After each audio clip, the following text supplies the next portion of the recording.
Good evening, everyone, and welcome to the November 13th, 2025 meeting of the Historic Preservation Commission. This is a regular scheduled meeting of the HPC.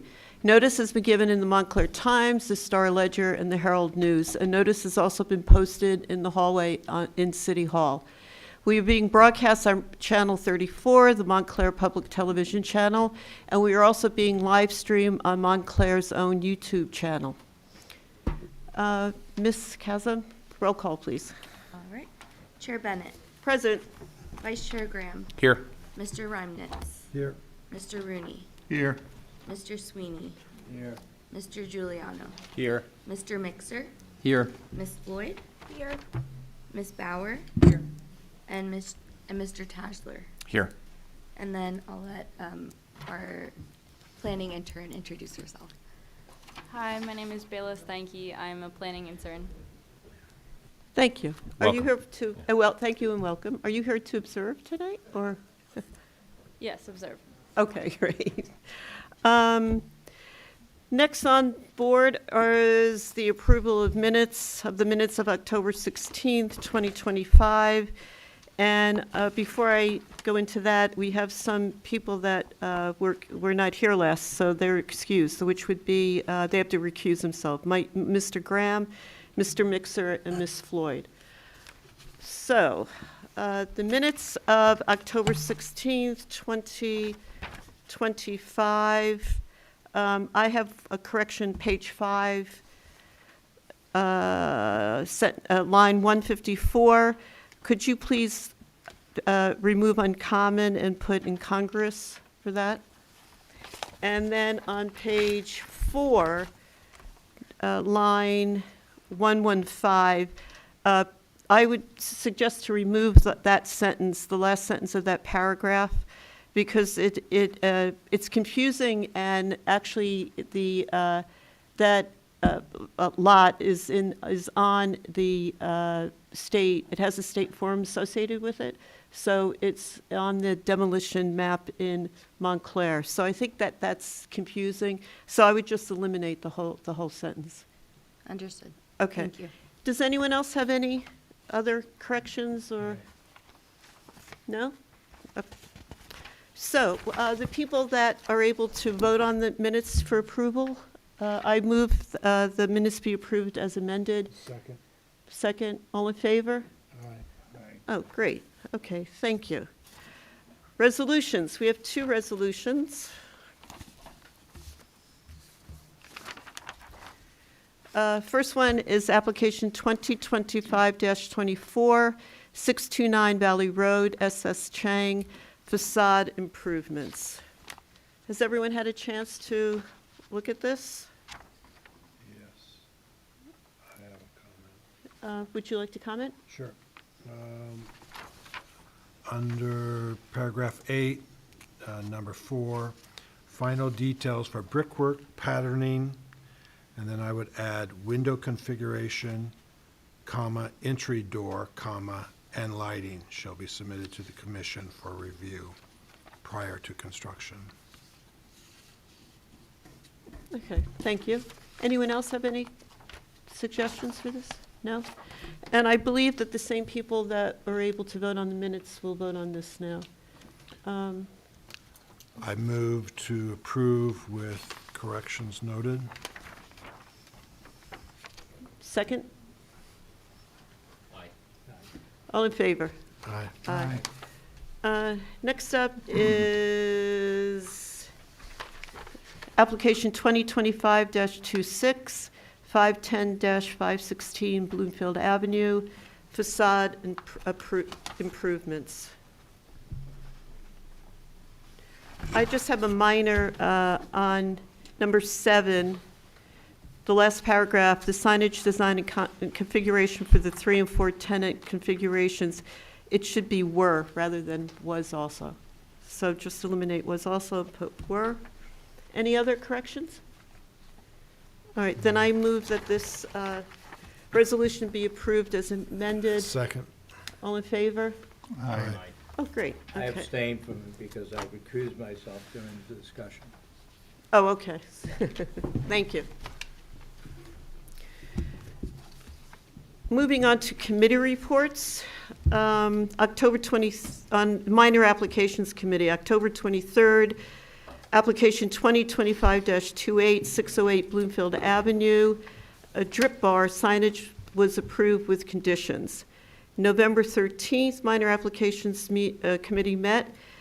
Application 2025-30, 147 Bloomfield Avenue, signage for Playful Pediatrics was approved with conditions.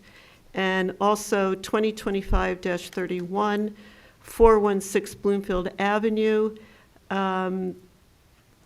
awning was approved with conditions. Education outreach, the library, the History Center, and the HPC did a collaborative workshop on researching your home, October 29th and November 1st at the library. We had a full house. It's a small group because the local history room is very small. But it was at the library. I represented the HPC. It was a lot of goodwill, good people very much interested in learning about their history.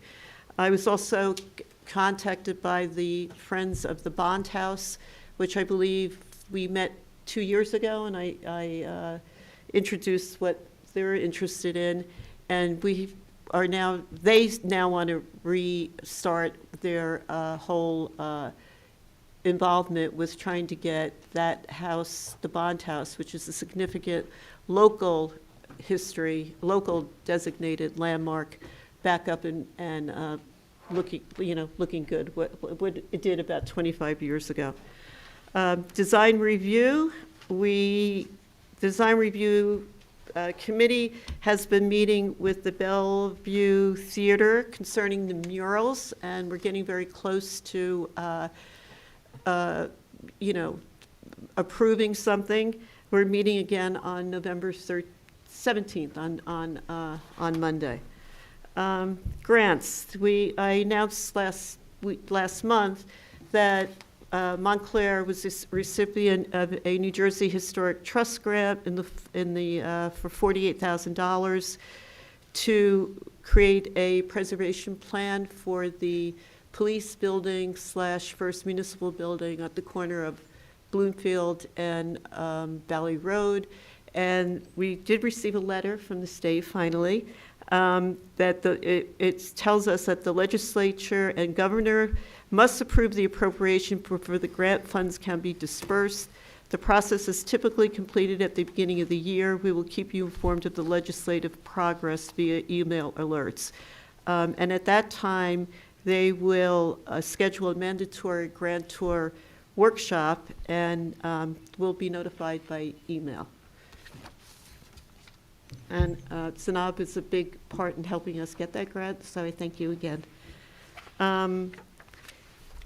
I would like to create a new committee. We talked about this once before, which is the demolition ordinance, that when it was passed in 2023, there was some work that needed to be done on the facade renovations or facade demolition. And I think at that time, we had talked about forming a committee, but didn't. So I would like to see if we have some volunteers. I'm looking at you, Mike. I'm happy, happy to volunteer, Chair. Okay, great. Thank you. So we are forming a new committee, Zanab, and one of the architects on the committee, perhaps? Oh, good. All right, Steve and John. That's great. And with that, our last thing on the agenda, which is great, is design review. Met with a Montclair resident, Eagle Scout by the name of Wyatt Foster, and I invite him up to the podium and the computer now, because as his Eagle Scout project, he put together and did all the planning for the information board, which now stands at Watchung Plaza Park, which has turned out great. During the summer, Mr. Ashley had contacted me to see if we would work, meaning the design review committee, with Wyatt on putting together and doing the historic research for his project. So I'm going to turn it over to Wyatt now, and if you could just explain maybe the genesis of the project and then the final outcome. Wyatt, there's a microphone there if you don't mind. Thanks. There's a little button on it. All right, wonderful. Thank you all. Hi, my name is Wyatt Foster. I am an Eagle Scout in Troop 13 in Montclair. And so, yeah, this is my Eagle Scout project that was installed in October. So I started working on the research in the spring with help from the Montclair History Center and from the library, and put together this with some the help of some other scouts as well. It's a board that covers the history of Watchung Plaza from Native Americans all the way through present day, with a big focus on early 20th century, the development and the first buildings and the planning of the park there. So worked with Ms. Bennet and others from the Historic Preservation Commission to fact check it and get all the information and get the photos together. It covers, so there's the Native American part at the start, and then the arrival of the Erie rail line.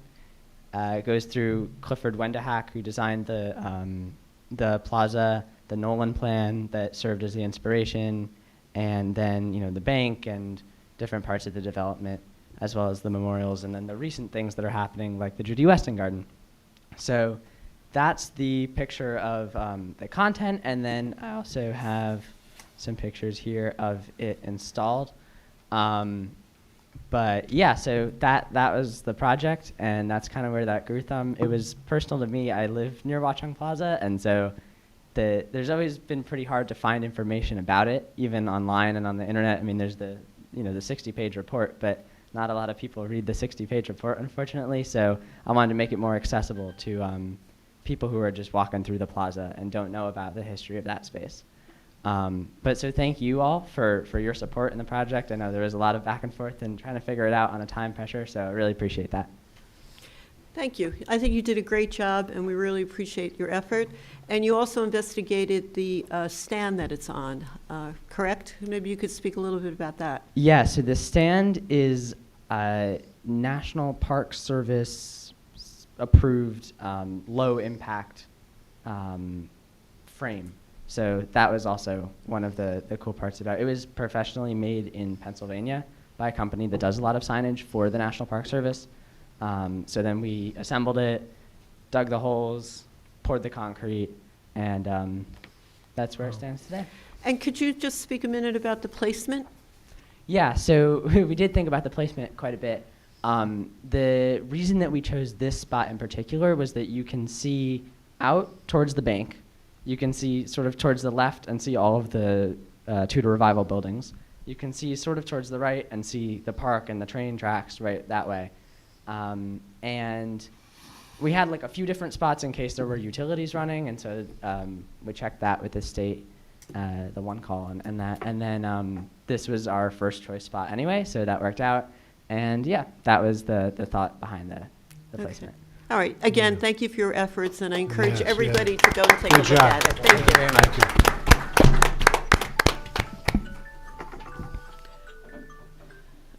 That concludes our committee reports, unless anybody else wants to mention anything? No. Okay. Public comment. This is the time, public comment. If you have any comments about a particular application or any questions, I ask you to hold that until the application is discussed, which, may be in a little while. But if you have anything about the function of the HPC, or any comments, any suggestions, criticisms, please come up to the podium. Yes, please come up to the podium, identify yourself.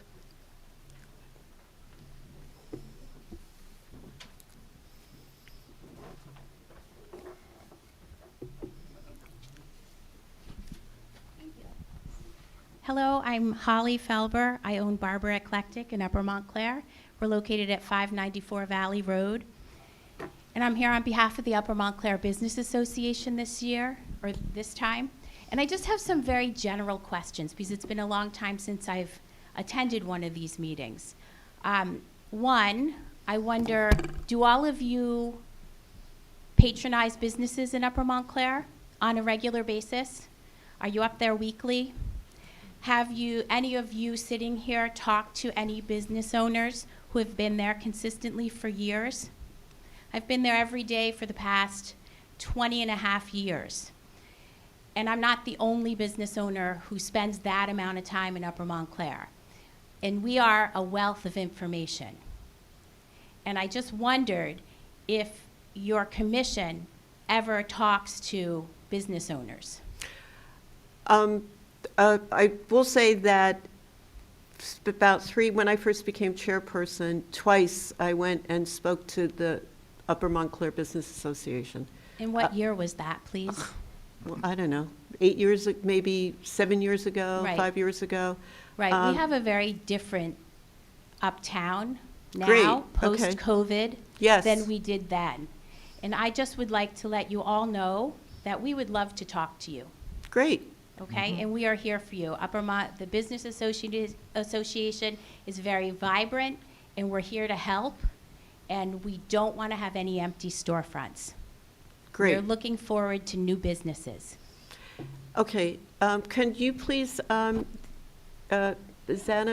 take Ms. Felber's contact information? Oh, and then I have one other question, just Oh, about wait, and procedure. then we'll make arrangements for somebody to come and speak, because, of course, Upper Montclair is a historic district, local historic district, so Yeah. that would be great. I We could live, oh, sorry, Chair. go- And I, as a resident, the first ward, I'm there every day, almost. I know we have a few people on this commission that go often. Likewise. Yeah, my family and I visit constantly. We talk to business owners, and I would love to hear feedback. It's usually typically been just complimenting everyone on the fine job they're doing with their various businesses, but we're always open to hearing suggestions and how we can help out. That's great. And then this is just a procedural thing. So if we come up and talk and ask questions, do we get answers tonight? And if we don't get them tonight, do we get them in the future via email or a phone call or something? From applicants?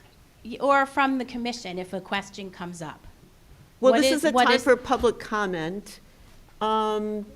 Usually, we don't have a back and forth usually for public comment, Okay. but when there's an application, there is a question period that you ask the applicants. Okay. And, And then we will get an answer? yes, well, that's Okay. how, what the. Thank you. We hope. Okay.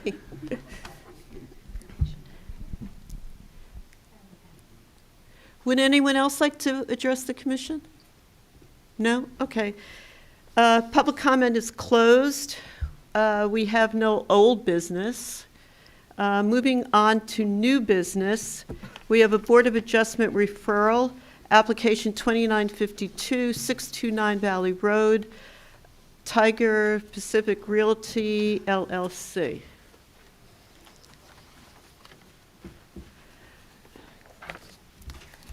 So, as I mentioned, this is a Board of Adjustment referral, which means that we make recommendations to the zoning board. And I'll introduce the application, and then we'll ask the witness will be sworn in, and he will testify. So the site description, this property is located on Valley Road between Bellevue Avenue and Lorraine Avenue. It used to be Athletica. The property has frontage on Valley Road and Lorraine Avenue. It's an L-shaped property. Last month, we heard plans for the storefront the newly constructed storefront on Lorraine Avenue. This application does not concern that. This is in a zoning neighborhood commercial. We do not have a report from our consultant. We determined that it did not Right, require okay. one, yeah. I thought maybe we had it. Yeah, The way no. you were shaking your head. Okay, so the subject property is identified as a harmonizing building in the 2006 nomination report for the Upper Montclair Historic District. The property was constructed in 1935 and then altered in 1955 and 1992. As I said before, the subject property is located in the NC Neighborhood Commercial Zone District and is designated on the township tax maps as Lot 2 in Block 2602. And we will be discussing, there are two variances that they're seeking. One is the variance to permit a medical office use on the ground floor in a commercial NC zone where historically there are no medical offices on the ground floor. And the other variance is to permit a sign that exceeds 24 inches in height. So we see our witnesses here. If you would identify yourself in relation to the project, and then I'll ask our If you attorney could just please press the push button on here. to swear you in. Good evening, Madam Chairwoman, members of the commission. My name is Andrew Kohut, K-O-H-U-T. I'm an attorney at the law firm of Wells, Jaworski, and Liebman in Paramus, New Jersey. I'm the attorney for the applicant. Thank you. You're welcome. And Ms. Bauer, if you would swear Mr. Coad in? Yeah, Oh, okay. All right. I'll tell the truth, I All promise. right. Okay. So can you just walk us through your application then? Sure. So the application is to occupy about 2,800 square feet of what formerly was the Athleta property. Ivy Rehab is a physical therapy studio. It's very, you're probably familiar with it. They're throughout New Jersey. I just brought my son to one this weekend in Hoboken, where they perform various physical therapy for various ailments. There are going to be no changes to the facade. The facade is going to remain as is. The only change is the sign. We're replacing the Athleta sign with an Ivy Rehab physical therapy sign. Obviously, there's going to be an interior fit up to allow for the physical therapy. Given, while this was determined to be medical office, and we'll have a planner at the zoning board hearing to discuss this further. One thing we did try to do was the right side, that window currently looks into the actual activity that's going on in the studio. So we want to keep that active storefront streetscape visible, because customarily in other towns I've been in, when they don't want office on the first floor, they don't want the stagnant use being on the first floor, which my client totally understands. So what they're trying to do is trying to give it some visual impact for your district. They believe that this is a great synergy with the district itself. They foresee there will be about 3 to 4 employees there at peak times. Everything is scheduled, so we feel like it's a good use for, given the how popular the Upper Montclair district is. The signs, I'll touch on. Yes, the sign height is 36.9 inches. That's both signs, both portions of the sign. The Ivy portion is only 21.5 inches. The physical therapy is 7 inches. So both of those are within the 24-inch height, lettering height. The total square footage of the sign is 23.575 square feet. The building elevation is 40 feet, so that means we would be allowed to have a 40 square foot sign. So it's not as if this sign is, the facade is over signage compared to your ordinances. It's reverse channel halo illumination signs that will comply obviously with all of the Montclair's code requirements as it relates to sign lighting. Unless the board has, or the commission has any other questions, that's really the application. And could you speak about the awnings? The awnings are remaining as is. The awnings aren't changing. The building isn't changing except for the signage. Are you recovering the? I do not, no. I asked, I met with my client, I was told it's remaining as is. Okay, all right, Yeah. thank you. So we'll open it up to questions from the commission, then I'll see if anybody from the audience wants to ask questions. So, Mr. Mixer, do you want to start? Yeah, Any questions? No questions for me, thank you. Ms. Floyd? Mr. Giuliano? Just one on the signage. Did the client consider maybe just putting physical therapy on the awnings? This way you can eliminate one of your variances. Just have Ivy Rehab as the main sign, and then maybe a smaller physical therapy on the vertical face of the awning. They did not consider that. I could bring that back to them as something that was discussed here. And Okay, we could- yeah, I mean, that's, I just, because there's two awnings there. I don't Mm-hmm. know if it would visually look as not as complimentary as it just being right in the middle of the building, but we could play around with it and see if anything works. okay. And both glass storefronts are going to remain fully visible. That's the idea. Well, no, right now, the one on the left is where there's a little bit of a waiting room. It'll be visible, but there's a waiting room and some chairs. There was a comment in the planner's report about that, so that's something I'm also discussing with my client. We received the report a few days ago, so. But the glass itself will Oh, yeah, remain everything's gonna be, visible. yeah, Okay. there's not gonna be anything blocked. Okay, Yeah. those are my only questions. Mr. Sweeney? Yes, the only, could you explain again why the sign has to be that big? Is it a visual effect? Is it something that they, 'cause that's the only issue you're asking us, basically. Yeah, is- I don't think it's necessarily a big sign. I think it's just, I think it fits aesthetically, it works well on the facade. Again, based on what you're allowed, the square footage you're allowed, we're under the permitted amount. We're allowed to have up to 40 square feet. I think it fits well within that portion of the building. And the channel, the individual lettering are all under 24 inches. So the physical signage, portions of the signage are all are 24 inches or less. But when you measure from top to bottom, which is customarily how you measure signage, we exceed that 24 inches. So that's why you need the variance. Yeah, so. yeah. Okay, but it's strictly a visual perception. Visual, I think you want to have a presence and people see your sign. I don't think it's too,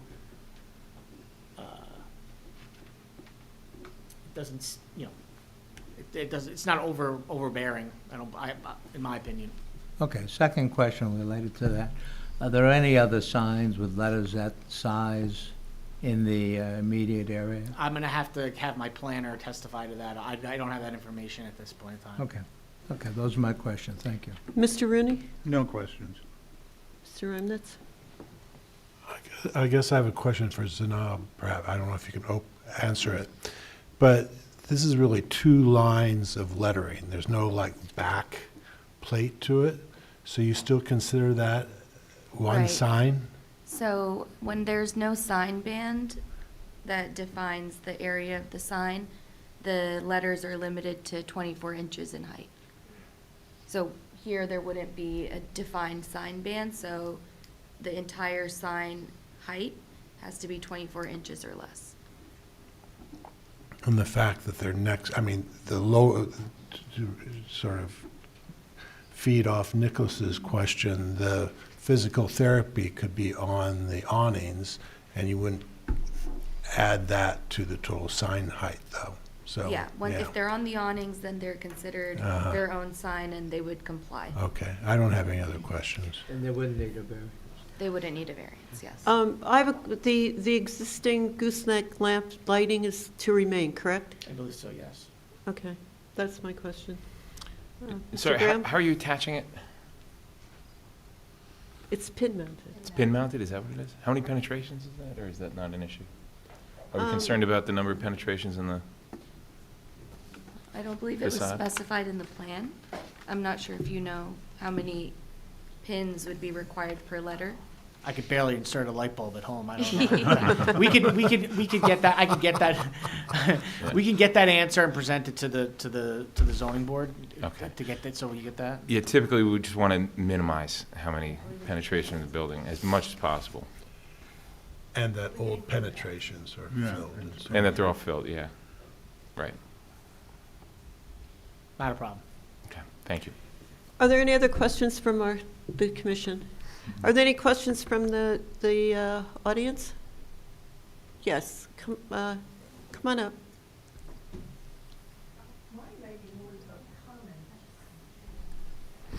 Well, then, you might want to hold it until we have comments. Want to sit?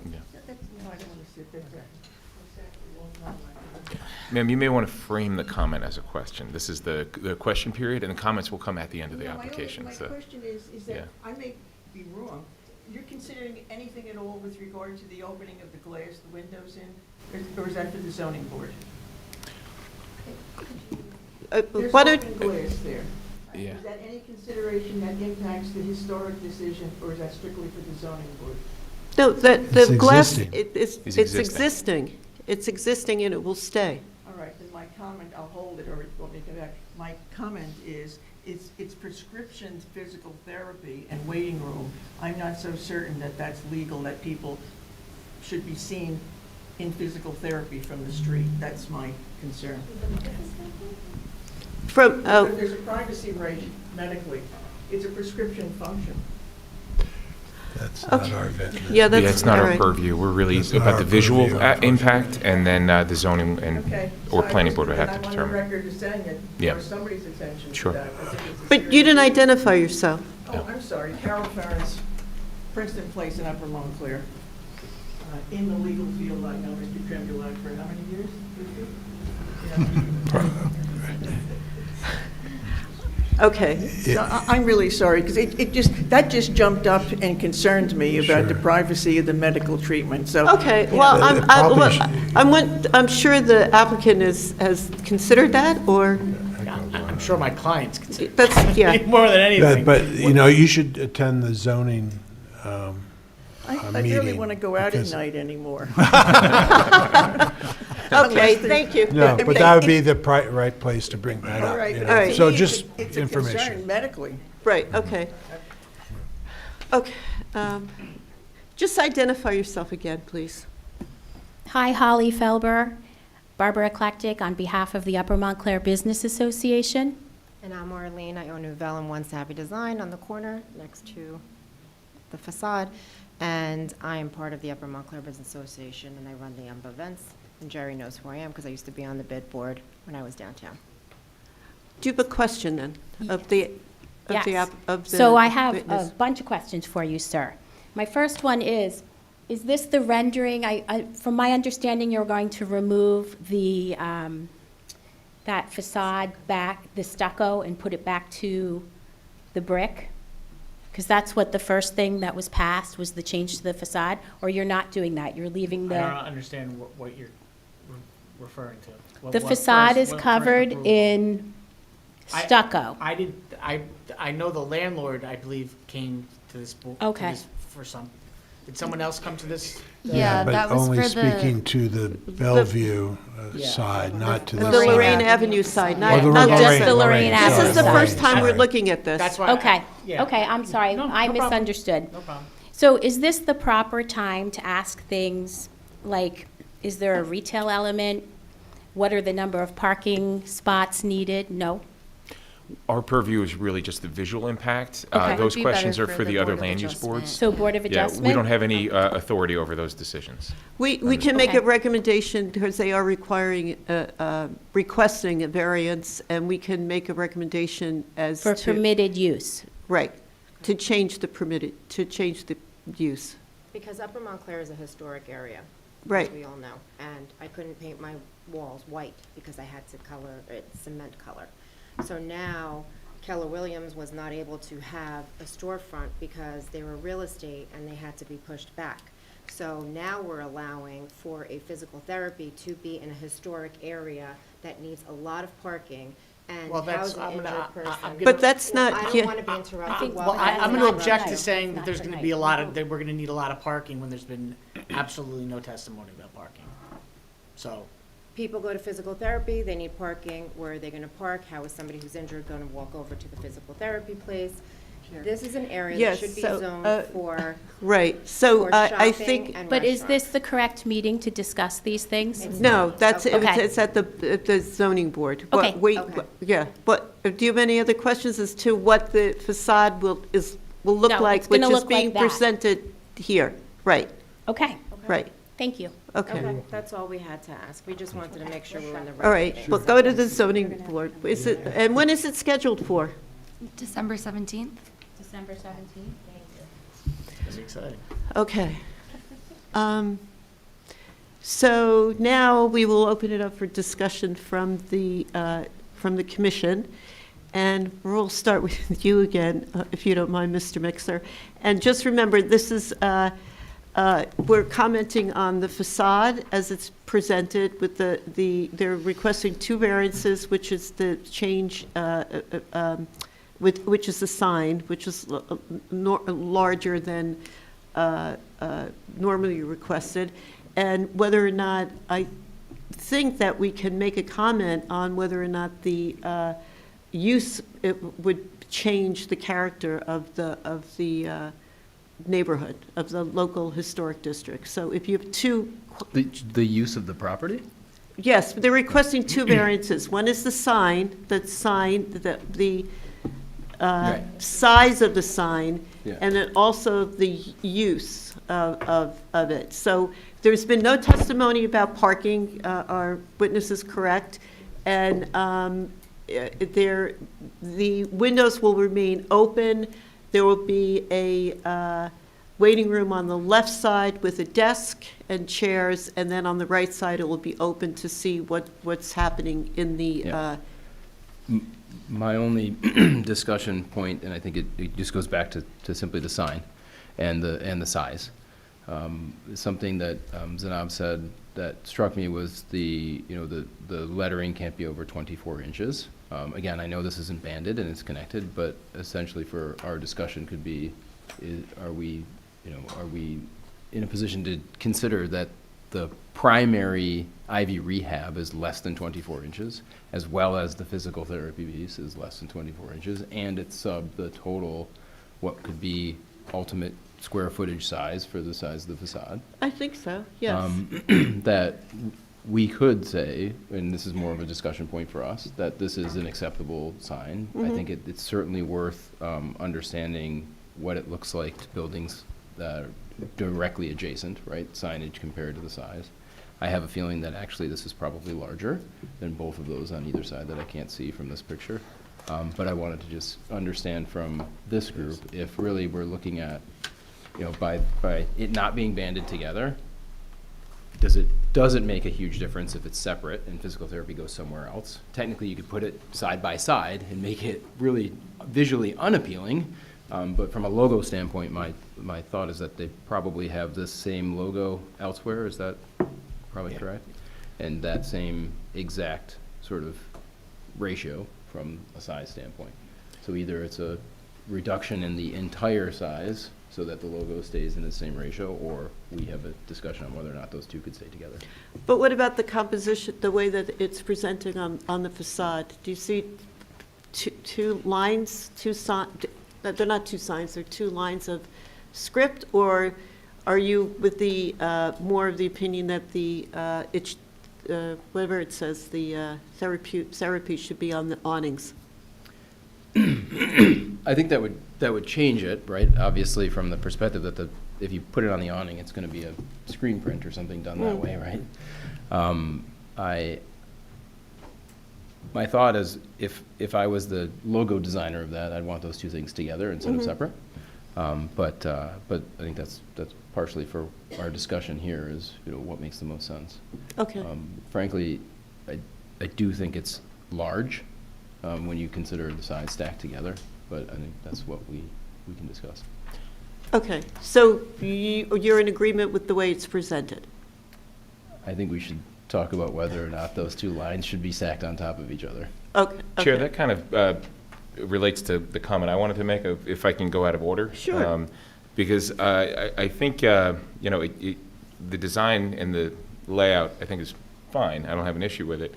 But I'm just trying to grapple with why, the one sign, the large sign on top, can't be slightly smaller, and maybe physical therapy is much smaller to fit within that 24-inch band, and then we're not even, really concerned about a variance or violating our sign ordinance. Okay, so we're hearing 2 different... I'm saying, no, I think Yeah. the visual, if I'm not mistaken, Mr. Mixer, you want to Yeah, keep this, right? And just maybe reduce reduce the size? the overall... Does that just... Scale. Scale of it, right. Just scale it down, and even if physical therapy is much smaller. I don't think, I think really your brand is the most important Right. element, right, in I physical. think, can I comment? Sure. on your Yes. Yes. comment? Yeah. Which is, I don't think you can see this sign Right. except at this angle, because those awnings cut off the Right. view Right. of that sign. So bigger sign isn't necessarily needed. I mean, you're gonna see this as you, right here, not from down the street. You can't see that sign from down the street, so making it larger is, goes to scaling it down. But we're not making it larger than what it's presented here. Right. No, I'm saying. they No, can we think it's scale it down. Right, Yeah, okay. without impacting the business function. Those aren't questions, but Okay. comments. Ms. Floyd? Yeah, so, you know, I'm in a kind of an agreement in terms, I feel it looks a little clustered, right? So if you could take and also if you look at the awnings, just from a branding perspective, you know, it's kind of like something's missing, you know? So even if you put physical therapy on one awning and then maybe the telephone number on the other, because the IV rehab looks, it just looks like it's just squeezed in there for some reason from my perspective. You know, it just doesn't seem like it fits properly. Can I ask a question? I don't know if I'm allowed to. but- Sure. Is there a limitation on the number of signs you're allowed on a facade for a single business? We'll ask our planner. Yeah, it's a one wall-mounted sign per facade per business, and then one projecting sign per facade per business. What's projecting, you mean like a Like a blade sign, yeah. Well, what about on the awnings, then? Are those considered, if you put signs on the awnings, does that create another variance? In the front panel, like if they put the physical therapy in the front of it and then the No, telephone number? that wouldn't be considered a different sign. If they were on the, Okay. if it was on the awning, it wouldn't create a variance. Okay. I'm just trying to gather the Get other information options, so I yeah. can talk to my client intelligently. Right, so you could put the IV rehab in the center, and then even on the blade sign, put physical therapy. If you don't like the busy look of it being on the, we're just giving some, And we also really just- shouldn't be designing, but those are just some suggestions. And from my perspective, I think if you raised the IV rehab a little bit and then didn't, it just, branding wise, if I'm driving by, it just seems like it's very clustered together. You may not get what it is as far as a business is concerned. So raising the sign up just a little bit and putting the physical therapy somewhere else, I think would be beneficial to your client as well. That's Okay, just my Mr. suggestion. Giuliano? I actually don't mind the sign as presented at all. I think it looks fine because it's in the same band as the awnings. There's like a nice consistent datum to it across the facade. I mean, you could relocate physical therapy and eliminate your signage variance, but I think your use variance is the bigger bear that you're going to have to wrestle with at the planning board meeting or zoning board. So I'm okay with the sign as presented. And, you know, in terms of the use variance for our comment on it, I don't think a physical therapy office detracts too much from a commercial zone. It's not like it's not an urgent care, it's not an emergency drop-off business. It's kind of trafficked the same way a normal business is in a commercial zone for the most part. It's appointment-based, so I don't see any negative about it being a physical therapy use in the commercial zone. I mean, I work in a downtown myself, and there's a physical therapy downstairs and around the corner between a coffee shop and a clothing store. So, and there's not a lot of parking by it either. So, other Okay. than, you know, similar to what Okay. this district has. All right, thank you. Mr. Sweeney? I don't think the use change has any impact on historical character or otherwise. There are dance studios in the first floor places. I recognize that physical therapy is not dance, but on the other hand, it's the same kind of thing. And sometimes physical therapy requires it be on the first floor. So I don't see that has any impact on the historic character. As to the sign, I think the sign is pretty much constrained by the awnings. If we force the issue, the awnings could come down. If we think the awnings are consistent and proper, I think the sign is okay as is. It's not going to change the historic character. We didn't get an answer to that question, whether there are other signs of that size. But as far as historic I think the way it is sort of constrained between the two awnings, it's, in my view, acceptable. It doesn't cause adverse historical effect. Mr. Rooney? The size of the sign doesn't bother me. It actually kind of fits in there with the two pilasters on either side. And, yeah, that's about it. Okay, how about the use? Use, I don't really think that's our purview, so I don't really care. Oh, okay. Mr. Reinert? Well, I think use is our purview to some degree because it's a historic district that's acted in a certain way. I don't have a problem with the use, but I think it's still our purview to discuss it. In terms of the use, I think more important is that there's activity. That there's Right. activity on the street, there's action, there's people coming and going, they're going to other business, whatever. I think that's good. The other part of that is the windows, and you see beyond the street, you see in, you're drawn in, and you see activity. I'm not a big fan of the seats against the window on the reception side. That means as you're walking by, you're looking at people's backs sitting against the window. I would change that in order to allow the view more into that space. So that's the use part. The sign, the way I look at it is if you're looking for this variance and it's our purview to advise, I would advise that this should be made smaller and fit within the 24-inch. That's it. Thank you. And Mr. Grant? Yeah, I would just reiterate, I think scaling down would be advisable for the size of the sign. I think from a use perspective, I agree with my colleagues. I don't see the use itself changing the historic nature of, or the character of the district.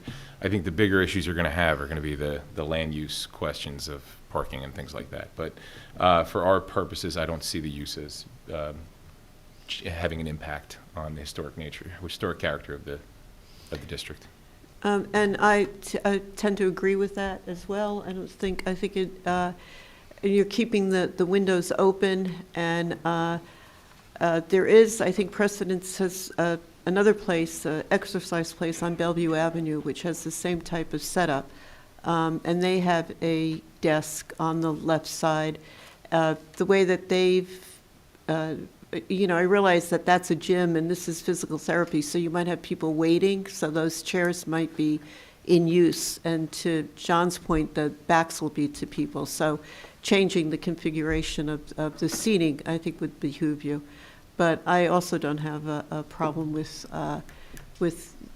as long as the windows, they have to remain open. That's one of the things that are in the district, so.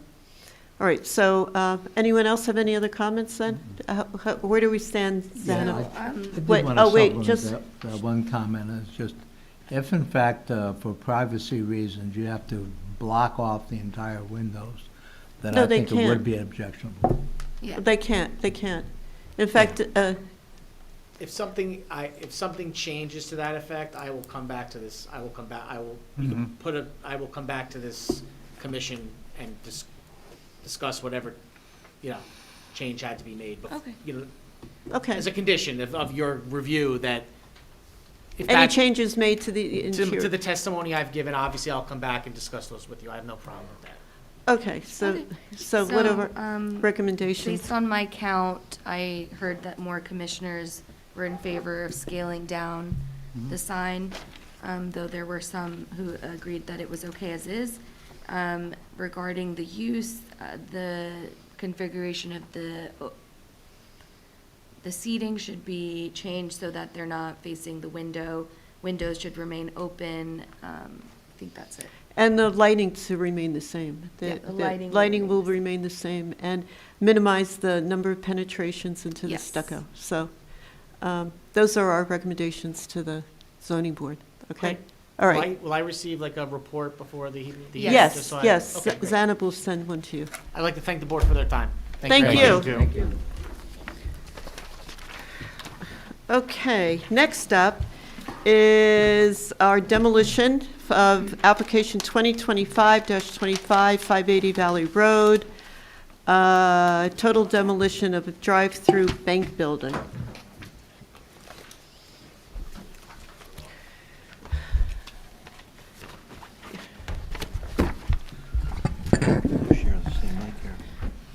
Okay, so before we swear you in, I know I don't have to swear in Mr. Tremulak. I did learn my lesson earlier, thank you. I will introduce the application. So this is application 2025-25, 580 Valley Road. This is an application, it's a C of A, which has been filed with our commission to demolish the bank building at 580 Valley Road. The property is located on the west side of Valley Road. Property contains a almost 1,600 square foot building, which was a drive-through bank building. Property is surrounded by a circular driveway, access from Valley Road with parking on the north side of the lot, and access to 3 teller windows on the south side. The property is bordered on the north by the Upper Montclair Fire Station and a municipal parking lot to the west, a retail building to the south, and a church to the east. A sidewalk and stairs connecting the Valley Road sidewalk to municipal parking lot is located on the north side of the property. The property slopes down from Valley Road into the municipal parking lot with a driveway. I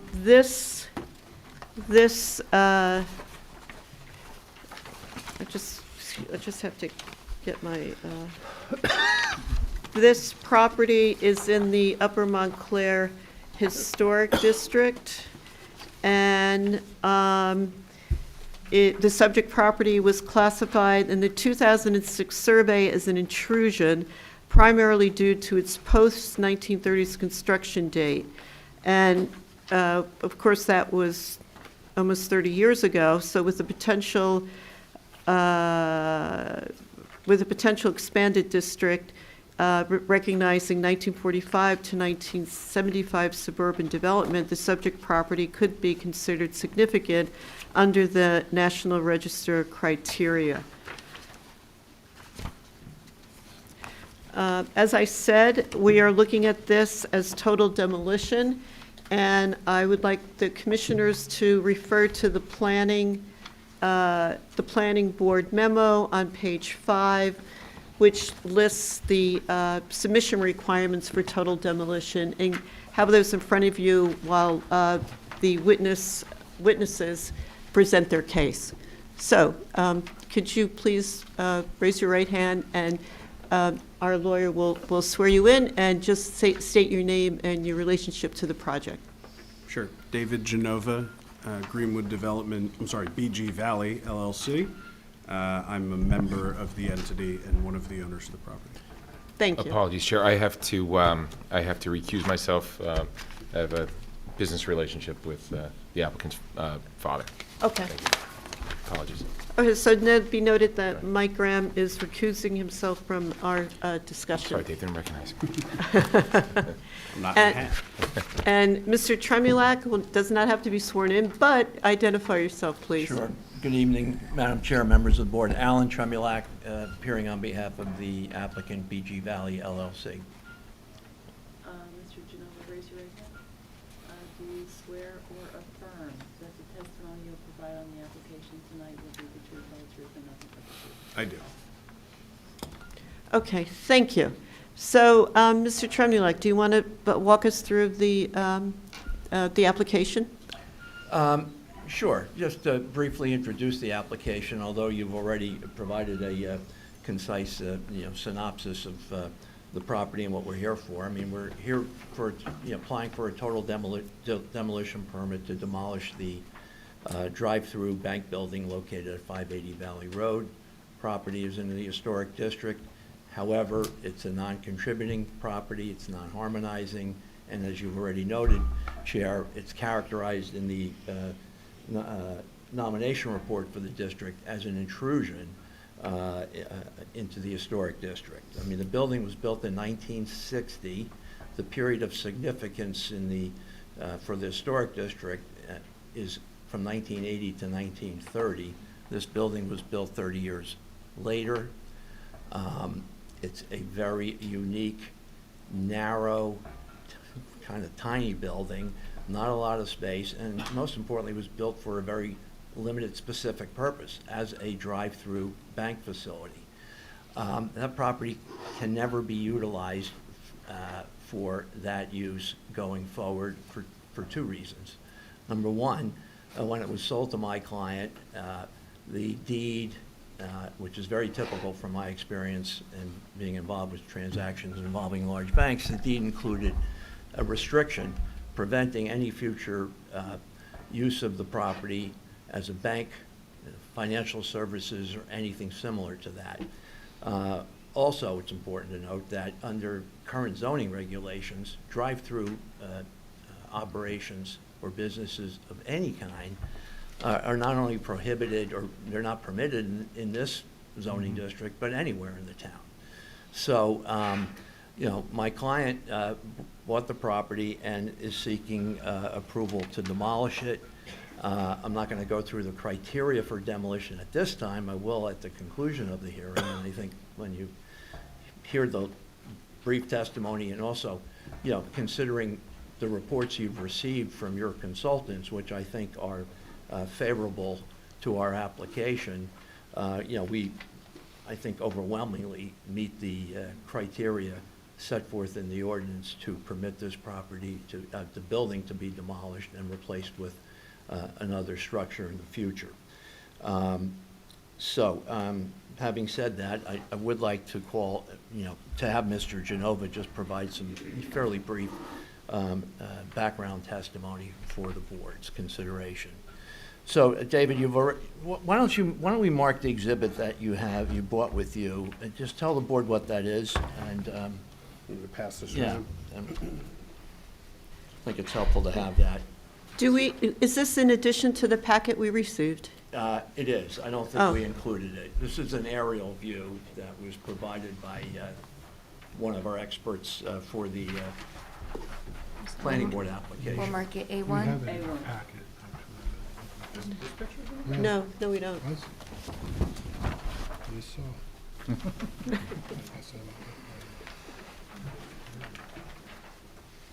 have this.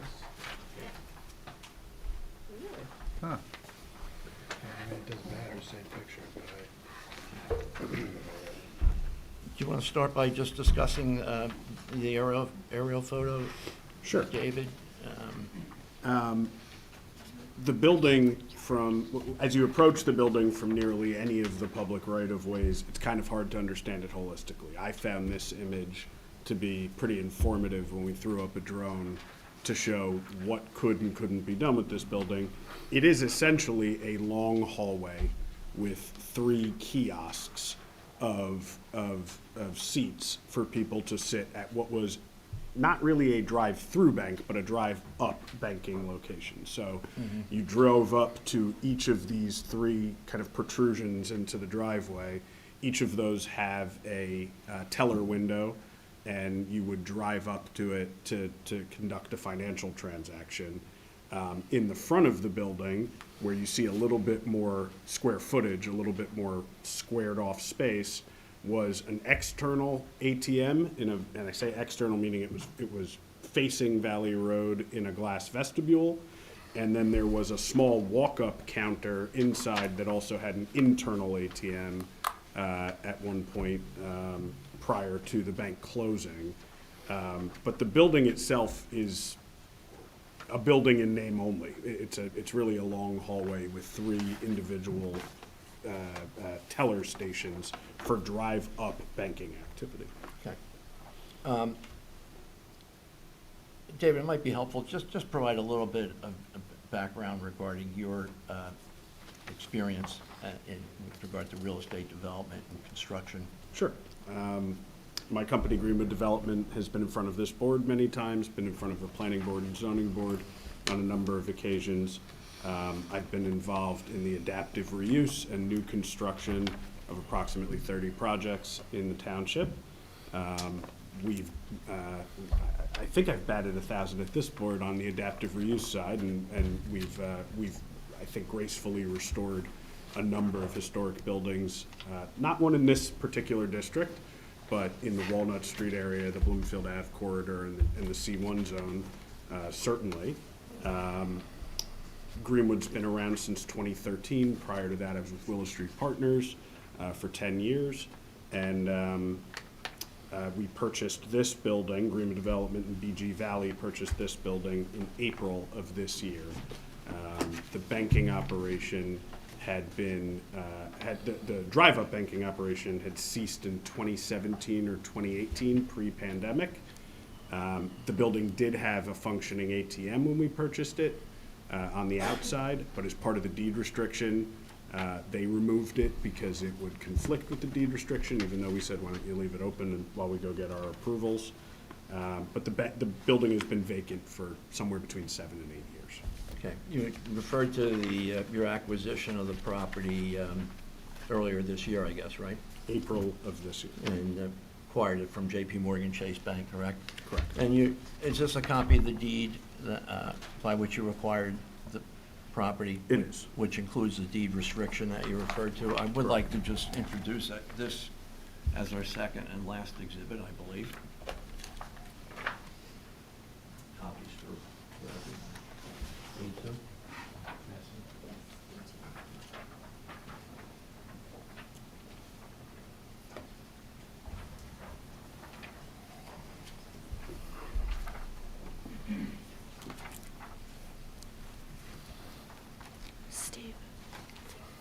Was it a requirement of the bank that any conveyance of this property would have to be made subject to the deed restriction? It was. Yeah, okay. And that's a common practice. You've had other transactions with Chase Bank involving other properties and... That's correct. In 2018, we acquired 475 and 483 Bloomfield Avenue directly from Chase Bank. Those two buildings also had the same language in the deed restriction around future financial users and financial services uses within the buildings. Okay. So when you acquired the time you acquired the property earlier this year, did you have any idea at that time as to what you were going to do with the property? At the time of acquisition, we didn't have a plan developed. We were approached, both incoming and outgoing, soliciting to some businesses that might want to utilize the existing building. One of which was a drive-up restaurant. The other one was a drive-through cannabis dispensary.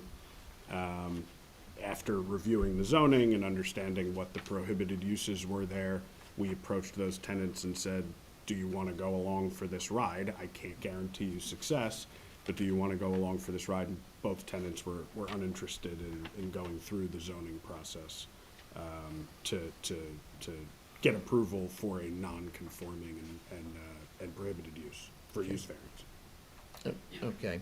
Other than those uses, did you consider the possibility or the feasibility, I guess, of maintaining the building in its current condition going forward? It's a very difficult building to figure out what you would do with if it weren't a drive-up use. Spending some time inside the building, looking at what it was outside, there were some ideas about changing the building, but we figured that anything we would do would render the building unrecognizable and probably not create a very functional outcome. Yeah. In your opinion, is the building suitable for any use that, you know, in its current condition, that other than a drive-through or a drive-up operation of some kind? Not in my opinion, no. Okay. Is there any space in the building for offices or retail facilities? No. Okay.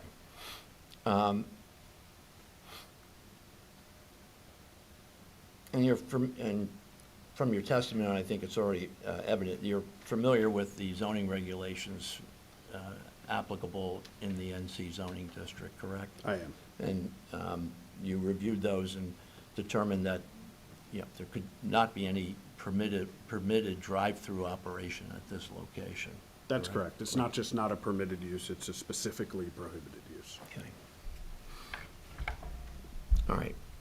If the building were to be adaptively reused for another use of some kind, can you describe the amount of work and the type of work that would be required in order to convert the building to, again, some other use that would be permitted in the zoning district?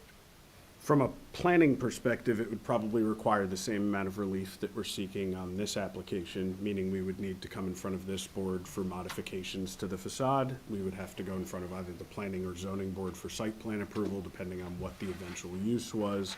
And then we would have to do a sizable amount of construction to this building to make it more usable. We didn't have an idea of how to make it more usable in any way that would preserve the facade or preserve the character of the building. So it would likely have been an addition, a second floor, something on the back, something on the north. Specifically, there is a carve-out on the north that we looked at where these 4 parkings or 5 parking spots are. But also after consultation with the Montclair Fire Department, it became clear that they actually kind of need a buffer between the 2 buildings, so building closer to them was a challenge for them. They manipulate vehicles behind the fire station by going over the curb and going over the sidewalk onto this site because they only have a one-way into their site. So pushing the building this way or expanding it this way, which would be, to me, the only logical way to do it, if you wanted to preserve the drive-up tellers for not having drive-up activity. I'm not sure what you would do with them. Pushing it this way seemed challenging to do with the way the fire department operates, and we didn't think yielded a good product. Okay.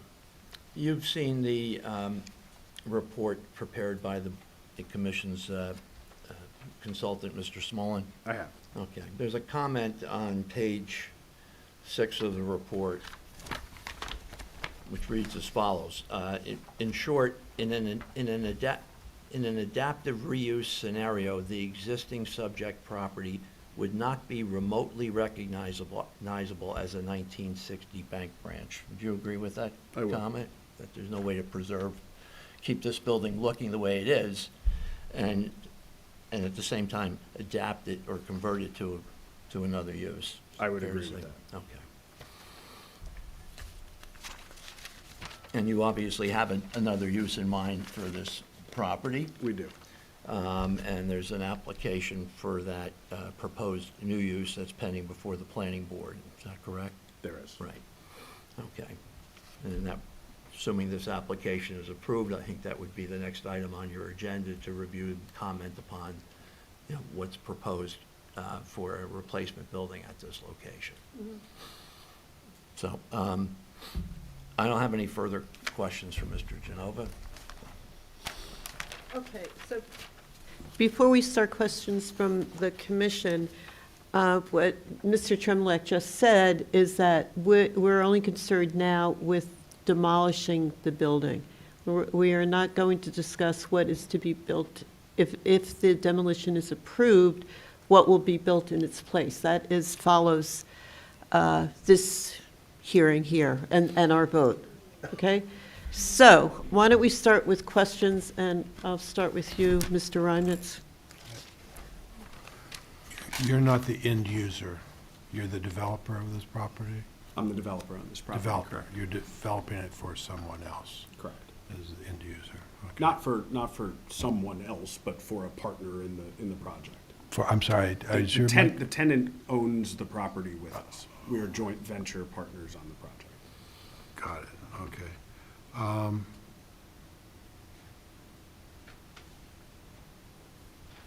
I don't have any questions, other than I thought some of the requirements related to the fact that the building was structurally in bad shape and things like that. Are those not requirements, that there's some sort of structural engineer's report for demolition and Well, that was so going to on? be my question. Is there any type of engineer's report for this, structural engineer? There's- Report that the building is in bad shape? There is not. Okay. That's not part, it's not, I don't think it's in bad shape, it's just small building, 1 story. So I But don't- is it a requirement? So it would only be a requirement or something that we would investigate further if that was one of the reasons that they were proposing But it's that not it a be requirement demolished. that they submit something? Right, no. Okay. Skip that. I don't have any other questions. Do you have any questions, Mr. Rooney? No. Mr. Sweeney? Yes, I have 2 questions. So first, procedurally, approval of demolition is not tantamount to approval of the new building. So that would be, is that a separate application that would be? Okay, fine, so that makes it easier. Second, the property, to the best of, based on what I read here, has been vacant for about 7 years. That's right. During that period, has the owner tried to sell it or adapt it? I bought it when they put it for sale. So the building, they decided to dispose of the building in December of 2024, and we closed on the building in April of 2025. Up until that point, Chase had not made a decision as to whether or not to reopen the branch. I think, I mean, they closed pre-pandemic.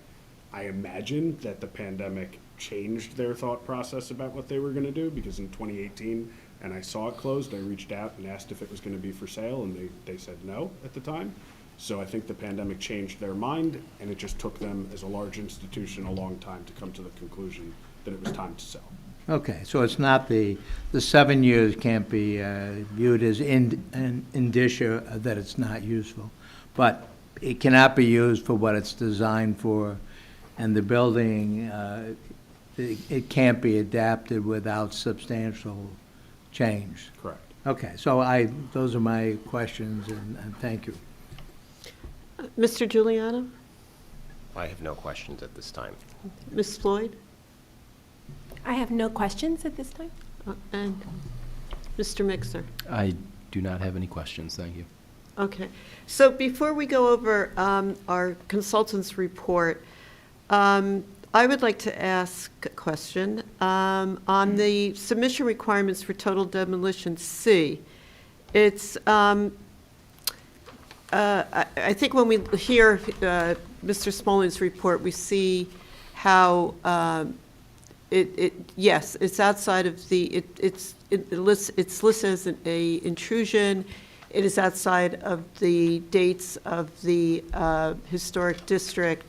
But as I noted in my introduction, that if that was to be rewritten now, I think that would change, because what people are now recognizing is this idea of the automobile, drive-throughs, and how important it was to suburbia, and important to the idea of the automobile.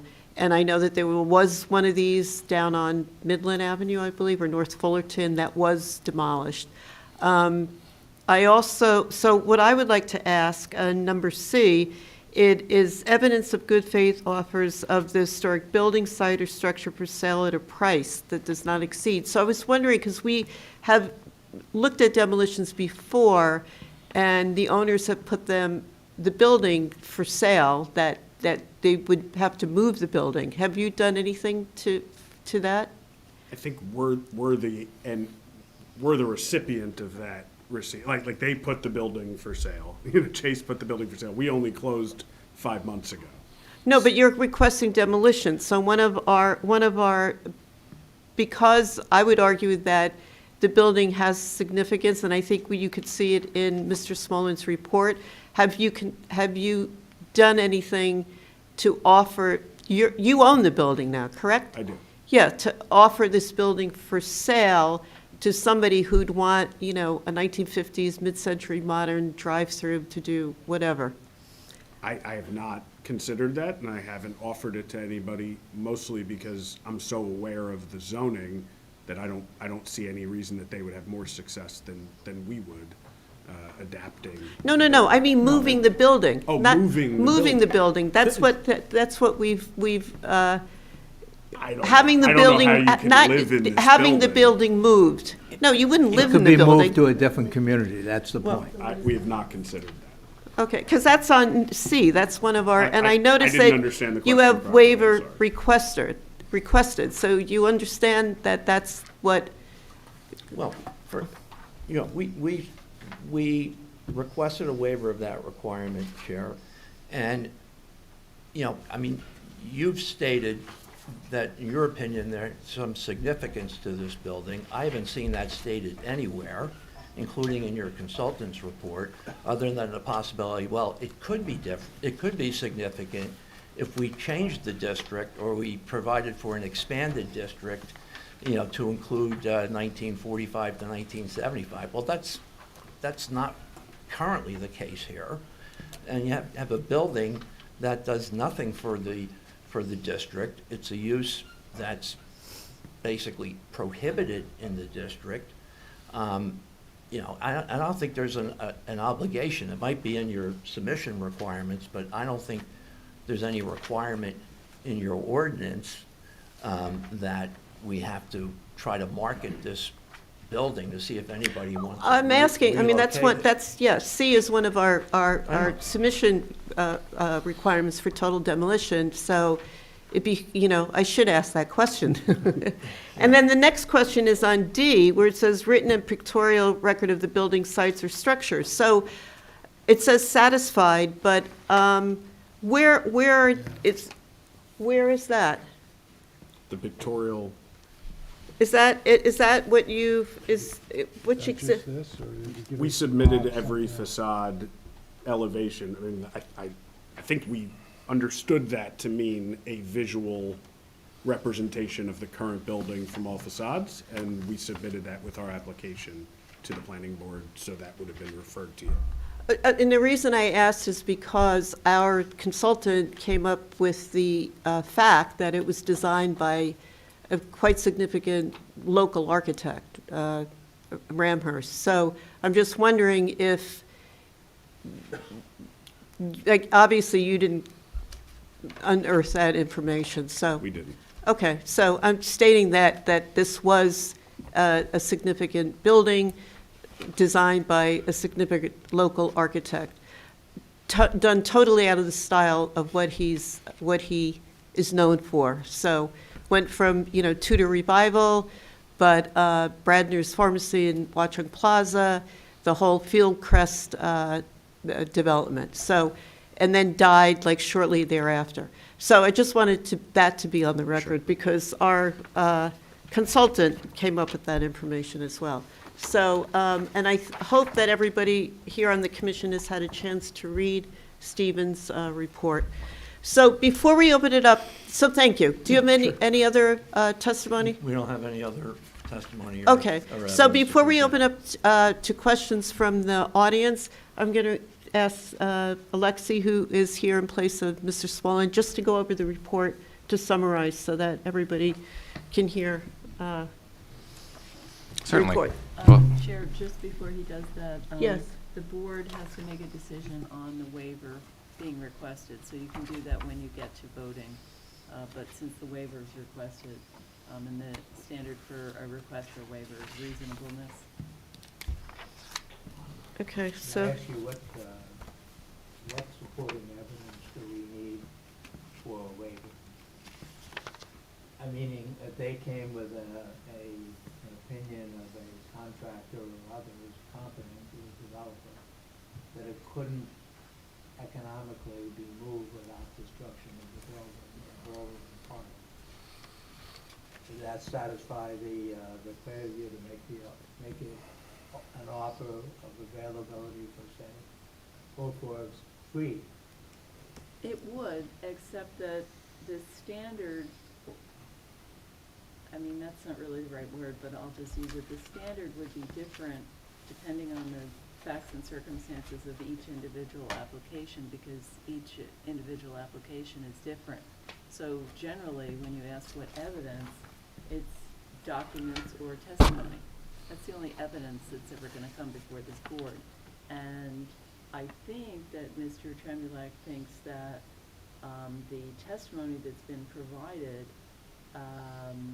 as to the lack of use, and finally Chase, made a decision, and the sort of lack of functionality of the building in terms of adaptive reuse, which Stephen Smolin also addressed in his report, is satisfactory to have you grant the waiver. Now, that's your decision, but, you know, I'm just characterizing. But since the waiver is requested, you will have to make a decision on it. I just wanted to remind it that is. Well, there's actually two waivers, so. Yeah. Okay, so E is, yeah. The other is the Right. archaeology Okay, study. the cost of moving this would be ridiculous. It'd all fall apart. It's all concrete cantilever, whatever you'd be, you know. So that doesn't, it just doesn't make any sense. So I know it's a requirement, but it's, in this case, doesn't apply, I don't think. It appears to be a standard in the ordinance. That's why I think you either have to indicate you've offered. Offered doesn't mean you have to promote it. You can just say it's available. You can free, come take it away. That's sufficient. All the other criteria seems to be met. But that one, it seems if you want a waiver, you have to provide some substance to indicate that the cost of doing anything or moving will be disproportionate to any value, so. Respectfully, there was one more point that we used to come up with what waivers we were requesting, and it was somewhat relying on the nomination report to say even the Historic Preservation Commission doesn't think this building's worth saving, right? So if it were, we would be approaching this very differently if it were a contributing building, or if it were a, what's the other, there's another harmonizing building. If it were listed as something other than an intrusion, I wouldn't come in here cavalierly to say, oh, no, we didn't even think about it. But listed as an intrusion, the felt was, that was part of our due diligence. The first thing I did when we got under contract for this was pull up the nomination report to see what this board, what this commission views this building as. And as an intrusion, I've never spent a lot of time trying to save an intrusion. Right, So- I think the threshold question before you get to that, Mr. Sweeney, and board in general, is this a building that has historic or architectural significance? I think it clearly doesn't. So, I mean, if it was, as David said, if this was a contributing building, you know, something that was historic or had other, you know, significance contributing to the district, well then, yeah, we should try to see if we can save that building, you know, but the requirement that we have to try to sell a building that's not contributing, that's not historic, that has no significance, that adds nothing to the district. In fact, it's detrimental to the district, it's detrimental to the business district up there. I don't think, what is the purpose of it? It's not an historic building. I actually agree with what you say. Thank you. I think we have to measure the standard based on the area in which it currently exists. If it doesn't have any value historically there, we can, I think, grant the waiver because it doesn't have any. That was our position. We're not asking to move the fire, to demolish the firehouse Yep. next door. Yeah, Or something that has obvious value. And intrusion means bad. Yeah. We know that. So can I just remind you that this was written in 2006 and that the Secretary of Interior Standards has changed dramatically. And this is a problem that we have with all of our historic districts. They need to be revisited. They need to be, you know, the structures need to be really researched because we're finding now architects that are significant, that many who are local architects. And so I think that, yes, in 2006, it says it's an intrusion. There's no denying it. I mean, it's written in black and white. But I think, in my mind, and quite frankly, I used to have arguments with Steve Rooney over here all the time about mid-century modern. But I think that is now, and might be the time now for you to speak up, Steve, that there is some validity to that. So, no, I don't agree with you saying it's not historic, because it is, even though it's in a district that is, yes, and again, in black and white, it says what the years of significance are. So my question was really whether or not you, I know you've just sort of, not considered this to be historic in any way, shape, or form, and haven't made any overtures to sell it. But anyway, that was my question. I understand. So, do you have another question? One further comment. I think anytime a waiver is requested, it has to be substantiated by the argument and facts. And you may have done that, but I'm just not aware of it. It just says waiver requested. I mean, if that's, Yeah, we if that's provided the explanation. No, our application, I think, had more detailed information. I think As to what why you might be waiver would looking be- at, the summary that was provided, but our application had specific, I think, detailed responses to each of the submission requirements and statements as to why we thought waivers were appropriate for the items for which we sought waivers. And where would that be? In the actual application. Which is, Is that in our packet? is that in our packet? Where is that? Yeah, that would be in the packet. It is application, yeah. submission checklist requirements, and it is the one that has the revisions highlighted in blue ink. Should be like page 2 or 3. Looks like this. Do you have it? Is it this? Oh. It's on the planning, it's in your. That's the planning report. Their submission included exhibits with the, like, tab markers. Oh, And by the way, we submitted an original application which we subsequently revised. Yeah, and the revision was sent out.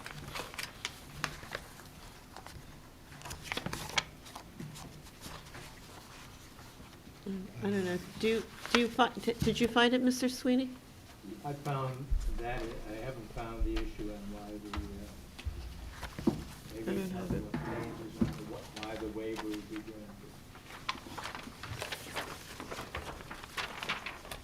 I mean, Page of the application.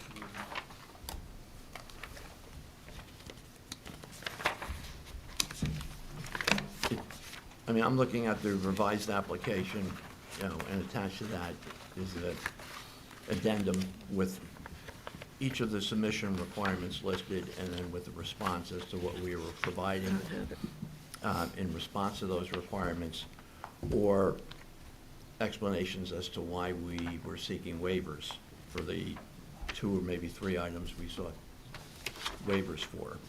That would satisfy me, but I'm not going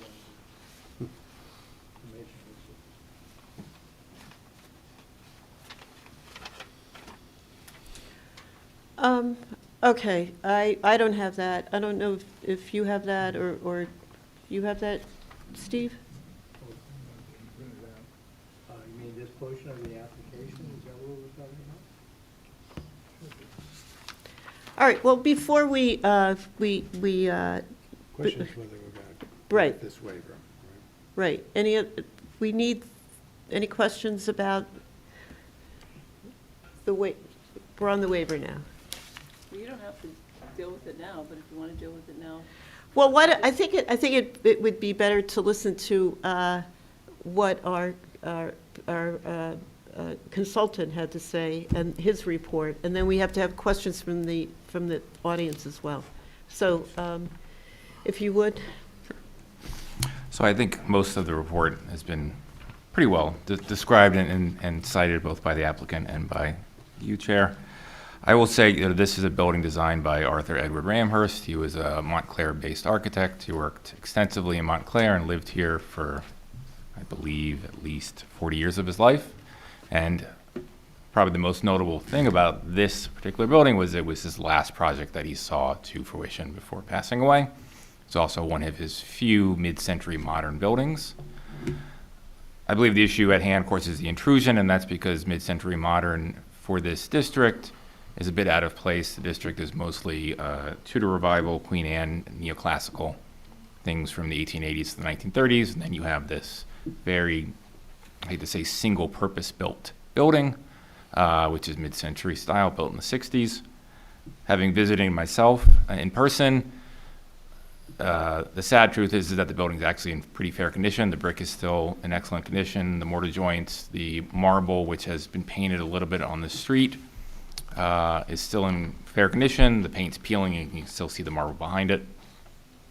For when going inside the building, I didn't notice anything such as a collapsed roof or anything detrimental to the actual structure. But I would say that the issue, of course, at hand is what do you do with it? And if you do any type of reuse, you're going to have to add significant square footage to the building and the plot, kind of rendering it unrecognizable for anything other than a drive-through bank. The inside is very small, it's very cramped. And I'm kind of running out of ideas myself on what to do with it. Maybe a coffee shop for 5 people, but that's issue at hand. Unfortunately, you have a very unique building that is still in excellent shape some 6 years later, but it's not the condition of the building that's the question. It's the use. So pretty much, and I think summarizes most of the comments, at least about the demolition. I know there's more comments about the proposal as well. All right. Thank you. So now, I did find the checklist here, the application for total demolition, which, so everybody should have that in your packet. So why don't we, now that we've, yes, but I thought maybe we'd do the discussion about the waiver first. Whether or not, so now I think what we should do is apply ourselves to the waiver, and then we'll open up for discussions from the public, okay? So, Mr. Reimnitz. I have no problem with the waiver. Okay, Mr. Rooney? I don't have any problem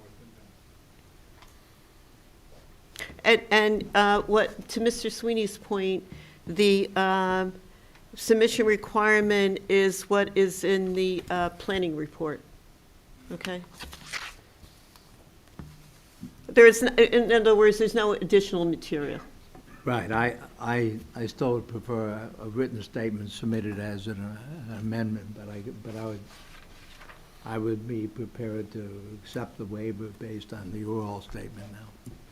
Well, Mr. Tremblay, isn't this your revised? It is. Yeah. There is a written That's what I said. submission. Apparently, nobody reviewed that, which is a Oh, little okay, that's why I was asking concerning. what, Let me read it into the record. Yes, Sure. yes, Is that please. okay? no, I have this. It's the revised. Which agenda page is on the application for waiver? demolition. And it goes through the checklist requirements, which are letters. And when you get to C, it says, written documentation by a qualified historic preservation architect or other design professional. Applicant requests a waiver of this submission requirement for the following reasons. The building has no unique historical or that's already been discussed. Let me move on to the next paragraph. See responses, section C above. The building is unusable currently, and there are no adaptive as-of-right uses for the building without extensive exterior modifications, rendering the building unrecognizable. The property cannot be marketed or sold as a drive-through operation because such uses are not permitted in the zone, and the property is deed restricted. The applicant purchased the property to redevelop it with permitted use, which would be more appropriate in the NC zone. The property cannot be redeveloped without demolishing the existing non-conforming and non-contributing intrusive structure. The ordinance provides that the commission may waive this requirement for, quote, good cause, end quote, which is not limited to the examples of good cause mentioned in the ordinance. The applicant submits that the foregoing facts are sufficient to establish good cause.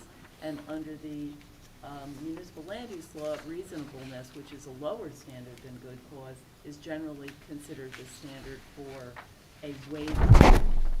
So in requesting the waiver, he doesn't have to do the thing which he's asking to be waived, that is, go get other offers or put it up for sale. That's exactly what he's requesting be waived, and the standard is merely reasonableness. Thank you, Counselor. Thank you. I have to say, I didn't have that in my packet, so. So, Mr. Giuliano, do you have? I have no issue with the waiver request. Okay, Ms. Floyd? No issue whatsoever. No, I'm in favor of the waiver. Okay, so if we grant the waiver, then the owner does not have to seek another buyer. Okay. Same is true for the archaeological study. Yes, yeah, in the same, we'll say for that. Do we have to, we vote on that? You're supposed to vote on all waivers. Okay, and everyone votes? I'm sure somebody can make a motion and by acclamation if there's any Okay. objection. I guess you would know that. So who would like to make a motion? This is just for the waiver. But how can you vote on the waiver without getting public comment? Oh, on the waiver? Is that sufficient for? Yeah, it's a submission requirement. It's a submission requirement, right? Yeah, I wouldn't. Okay, so somebody would make a motion, or so why don't we do it by call the roll? This is to, Grant the waiver Waiver for on- requirement C, the documentation by a qualified historic preservation architect or other design professional, and then also for requirement E for an archaeological study of the land that is the subject of the building, site, or structure. okay, so everybody understands what this waiver means? So, yes means that you are granting both waivers. Right, okay, so. Chair call- Bennet, No. Mr. Reimnitz, Yes. Mr. Rooney, Yes. Mr. Sweeney, Yes. Mr. Giuliano, Yes. Mr. Mixer, Yes. Ms. Floyd? Yes. Okay, great.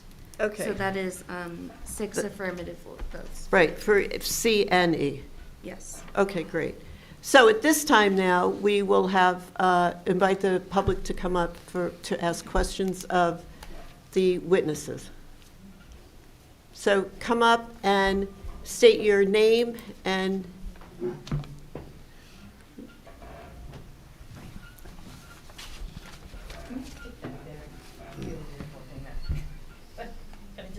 Sure.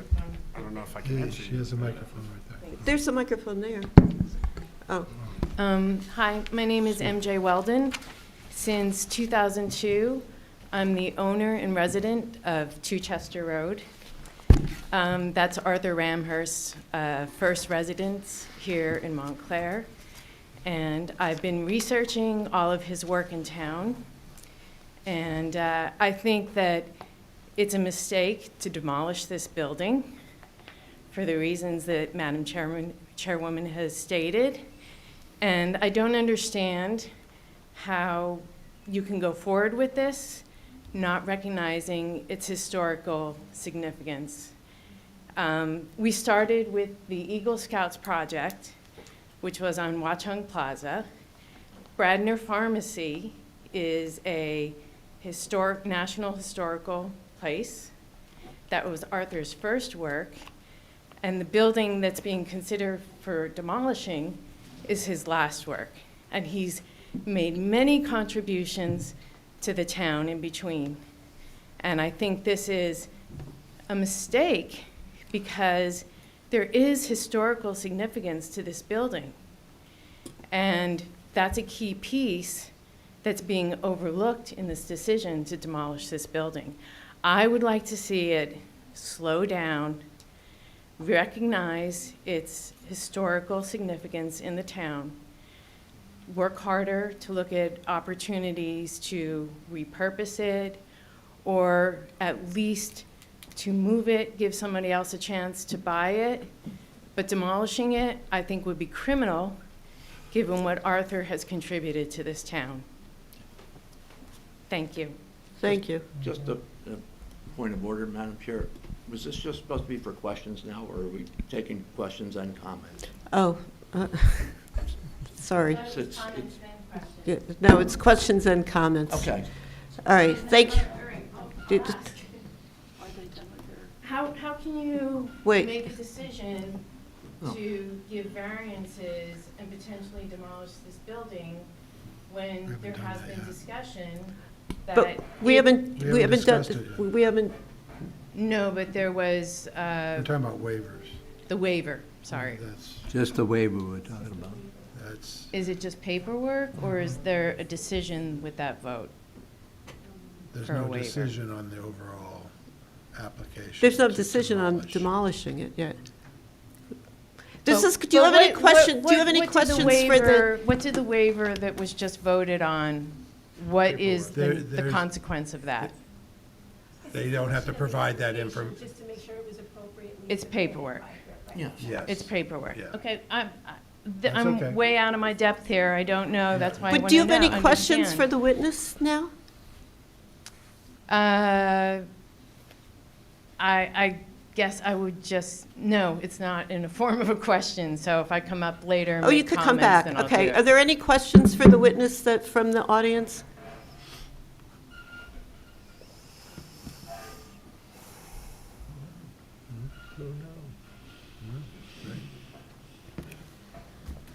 Hi, just please identify yourself and questions for the witness. Hi, Don Felber, born at Mountainside Hospital, went through the Montclair school systems, have spent the majority of my life living in Upper Montclair and owning a business in Montclair. And I have a question for you, sir, that in your testimony, you said that you were looking to repurpose the building, I believe, ways in which you might be able to repurpose the building. And one of the concerns was from the fire department, That's right. that they sometimes use the driveway for their trucks and their equipment. That's right. Okay, so should everything go as planned and you decide to, and you put up a building, will you not be encroaching on that space that you said that you couldn't because, or you wouldn't because of the fire department?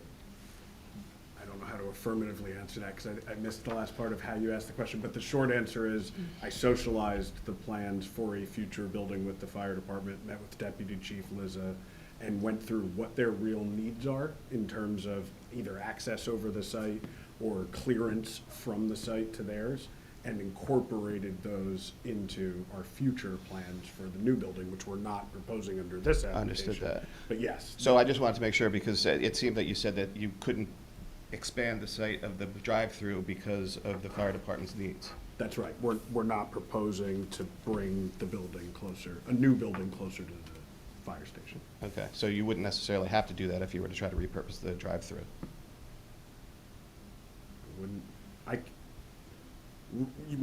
When you say repurpose the drive-through, you mean without an addition? or Well, without any to find additional square feet? another use for the drive-through. There is no other permitted use for the drive-through. The Because use of is the- prohibited. Because of the zoning. Right. So anything would be a non-drive-through use, and that's what we examined, and that's when we said. Right, well, this that's what I area- meant, like to repurpose the building as a non-drive-through.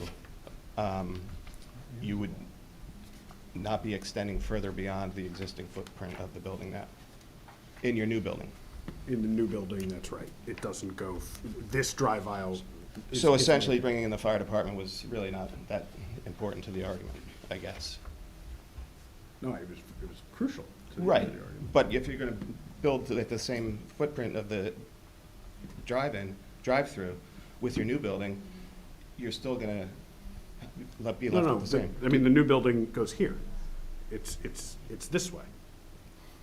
So we're adding the square feet on Okay, on well, this maybe side. that's just why I couldn't see anything over there Yeah. because of. No, so the idea was that if you were to adapt this building to try to make it recognizable in its architectural form, you would preserve the mid-century modern Okay. cantilevers and such, so you wouldn't add here, you would add here, which was problematic. Because you're to the- continuing the use of this existing driveway with the new Correct. building. Correct. Which is what the fire department really uses it for anyway. Correct. Okay, so they would be able to use that as well. I have a building 4 doors down, Yeah. or this is my Yeah. business. Yeah. Mr. Tremulak, thank you. Sure. You were figuratively banging your hand on the table saying that the existing building doesn't really conform to the neighborhood historic society, and there's no reason to keep it. Is that correct? I probably made that statement, but, I'm not testifying, and, I mean, if you want to, I'm happy to answer your questions, so. Yeah, I was just going to point out that the new building, proposed building, doesn't really conform to the Well, I understand, I respect your opinion there. We're not talking about the new building right now. I just wanted to point that out. I appreciate that. No. Any other questions then from the audience? Thank you. Okay, so why don't we start with discussion on our end? Yes, Mr. Tremulak. Might I just make some concluding remarks before the board discusses the application? Sure. Okay. Thank you. Appreciate the board's time.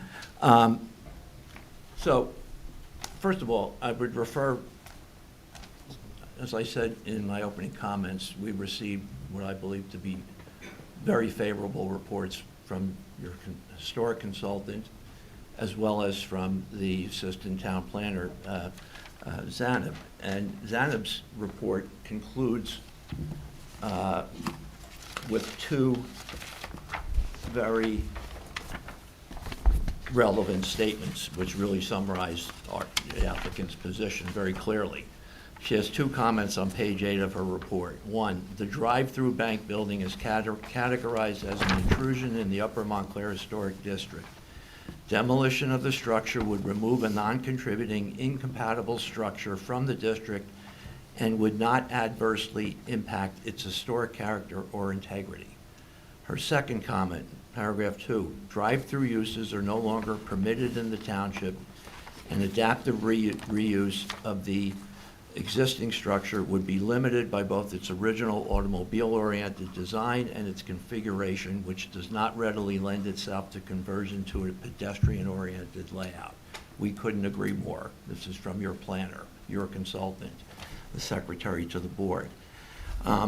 Turning from there, I just want to refer to the criteria in your ordinance in order to demonstrate entitlement to totally demolish a building. And I'm referring to section,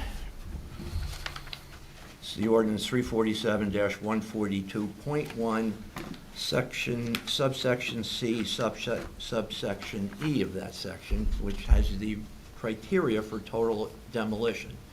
And the ordinance says that an applicant seeking to totally demolish a building has to demonstrate either that the preservation of the historic building site or structure is not warranted, or the preservation of the historic site or building site or structure would impose an undue burden or hardship on the applicant. Either or, okay?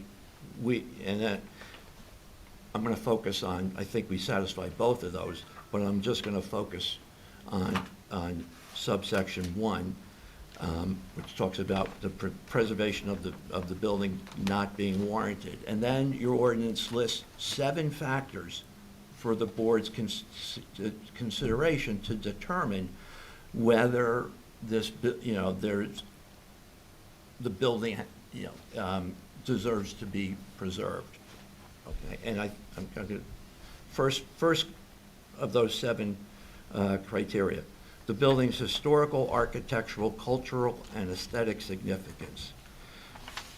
I think it's clear from the record, I understand your opinion, Madam Chair, but you have a report that was done by the nomination committee characterizing this building as non-contributing, as an intrusion into the district that adds nothing to the district. It has no historical, architectural, or aesthetic significance that warrants that it should be preserved. It was built in the 1960s, built for a specific use which is no longer viable, which leads to the second criteria. You're supposed to look at the use, its intended use, and the use for which the building was originally designed and the feasibility of the continuation of the design use. Clearly, it was built for a use that's no longer viable. no, it cannot be operated at this location due to the deed restriction and due to the fact that the zoning doesn't permit any drive-through operations. So it's clearly, not feasible to continue the use of the building, the use for which this building was designed. Number 3, supposed to consider the importance to the township and the extent to which its historical or architectural value is such that its removal will or will not be detrimental to the district. Clearly, this is not an important structure in the historic district, as confirmed again by the nomination report. There's no historical or architectural value. It's non-contributing. Its removal will not have any detriment to the streetscape or the other buildings in the district. The 4th criteria, to the extent to which the building is of such age, unusual, or common design that it could not be reproduced or could only be reproduced with great difficulty and cost. I don't think there's any issue that the building, it's a small one-story building with brick and some marble. It could easily be reproduced. I don't know why anyone would. Certainly at this location where it couldn't be used as a drive-through operation, but clearly the building could be reproduced if someone thought it had some value. The next criteria you're supposed to consider is the extent to which the retention of this building would promote business, create new positions, attract tourists, etc., or make the township a more attractive and desirable place to live.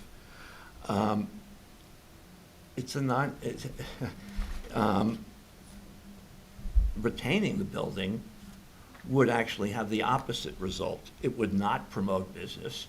It wouldn't be utilized. It would not generate business. It wouldn't generate new employment positions. It would not be good for the business district. And it certainly, retaining the building is not going to make this town more attractive or desirable for people to live in. The 6th criteria is supposed to consider the probable impact of its removal upon the character and ambience of the district. It's a non-contributing building. It's already been established. It's intrusive into the district. We're asking to remove an intrusion. We're not asking you to remove a contributing structure. So there'd be no negative impact, certainly, from removing this building, and I think if there was any impact, it would be positive. The last criteria is the extent to which the replacement building proposed would preserve or not adversely affect the character of the neighborhood. I don't think the focus here should be on the replacement building because that's the subject of a separate application, and this commission is going to comment on that. The public can comment on it. But notwithstanding that, we think that the replacement building, we believe it's a permitted use, although we have a little bit of disagreement with the planning department, which, will be resolved before this board gets heard by either the planning board or the zoning board. But we believe the replacement would certainly have more value, would contribute more, not only to the historic district, but even more importantly to the business district by providing a very active, viable use that would generate activity, to quote Mr. Reiman's comment from the last application, generate activity and people coming and going from the business district, which would be supportive and a value and a benefit to the community. So again, those are the 7 criteria that you're supposed to consider. And I think, in my view, all 7 of those criteria are in favor of what we're seeking to do here, which is to demolish a non-contributing building that's an intrusion into the district, that can't be, it's not feasible to be utilized. Could it be adaptively used? Yeah, but now it's not going to look anything like the building that is there now. So, for all those reasons, I think I think, in my opinion, overwhelmingly established that this is an appropriate building for which the commission should issue a total demolition permit. So, thank you for your time. I didn't mean to go as long as I did. Okay, thank you. Mr. Reimnitz? I have just a couple of questions. Is demolition our purview? Yes, Okay. it's a C of A. And once we say this, the applicant comes back now with a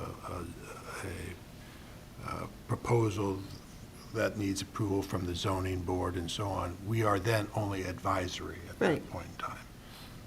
And that's what we will So- hear after this vote. What's Well, that?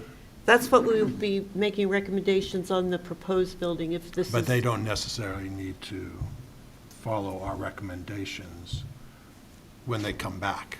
This is it. We don't have really much control here other than the demolition. Right. Unless the applicant says they're going to work in their best faith with the HPC to make a building that's contributing.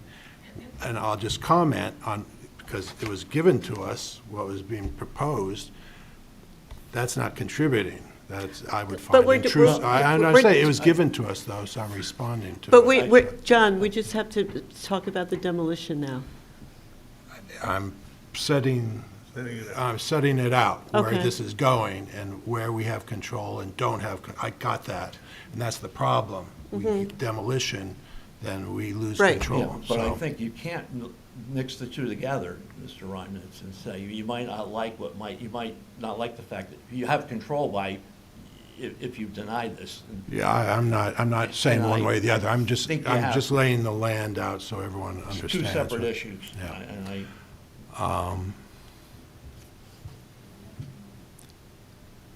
How much does the firehouse intrude onto the site? It just The firehouse as a property doesn't encroach. the access, But they're going over using the it every day, curb, they're they're using it for, dri- it's is mostly it- for shift changes. Is it feet, 10 feet? It's the driveway. They need to get a car out to create space to pull a new car in. So they're using that, They use that your driveway, okay. We're having discussion, I can make some other comment? Okay. So I think there's also two different issues. One, as a piece of architecture, or does it have any sort of significance? I have to disagree. I think it does. Is it a great piece of its architecture of its type? No. And then that's separate from whether it's intrusive does it support sort of the character of the neighborhood or reinforce that? Those are two different things. It definitely is intrusive in the case, so it doesn't really, in my mind, add to the neighborhood. It's too bad that, my opinion is, so that's just a comment. Doesn't go any more than that, it's unfortunate. Can I add to that? First,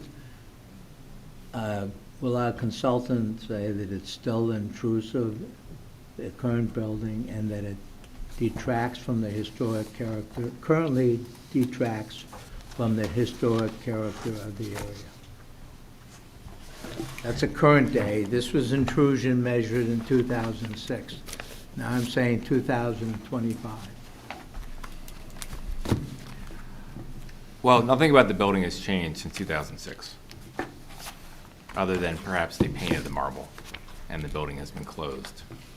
So if you frame it in that context and the fact that it is not cohesive with the rest of the architectural styles in the immediate vicinity, if you're asking my opinion, I think intrusive is too strong of a word, but I do not believe it fits with the architectural landscape and elements of the commercial units that are in the immediate vicinity of That's the what I was property looking in for. question. Currently, you're saying that too. You reaffirm that currently it would be deemed inconsistent with the historic character of the I think surrounding. inconsistent is a better word than intrusion, yes. Okay. Thank you. Mr. Giuliano?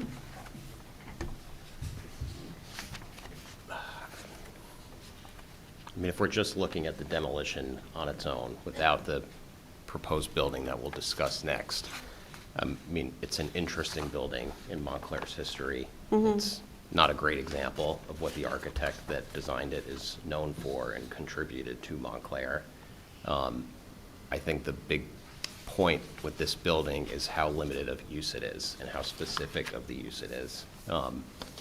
it is a mid-century building in a neighborhood that's not populated with mid-century buildings, and if it was a simple rectangular floor plate, you know, maybe we could push more for an adaptive reuse or relocating it or doing something with it. But I agree with our consultant's report that it's such a specific floor plate, it's so limited in its space, it can't be used for much, and adding to it would render it unrecognizable as an adaptive reuse or addition. So generally, I'm in favor of approving the demolition of it.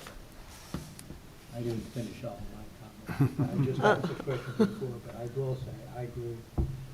I favor it being demolished. I do not, as it's currently also inclusive, I'm certainly concerned about the new buildings.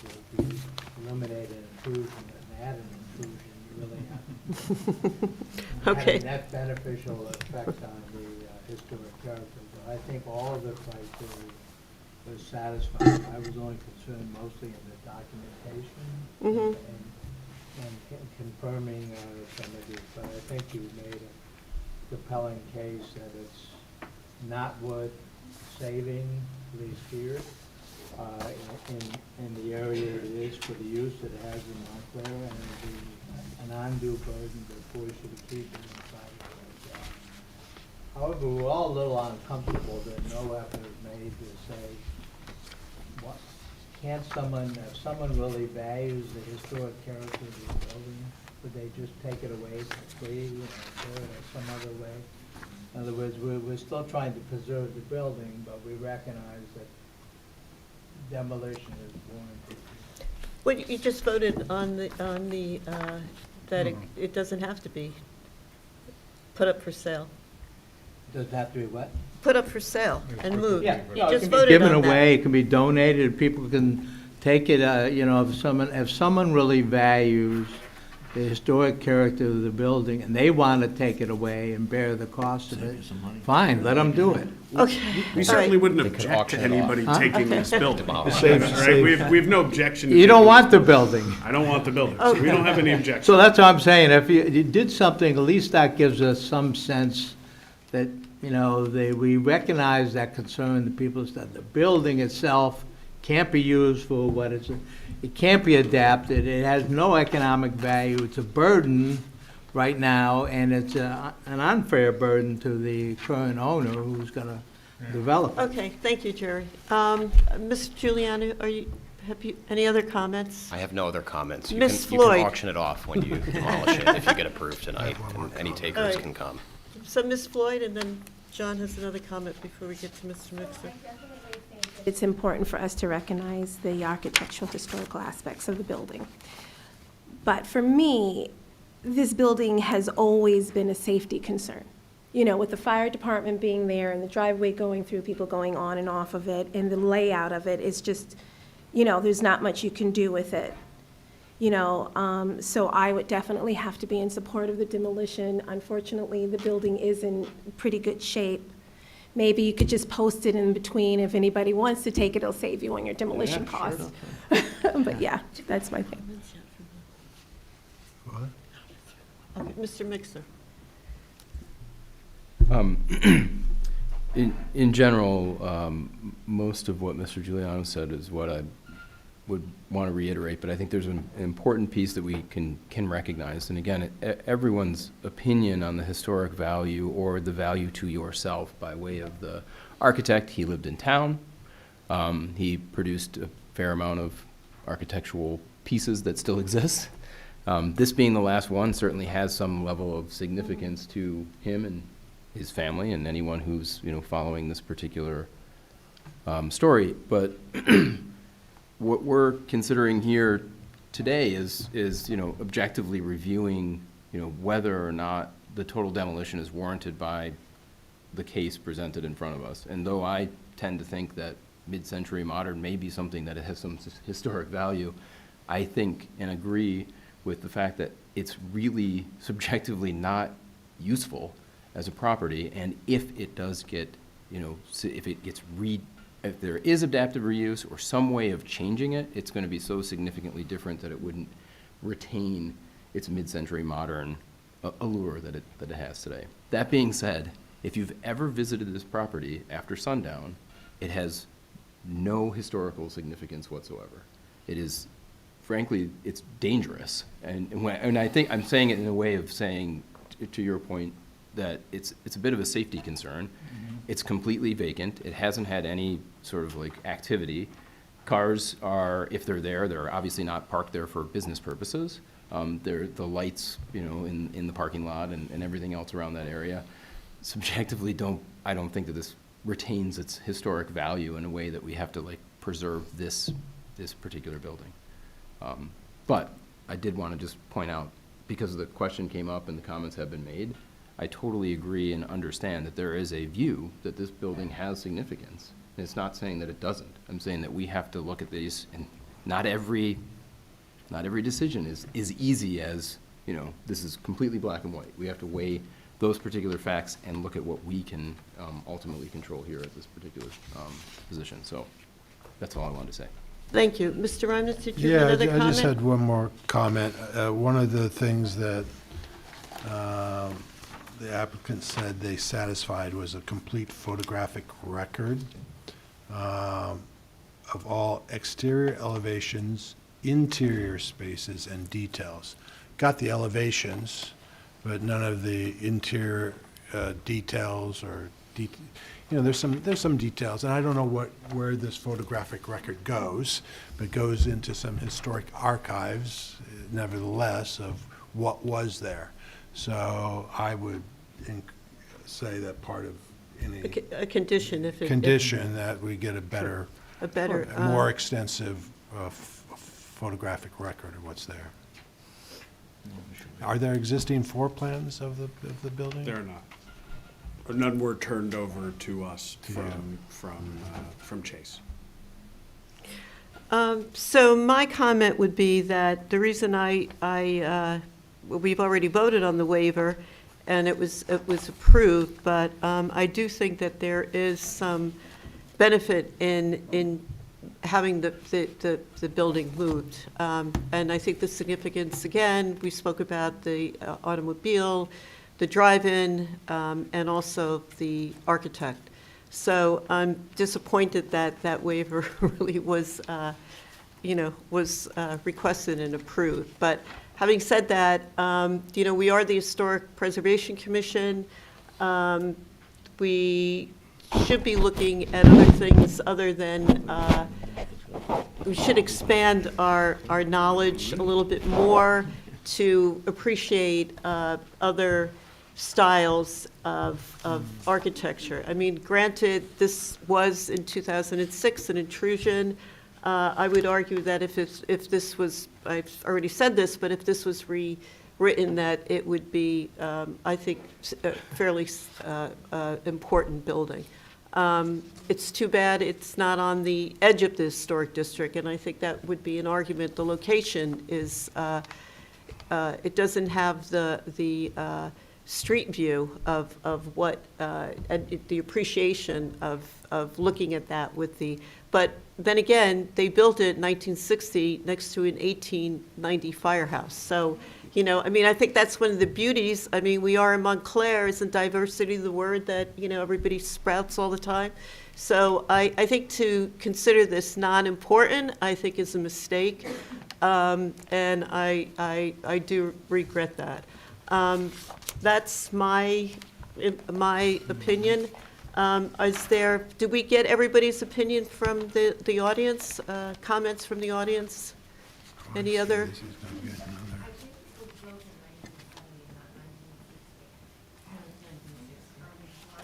Yes. Okay, all right. No. Is there any other comments from the audience, from the audience that would, before we take our vote? None?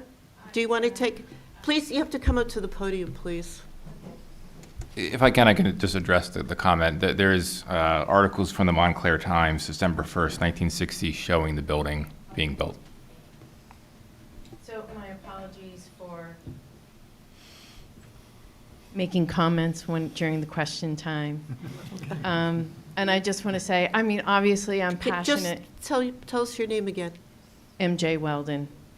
I just think it's a real shame that this building was misclassified as an intrusion. You had stated if it had been properly classified and it wasn't an intrusion, you would not have purchased it, you would not have taken on the project.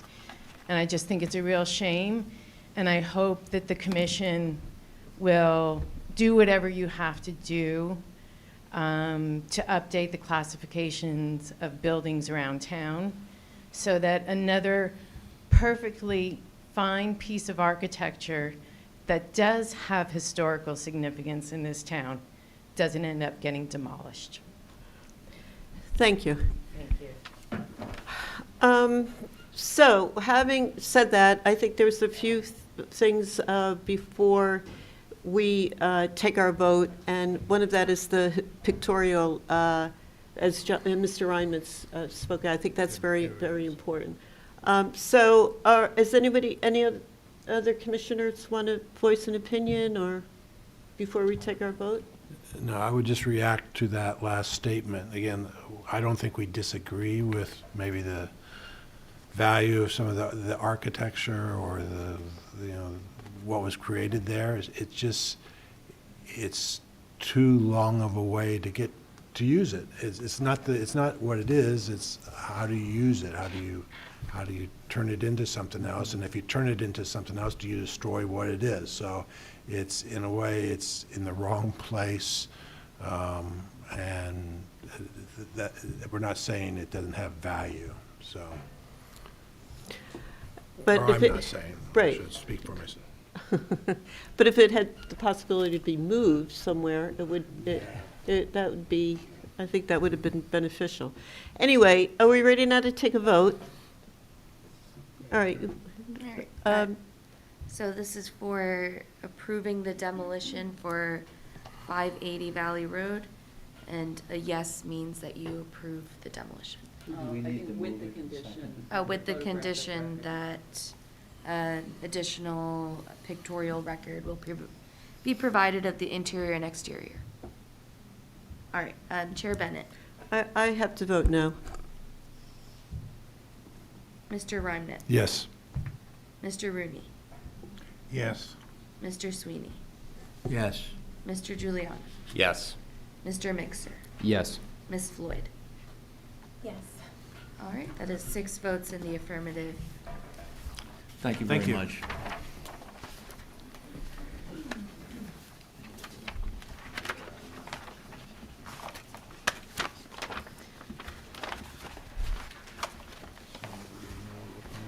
Yes, now we are looking at the proposal for the building that you proposed to put on this property.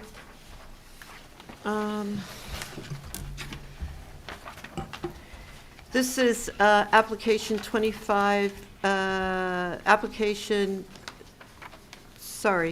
2954, 580 Valley Road. This is construction of a one-story swimming school with parking. And this is what is proposed to be built on the site that we just approved the demolition of the bank, drive-through bank. And now we are going to be looking at a proposal for a swim club. And these are recommendations that will go before the planning board. So is anybody else going to, or? Yeah, we have the project architect here. I'm going to kind of step aside, too far aside, but I mean, I think, well, Mr. Genova will provide testimony, and then Caroline, you can sit. Carolina, like, Caroline? Yes. Did I say that correctly? Good evening. Thanks. Okay, Ms. Conley? Hi. Hello. Could you please identify yourself and your relationship to the project, and then our attorney will swear you in? My name is Karolina Potkanowicz. I'm the project architect for the new proposed building on the site. How do you spell your last name? Podkanowicz. Oh. Okay. Ms. O'Connell, let's raise your right hand. Do you swear or affirm that the testimony you will provide on the application tonight is the truth, the whole truth, and nothing but the truth? I do.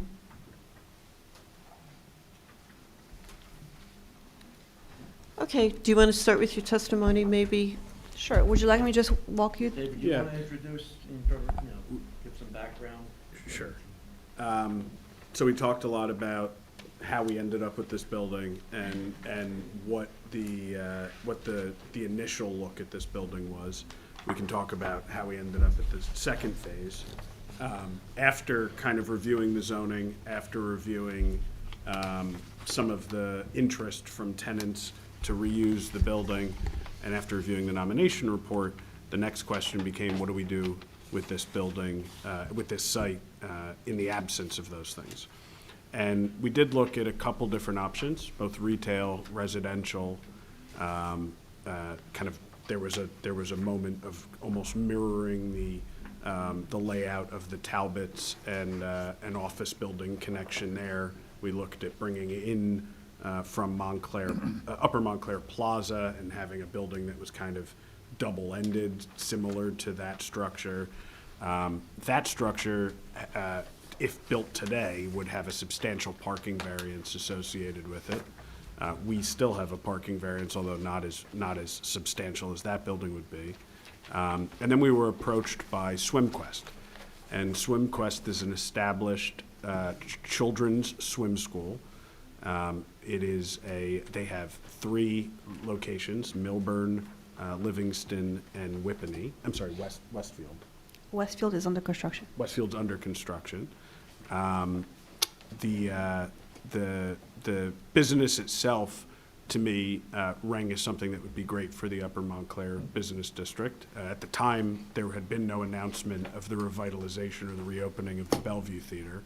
So I looked at the use and said, this is a great use for traffic. This is a great use for, when I say traffic, I mean retail traffic, retail presence. Parents come, they drop their kids off. It's a 45-minute to 60-minute swim class.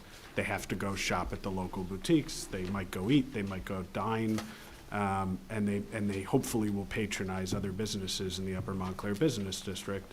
It also gave us the opportunity to relieve some of the massing on this site that I think would have otherwise been as of right. In the NC zone, it's a 36-foot height. There are no side yard setbacks.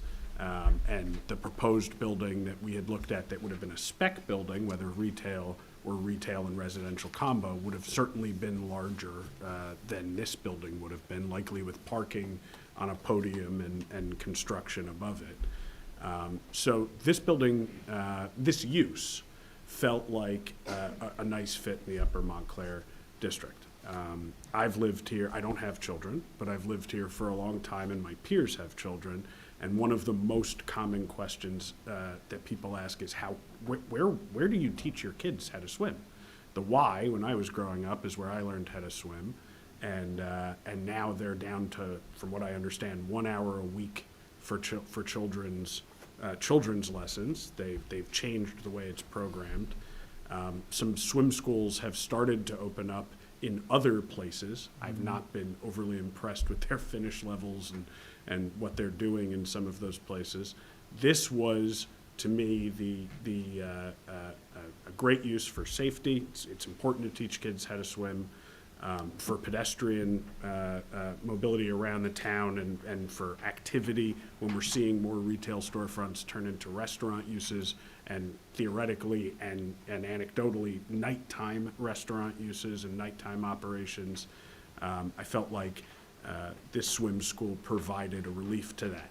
It also provided, as I stated earlier, a relief to what I thought the proposed massing on the site might need to be if we went in a different direction.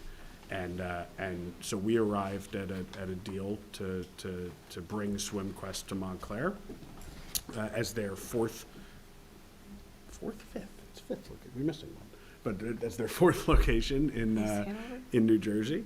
And the building proposed is slated to go in front of either the planning or zoning board. Next step is DRC, so next step we're in front of the Development Review Committee on December 4th, right? No, on December 4th. And then it will go to one of the land use bodies for final approval. There are some variances noted in our application. The most significant one is a parking variance. We are proposing parking consistent with their other locations. The other good news about this was not a lot has to be hypothetical in this because they have 3 other locations, so we're able to review how those locations operate, what the flow is of people in and out, what the choke points are, and make decisions as to how to design this building with my knowledge and the kind of intimate knowledge of Montclair and Upper Montclair. And I think we arrived at something that works really well in the Upper Montclair Business District. So that's kind of how we arrived at this place. We tried to be expeditious. As I said, we closed in April. We submitted our application in August. It was deemed, I guess it wasn't deemed complete until the total demolition was approved because that's a prerequisite for it to go to the land use body. So after your resolution, it will be deemed complete and will be scheduled for either the planning board or the zoning board, depending on the outcome of some of our internal conversations. And that's how we got where we are today. And Mr. Tremlech, you noted before about permitted uses in the NC, and you said something about you didn't know if are you considering this educational? I'd like to know what it is that you're considering this. We've applied, if you don't mind me answering the question. Well, Mr. Tremlech voiced that before. Well, we felt that it was a permitted use based on, is it the education? Educational Play Center. If you look at our website, and I say our collectively, but the applicant's website, the SwimQuest website, you look at the Kidville website, for instance, they are identical other than instead of a jungle gym, it's a pool.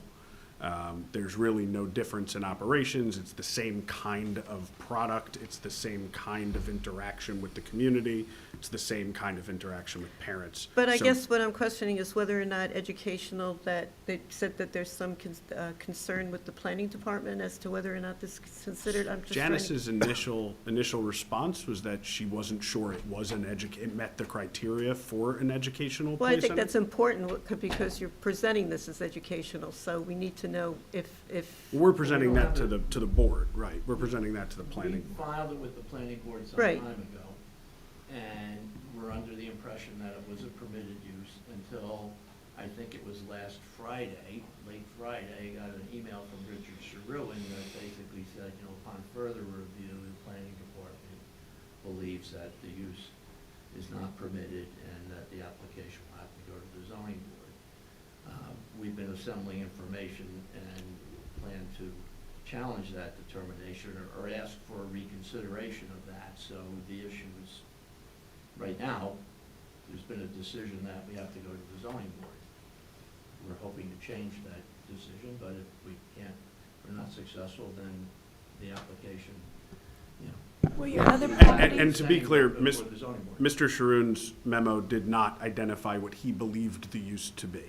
He just said, I'm not entirely sure this is an approved use in the zone. So we're responding to that by noting the similarities So the between other swimming approved pool or what is not approved? The swimming? He said that A we don't permitted know. use. He Is it said, a "I don't swimming believe pool this or, is-" I mean, you're presenting to us, we have to comment now on a swimming pool.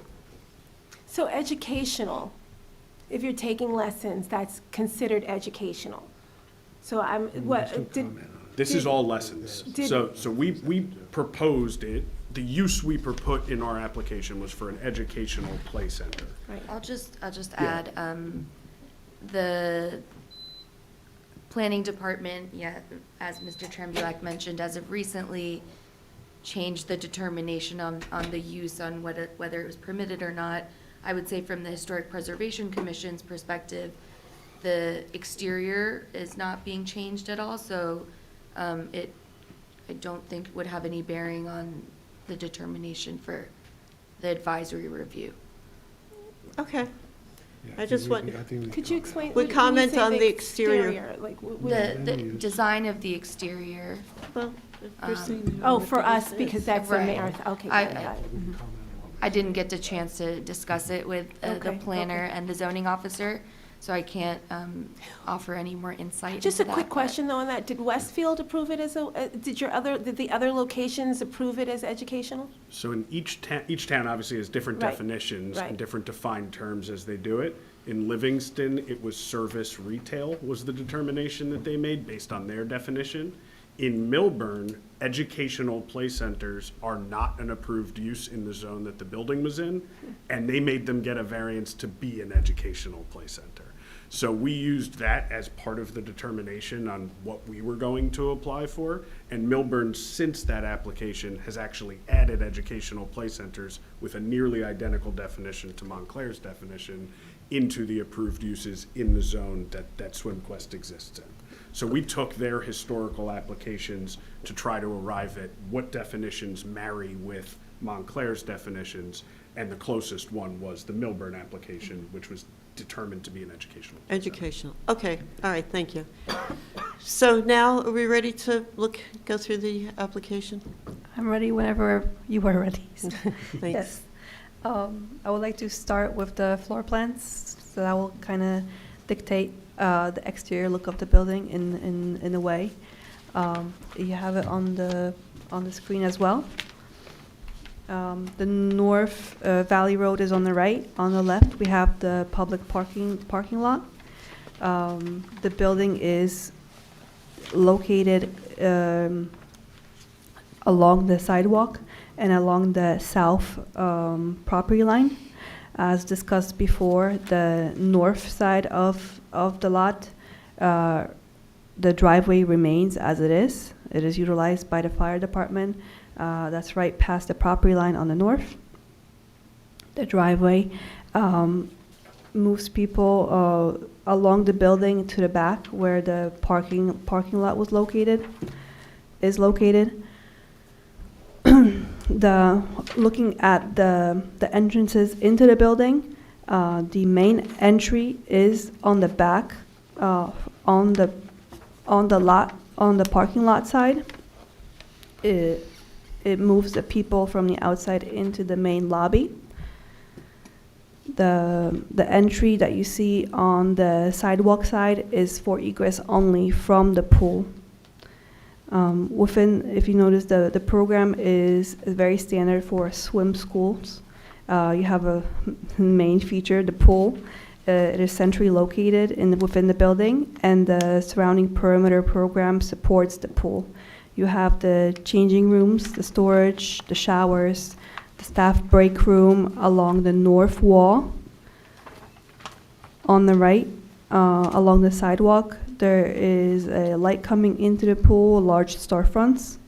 And then to the closer, along the south exterior wall, you have the large lobby with some, there's a pond, there's additional changing rooms, and there's dry restrooms.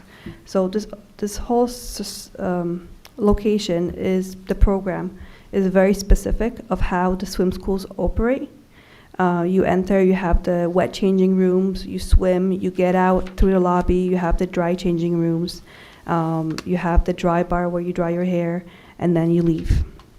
Can I interrupt you for 1 second? Sure.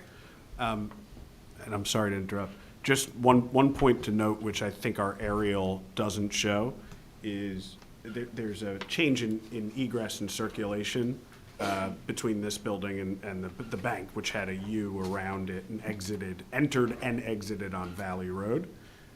The proposed exit onto the Upper Montclair Plaza side exists. It's got bollards blocking that exit, but that drive out into Upper Montclair Plaza is an existing third egress currently, and so we're proposing to utilize it when the drive-through bank had not utilized it. There is no parking spot in front of it. In our aerial, there is someone illegally parked in front of it, probably because there are bollards there, but we have vehicular access over that property, over that lot line to get into the Upper Montclair Plaza. Sorry. No worries. So The building that you see here, it's about 8,000 square feet. The footprint of the building couldn't fit all the program. At the bottom of the sheet, you will see there is a basement plan. The basement portion of the building is very small. It would be located at the top right corner of the building.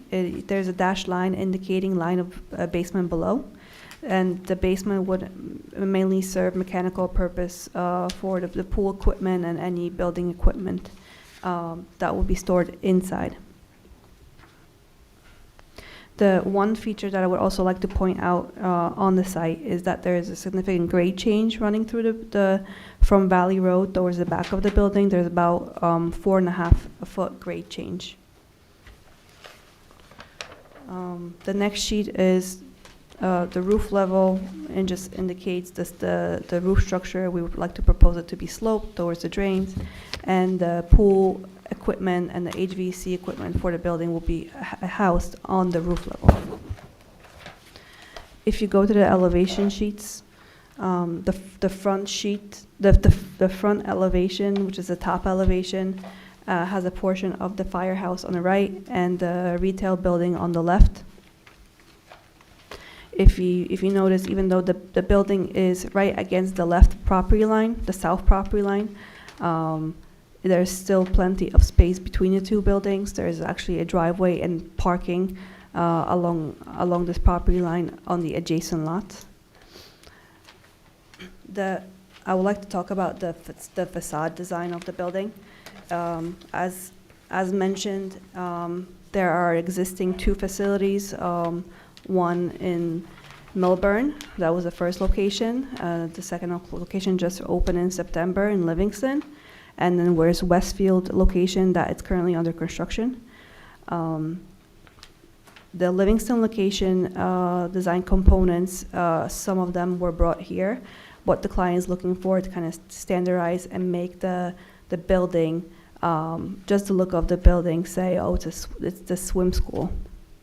So the front top street elevation, we try to incorporate the same elements, such as the wave on top, the wood look wave. Can I interrupt you? Do you have a picture of that we can see, that people can see? Do you mind if I operate it?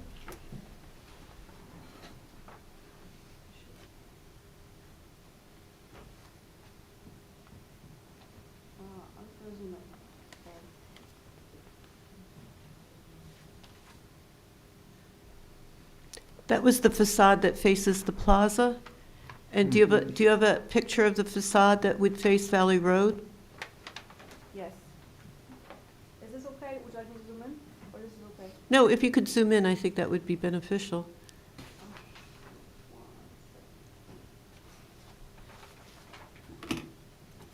Do you have a color rendering of the Valley Road? Okay. Yes, please. Okay. That's the back, right? That's the Valley Road. Oh, that's the front. That's Valley Road? Yeah. Okay. I'll leave it here. So the rendering is more taken at dawn. It looks a little dark, but what we're trying to emphasize the lighting features on the building. The top of the along the parapet, you have a wave wood-like material, which actually would be a metal panel. It mimics the logo of SwimQuest. It's a swimmer. And then along the bottom there, we were limited to the amount of storefront we can place along the street. And that was due to the program which I just described. The storefront that you see here you would look into the pool. The one thing I want to mention here is that the floor finish of the pool and the lobby aligns with the main entry, which is stored in the back. It's about a 4-foot grade change. So on the elevation sheet, you will see the dashed line that the actual storefront is about 4 feet higher than the finished floor within the building. That was one of the reasons why we proposed about a 20-foot high building, even though it's one story. We wanted to have as much light coming in and tall storefronts and the signature wave along the top. the wave, what you see on the rendering, carries through along the side. The program within the interiors has changing rooms, the break room, the mechanical rooms, and the changing rooms and a shower. It didn't allow for much room for windows. We were trying to aesthetically add some feature to the plain solid wall with a wave and some lighting. And then moving towards the back, the facade that faces the parking lot, I'm gonna flip over. Oh, thank you, David. Yeah,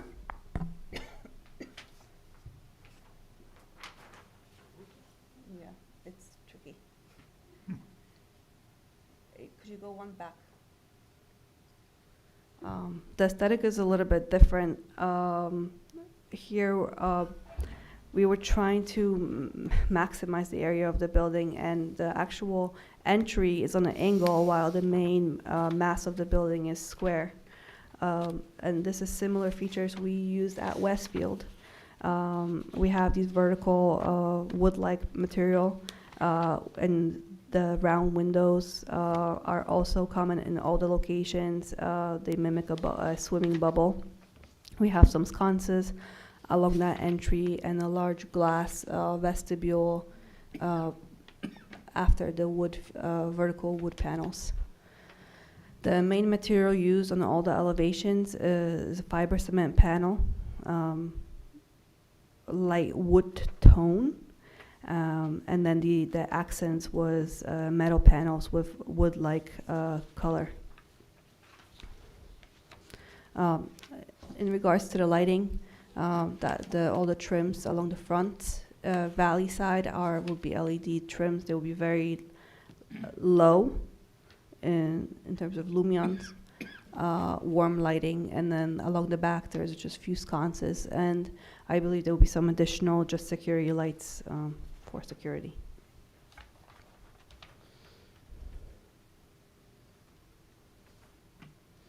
There, one thing I also want to mention, both the front and the rear facades, I think they will be very visible by the people who are going into the building and the people who drive and walk along the street. There's 2 signs proposed for the building. One along the street, there's a SwimQuest swimmer with SwimQuest text at the bottom. The size of the sign is 2 foot high by 7 foot wide. And in the rear, it's only text noting SwimQuest, that's 1 foot high by 11 foot 8 inches long.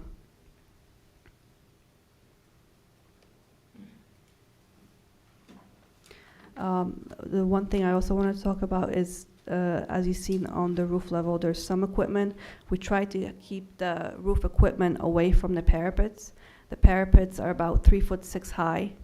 And when looking at the building from the street, the intent for the parapets was to disguise and hide the rooftop equipment. So no screens at the moment. No screens were proposed, as you see from the 3D views. Is it safe to say, Carolina, that we also paid attention to the placement of that equipment so that from various angles you aren't able to see it over that parapet wall? Yes, we definitely want to keep it away from the parapets. And from the renderings we have, you're not omitting that equipment. You simply couldn't see it if you were standing where you are in this rendering. Right, that's correct. Thank you.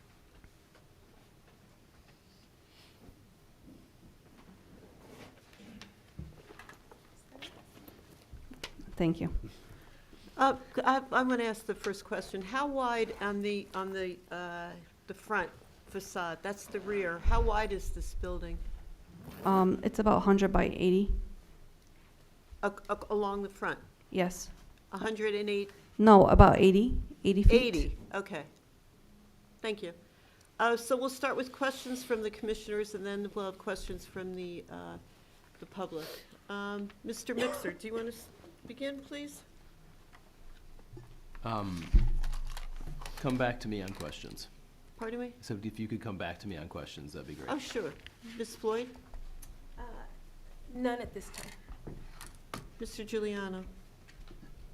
Forgive me if this is in the paperwork somewhere, but do you have any bulk variances that you're going for with the building in terms of size, height, width, footprint, coverage? I don't, it will be on our civil sets. I don't have them with me. But in terms of height, I know we're way under. Yeah, the only, no setback variances. Is it impervious coverage? I think there might be a coverage variance. I think we have a coverage variance where right now it's non-conforming, it remains to be non-conforming, but we needed to do on-site detention to solve for stormwater. Okay, I see it here, lot coverage and parking requirement. Right. Lot coverage Okay, and parking. and you're doing on-site storage retention to offset the We haven't impervious gotten the coverage. engineering memo back, but we designed the stormwater system to align with Neglia's typical requirements when there is that condition. Okay, and then on the building design itself, I mean, how unique is this design compared to what the company itself is trying to do as a standardized property design? I know there's only a few right now, but are they trying to build up kind of a design standard that all of the buildings need to incorporate? Yes, that is, the first one, the Milburn one, differs in some ways. I think it's consistent in its approach, but it does have differences. And they didn't love the final product that emerged from Milburn. So the other two have been designed consistent with this design. And my understanding is future designs are based on this design. So is it the incorporation of this wave geometry, or is it the material? What are they trying to make standardized in the exterior design? So, one of the first, I mean, when we started talking about a swim school, I had to honestly say to my partners, I've never built a swim school. I know what I know and I know what I don't know. And one of the first comments that was made to me was, it can't disappear. It is a unique building. You know, I don't remember the example he used, but I'll use like a supermarket or a gas station that kind of needs to reflect that it is a unique building. And then he brought up, it also has unique site characteristics, like there's a lot of privacy on the changing sides. It's hard to put glass in certain places. If he had it his way from a programming perspective, there wouldn't even be a storefront on the front side of the building, but I knew that that was going to be something we needed to do, and we tried to design the building to incorporate it. And finally, it was a lot of these are in strip centers, a lot of them are in strip malls and kind of retail sites where there are other big box users, certainly no sign limitations, big neon signs, and they can accomplish similar things by using tools that I didn't feel was appropriate in the historic district or in the upper Montclair district. So we leaned in on it's certainly a contemporary design. I'm not going to pretend it's not a modern design, but it actually incorporates many of the things that are in the guidebook, like the approved materials list and other things. We're not wed to to every single detail that's on here. The spirit of it, we are, but it's the idea is for the building to be identifiable, when passing as to what it is and what brand it is in a sea, no pun intended, of other things kind of emerging. Okay, so there's a goal, but I'm just trying to gauge before we get to comments, what parts of the design are more non-negotiable for this brand on their end versus what's been I don't know that the for this. design is that unique other than the wave structure, which does seem to be pretty important to the end user. The LED lighting that was in the wave structure felt like it served two purposes. It accented what was an architectural feature. It also provided some site lighting and some kind of wash lighting to the building at night, which doesn't exist now. But if you were to remove that, you kind of just have a rectangular building with awkwardly placed windows on both sides. And so the building itself is not, it's certainly less specific than this building in terms of its design. But that wave feature is important to us, to the applicant, and to the end user. Okay, that clarifies things. I don't have any other questions at this time. Okay, thank you. Mr. Sweeney? Yes, I want to know if you consider whether the facade of that building in the area would be considered an intrusion to the area because it's inconsistent with the historic character of all the surrounding buildings. And second, related to that, I know your functionality inside we're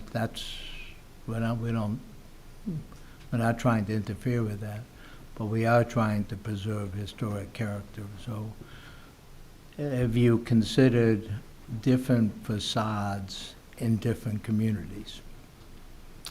I haven't been involved in these other projects in other communities, so I can't speak firsthand about the planning process in the other applications.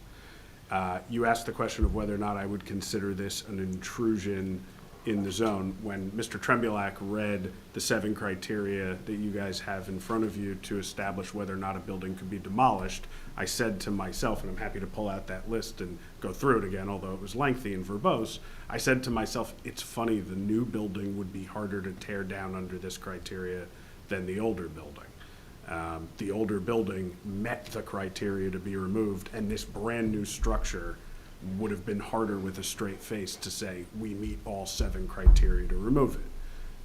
I can go through that with you if you'd like, and what brought me to that conclusion. No, But I I've don't also, think that's necessary. Yeah, but I've also noticed many applications and I say many, it's not a giant district, but many applications in the Upper Montclair Business District that have come in front of you lately have been on the more contemporary side. The Minoru storefront that was in front of you not long ago, the new, I think it's called Northeast Architectural, where the appliance store was on Bellevue Avenue, is a more contemporary, boxy, not masonry, not Tudor, not colonial, not mid-century application in that district. And so I think it's less intrusive and it's less unique today than it would have been 15 years ago when things were a little bit more traditional. But that informed some of our decisions. Okay, just an observation. Some of the national franchise hamburgers and other chains, McDonald's, they have a standard that they want to have, but they tend to conform to the local community's standards. But, Mr. Sweeney, questions? Yeah, that was a question. Well, it's an elaboration on the question I asked, whether they're considered having a facade that differs depending on the community and location in the community where it is. We'd certainly hear recommendations from this board. I'm never upset about coming in front of this board because I find that by the time we hit the planning board or the zoning board, our buildings always get better. So we appreciate constructive criticism here, and we'll do our best to incorporate comments that we feel we can into our eventual application. Okay, so does that mean you would be willing to consider adjusting the facade so that it is more consistent with the character of the historic buildings surrounding it? Again, I don't know that I would agree that it's completely inconsistent with things in the district. The district itself is not uniform, right? If you were to simply remove the wave structure from the front of this building, it's almost identical to the Talbot's building, right? Which is just a rectangular building with an unremarkable aluminum storefront in the front. I don't know that I necessarily agree with the premise, but yeah, we're open to feedback on how the building design can be better. That's part of the reason why we're here. Okay, thank you. Okay, thank you. Mr. Rooney, questions? On the, you've done nothing on the south elevation. There's no design there, and that's going to be rather prominent as you drive down Valley. We didn't render it, but there is an elevation in our proposed plan of the south side. But it's not part of the wave It doesn't or anything have the like wave that. there, no. Is there any reason why not? Part of the reason was that at the time, and I don't know this to be, I've not seen an application, so I can't say that one is coming. the owner of the building to the south was discussing planning a new building there that may come to the property line. Okay, that's me.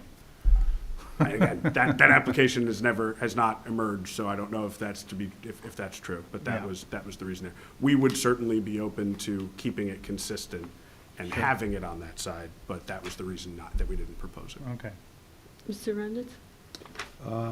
I guess this is a question for the architect.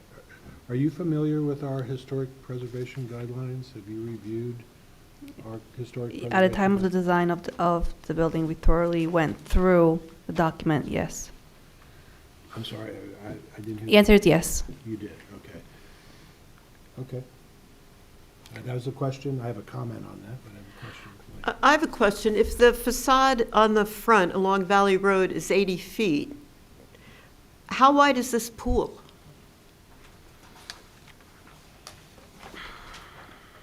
I think it's 35. I believe it's 30 feet by 70. So 30 35? feet. It's just over 3,000 square feet, so it's like 35 by 70. So it's a pretty small pool. No, it's a pretty big pool. It's, the length is standard length for the swim school. 50 by 60. However, there are steps there. However, the width, we couldn't fully accommodate the additional lane, and this pool has one lane less than the other locations. It's narrower. Okay. And so the traffic flow comes off of, you're going to be using Valley, turning in, coming around, and then exiting through the plaza? Correct. Okay. And the height, you said was 20 feet? 20 feet from Valley Road sidewalk to top of parapet. And how high is the equipment on the top? The height of the equipment itself, the What will tallest. that add to the height of the 20 feet? The tallest, I believe, is approximately 8 feet, which is the pool unit. And it would add, however, recently the client has been changing that unit to a much smaller unit. And that would, at the time, currently what's on the plan, that would add 8 feet to the height. Okay. All right. Any other questions from the commissioners before I open up to questions from the public? Anybody have questions from the public? Okay, please come up, and Mr. Tremlak, if you, I'm sorry to just dislocate you. Move again. Okay, just state your name and remember it's questions. Okay. Holly Felber, Barber Eclectic. Hello? Yeah. Holly Felber from Barber Eclectic and the Upper Montclair Business Association. My first question is this. The exit for the driveway where there are currently bollards, when did you last look at what's on the other side? 2 days ago. Okay, because it's a permit parking spot. The sign is at the very far right edge as you're looking at the property line. So the far right edge, the sign says permit parking because I park there all the time. It's not listed on the parking utilities list of permit spots either. So it Interesting. It may be mislined. I didn't see a line to the south. I only saw the northern line that starts the next spot. But Nope. we do have egress rights over that site. Okay, so we would have to lose at least one permit spot from the parking lot in order to open up the bollards? It's not counted as a permit spot now under the parking utility. Okay, interesting. Okay, next. How many kids are in each class? I don't, that's gonna be testified to at the planning board. Okay, and the less, is that, I shouldn't ask those questions now? You can ask whatever you can ask. Okay. What are the hours of operation of the swim school? That will also be testified to at the planning board meeting. Okay. And is the pool big enough to swim laps? It is. It's big enough to swim laps. Will the pool be open for adults to swim laps during the day when kids are in school? I would add that we will testify to the operation of the school more in the planning board. Okay. And when the kids are in the class, are the parents allowed to watch the class inside? Yes, Yeah. yes, They are allowed to? Yep, There's a coffee bar, there's going to be chairs along the pool and outside the pool with for security. From the reception desk, also all the attendants have a full view of the pool. Okay. And to answer your previous question, it's not only kids that go to school, but also younger kids, like in preschool. So now it's operating full day. It is. For teaching class, yes. So it might be open from 8 in the morning till 8 at night? I think it's about 7 to 7. I Okay. think that's about the timing, but I don't want to put that in testimony now because we haven't started that part of the Okay. application. In our historic district, which is primarily Tudor, all of the businesses along Valley Road and Bellevue Avenue have their entrances on the street. Why is your entrance not on the street and it's just windows?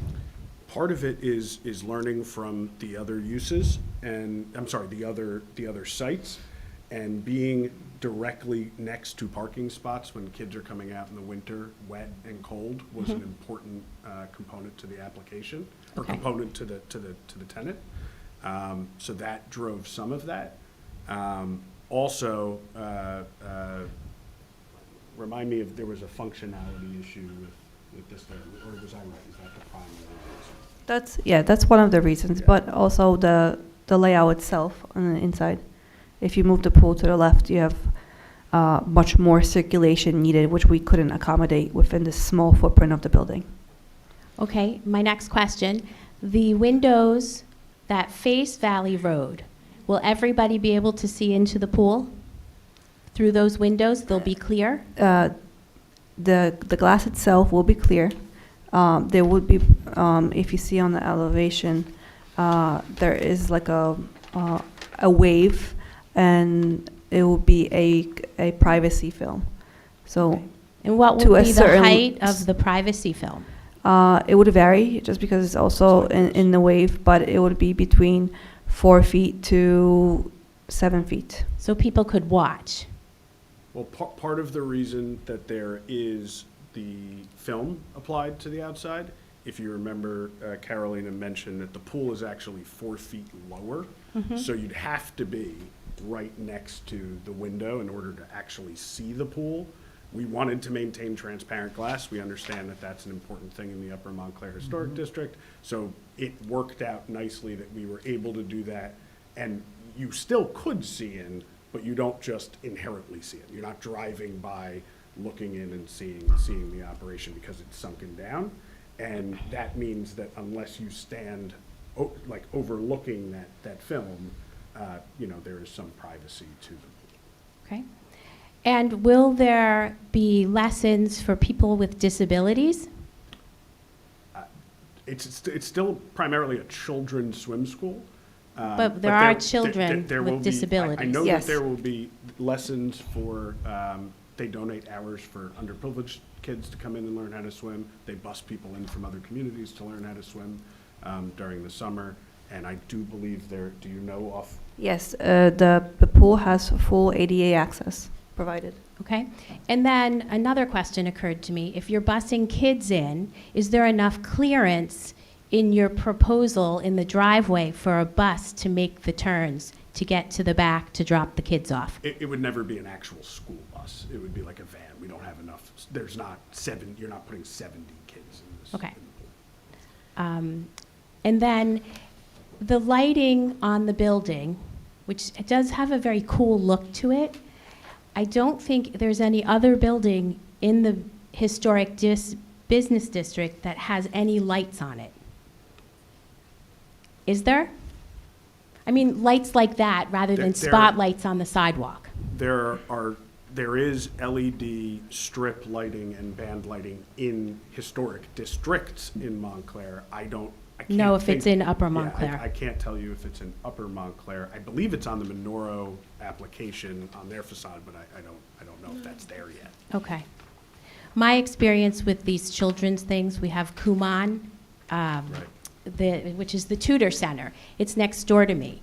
And kids go in, and I think they're in for an hour. My experience has been no parents come to any businesses, not for a coffee, not to shop. They sit in the parking spots with their cars running with all the fumes and exhaust, and they never partake in anything. So I sincerely hope that that doesn't happen. Well, the good news I can tell you is we have evidence of that happening in other locations of this particular swim school. And it's been, you know, we're going to testify at the planning board to the benefits and the detriments of this application with the intent of proving that the benefits outweigh the detriments. There will be testimony to how the other locations operate and experiences of other business owners in those locations and how it impacts them. Okay, and how many parking spots do you need for this kind of usage in this square footage? So there is no, well, we're still figuring out the use right now, and the use is obviously what dictates what the parking requirement is per square foot. If it's educational play center, that doesn't have a defined parking requirement. Yeah, it doesn't have a defined parking requirement. Milburn is a larger site than this, and they have 11 spots like we do. I think the Livingston one is part of a larger corporate campus, like not corporate, but a larger campus of Retail. uses. Of what? Of retail. Of retail, so it doesn't have its own designated parking. We're proposing 11, and that is consistent with what the applicant's experience is on these. Okay. And is this going to be the same size square footage as some of the other locations? This is the smallest. Okay, smallest. And is this a franchise? It's not a franchise. Corporate. Okay, corporate owned. Okay, and now I forget my next question. Maybe that's all I have for now. I'll come in and say hi, and you can ask me any questions you want. All right, I know I'll have a million more. I'll be in I'm in Upper Montclair every day. Okay, come in and see me. Okay. I will. Thank you. Thank you. Thank you. Thank you. Is there anyone Thank you. else?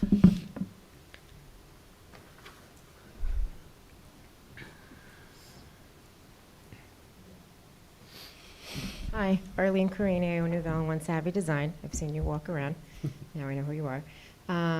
So I'm not opposed to what you want to do. I am opposed to you criticizing a building that was existing by an architect and then creating something that is just as an eyesore. It's very straight. Okay, so whatever. Bygones be bygones. My concern is the Montclair Plaza is a very tricky parking lot, okay? You have to be very, very careful. Kids coming out of there, crossing the street from coming out of the school and so forth, and it's a very tight parking lot. There's not enough parking in Montclair, as we all know. By having an exit going into that parking lot is gonna be causing a lot of confusion. It's gonna cause probably some accidents. If you have 30 kids in your class, in your swim class, like how many does Milburn have in a class? 20, 30? I don't know, I don't have that data. Okay, with me. but you would guess 20 20 kids, probably. let's just say 20 kids. It's 20 parents, 20 parking spots. Where are they really going to park is just something to really think about.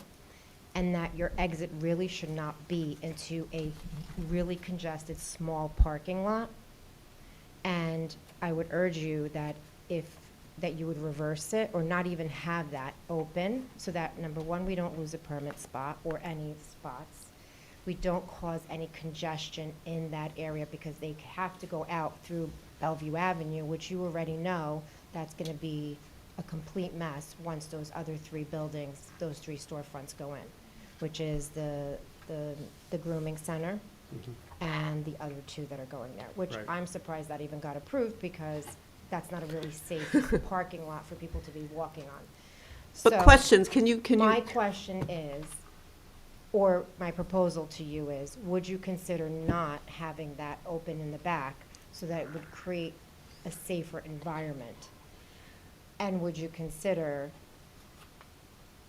if you only have 11 spots, would you consider maybe reconfiguring your space where you can have more spots because parents don't tend to leave their children and go walk for 45 minutes? 1 out of 20 might, but not all of them will. To answer your question, the egress and traffic around, the circulation on the site from vehicular access was looked at. There will be testimony at our planning board application from our traffic and parking consultant, engineer. The study that we did it takes a lot of note that this exit is actually a much more problematic exit than this exit. In terms of the times that he studied it, having two driveways right next to each other on Valley Road was more problematic to him from a data perspective than this exit. This exit here, I obviously haven't physically done it in my car because there are bollards there, but nobody needs any approval to do that. We could remove the bollards tomorrow. We could sell the building. The bank could have had access there. That's not part of the approval. The reason for this exit was that we could not figure out how to orient the building to be far enough away from the fire station and maintain a second egress on Valley Road. And if we push it this way, we dead end back here and need to do this whole K-turn operation to get out of there. That concerned the traffic engineer as much as the second egress here, because the idea was that parents and children, and like you said, small children, are more likely to be localized in our parking lot immediately than they are in the Upper Montclair station. And so if you're doing K-turns and you're turning around and you're trying to leave, that was more problematic. So this kind of streamlined out was part of a study by people smarter than me, who figured out that was an appropriate circulation plan. But they're not people that really work the area and that drive up and down. They have a different skill set. When I say smarter than me, it's a different skill set. I understand. They have a study, but Can they're not living may I it. just interrupt it just a second? We're really looking at the appropriateness within the historic district. So Right. your concerns are absolutely valid. I agree with what you're saying, but this is something that really needs to go to the next board. And there will be a Okay. planning or zoning board Okay. meeting in the coming months. Okay. Just food for thought, yeah. that's all. I would just like Thank you. for you to. And just this take is into good consideration. for you to gather all this for your next, Of course. Thank you. I'm Nice not to meet you. opposed to it, I just would like. So is there anyone else from the community? Because I have another question as well. And then we'll have you. Hi, Don Felber, up in Montclair, 594 Valley Road. I forgot your last name, I'm sorry, may I call you Genova. David? Yeah, sure. David Don. Question. I looked at some of your sites, other sites on your website, not your website, but the SwimQuest website. And Livingston is JFK Parkway, Whippany is Route 10. They're both up two-lane highways, I could call them. Milburn is Taylor Street in a industrial district, I believe. It's in the retail district. Well, okay, so the map didn't point out retail, but it looked more industrial than it did retail because I didn't see any two shops. Westfield, North Ave, East Ave. Train stations in there, there's a couple schools, professional buildings, didn't appear to be too much retail. You are coming into a heart of a retail district in Upper Montclair. Did you ever consider moving it to some place that was out of a business district, historic business district? The historic nature of it was not, I don't want to say that the use was informed by the historic district, but it happens to be, and we're going through this with the planning department right now, it happens to be the only zone that it's approved in. Educational play centers and these kinds of uses aren't approved in the C1 zone. They're not approved in the C2 zone. They're not approved in the C3 zone. The only zone that they're approved in is the NC zone. So the township itself thinks that this is an appropriate use and this is the kind of location that this use should be in. My guess, I don't want to speak for the town, is part of the reason is some of the things that I hope we'll testify to at the planning board meeting in terms of how the site functions and how parents come in and out. They wanted the Upper Montclair Business District or Watchung Plaza or Grove Street to benefit from that in the NC zone. But it is the only zone, I believe, Alan, right? The only zone that educational play centers are approved And in. you, thank you. You keep going back to educational. On the website for SwimQuest, it also says that you will have three main functions of the children coming in. It will be for swim lessons, which you've mentioned, birthday parties, and swim teams. That's right. So, in other words, you will field a team, a SwimQuest team in Montclair, and they will compete against other, like. Again, I can't speak to I'm not the operator, Okay. but that is the intent, and that is very similar to like Kidville has birthday parties and other things at their Right. location as well. They have camp. This is swim team. It's a very similar application. So it might stretch the limits of that.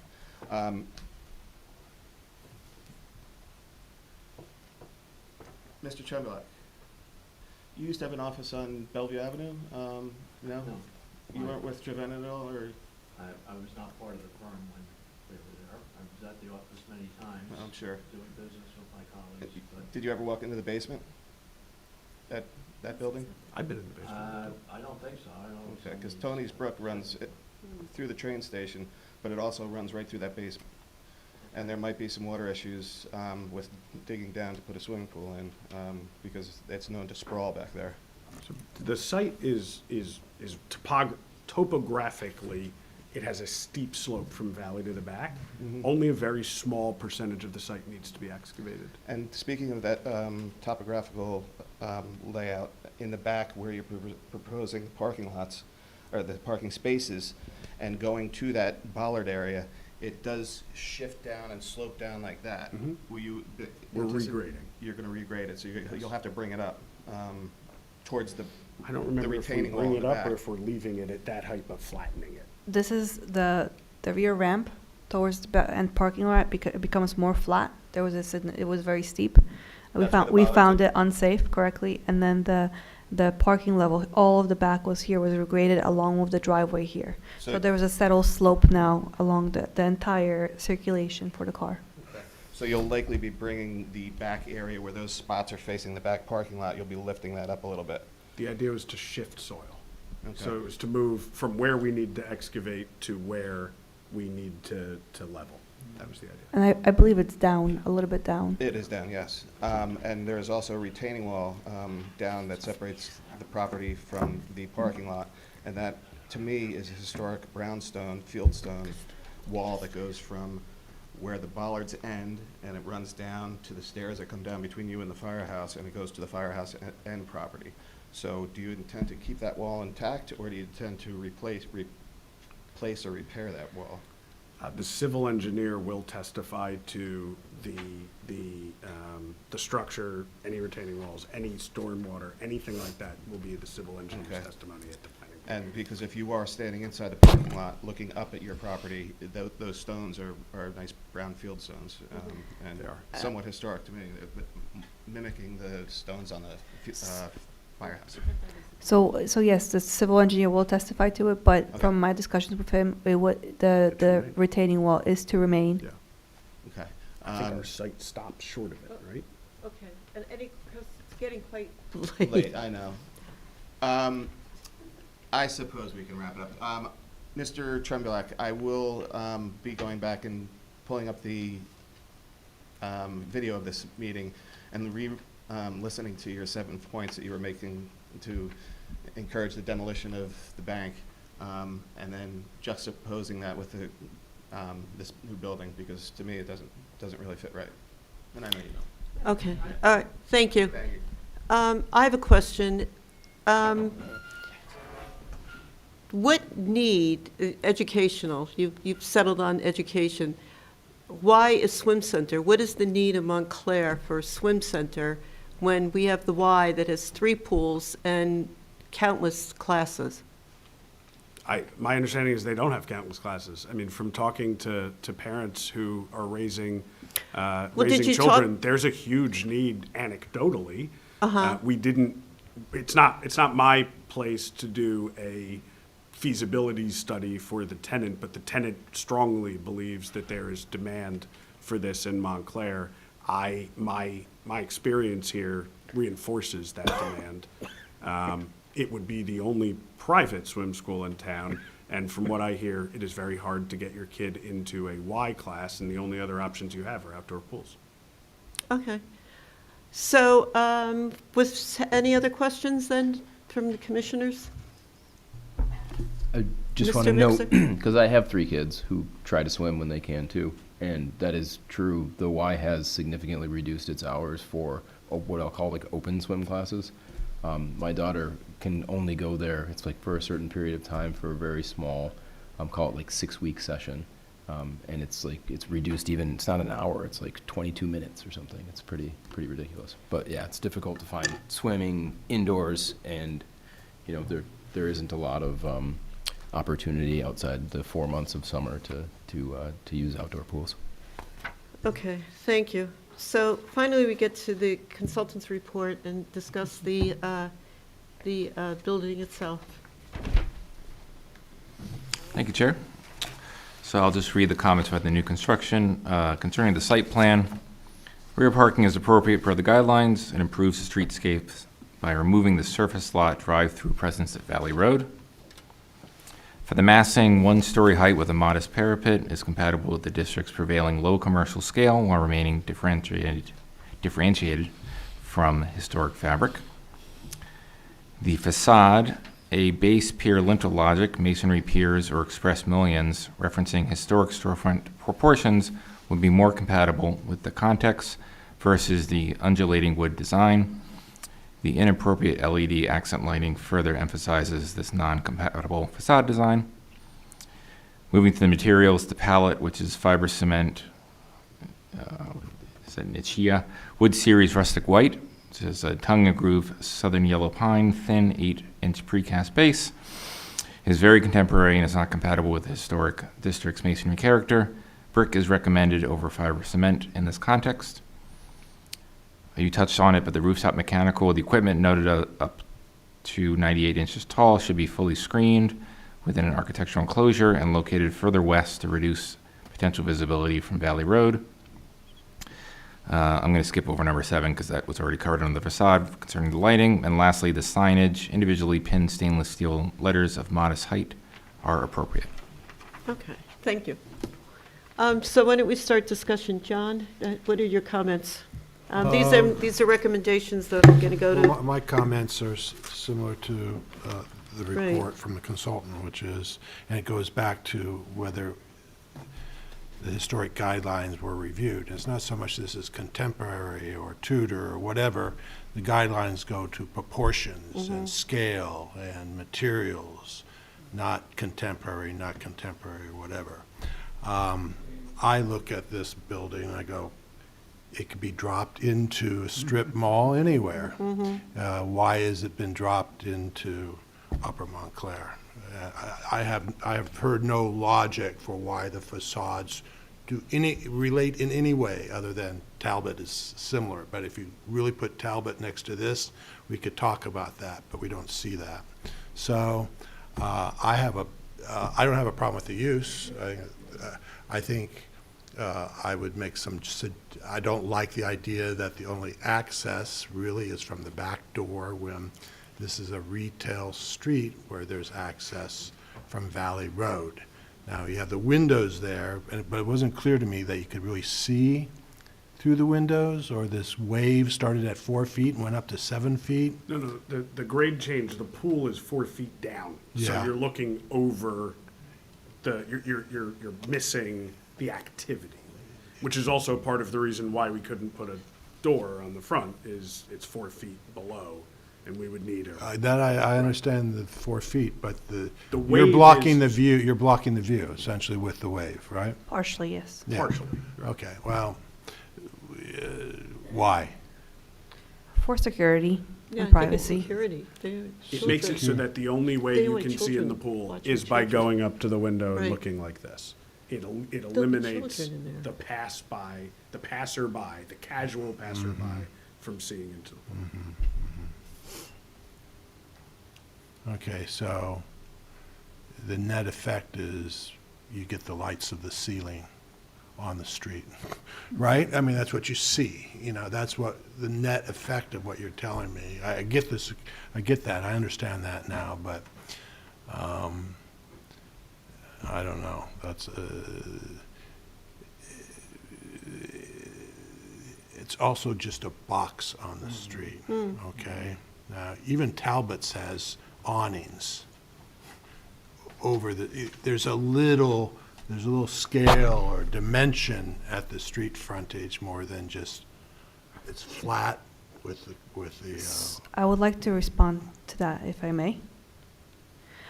If you look at the front facade, the wave is three-dimensional, not just in shape, but in depth. There's 3 pieces to the wave along the front, and each one projects out onto the sidewalk with different depths. The left side, which is the most significant depth, and the right is about ends up being about 6 inches. The full wave is built out of the wall. In addition to that, which I didn't mention in my description of the project, and I apologize, there is a thin black canopy along the entire storefront there with some downlights, which we felt when we were putting this together, it added the dimensionality to the front. We didn't see it as just a box.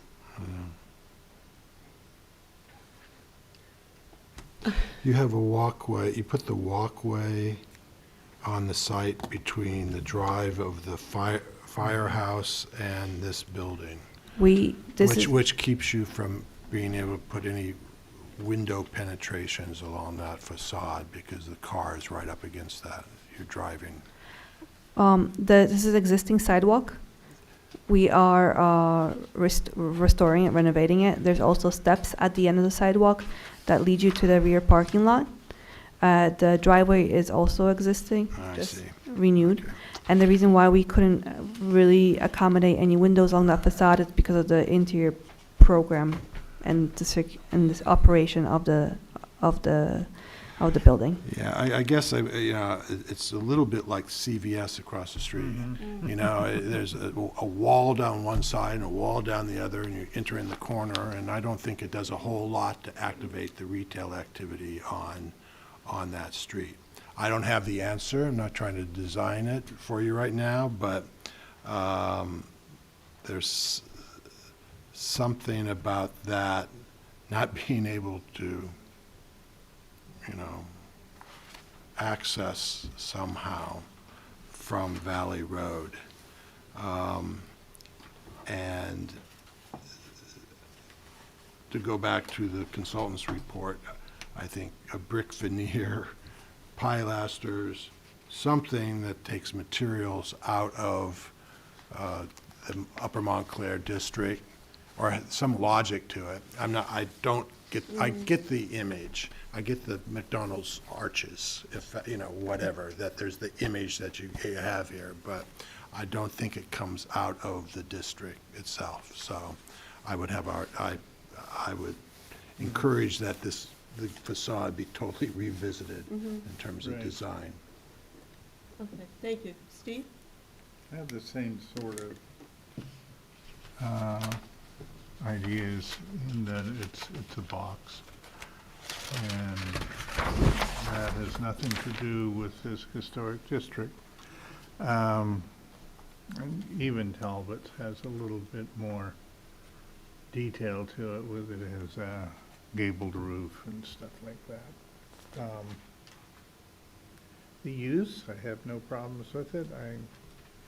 My grandson goes to one of these schools, and every one of them is in a shopping mall.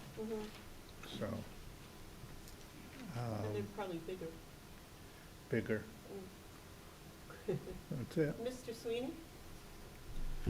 Use is okay, it doesn't affect the historic character, but the appearance of it is, in my view, inconsistent with the historical character of the area. And it doesn't even pick up any of the history that the building that you're going to tear down even had. So I think you really have to reconsider and consider in all of the factors, the community and location in which it's placed. I don't think it satisfies our historic standards. Thank you. And I agree with the two before me, but I was just in my words. Thank you. Mr. Giuliano? Yeah, I would just echo my preceding commissioner's opinions here. And this is why I was so curious before about the brand standards. If the facade, we can't design it for you, but can it be reworked to have some of the major materials and window design pick up on the district around it, and maybe the wave is something just a little more subtler somehow. I mean, you could still have that geometry on the facade somewhere, but maybe it's a little smaller, or it's just done in a different material. I think the building itself is fairly harmonizing with the district. It's a 1.5 story low-rise commercial space with mostly glass on the front facade, but I think just the skin of the building could use some work, and just maybe some slight ins and outs on the facade, and just a little more detail, and maybe pick up some more primary materials from some of the better buildings in the district. Thank you. Ms. Floyd?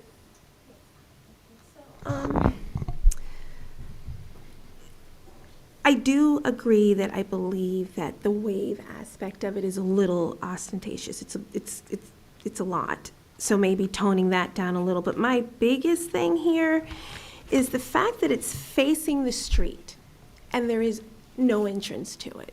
You know, I always come from a marketing business standpoint, you know, like, so if I'm going by, I don't know if this is an emergency exit or not, but it looks like it would potentially be a door, you know, and then you have all the beautiful lighting and the black around it. It just kind of looks like it's an entrance, you know. So from the street, it's kind of like this space that you think is able to be used from this direction, and then you've got to go around the front. I actually like the front of the building a little bit more than I do the back of the building, your main entrance, than I do the way this looks in the front. And it would be nice if there was some resemblance of some historical material used within the building, if possible.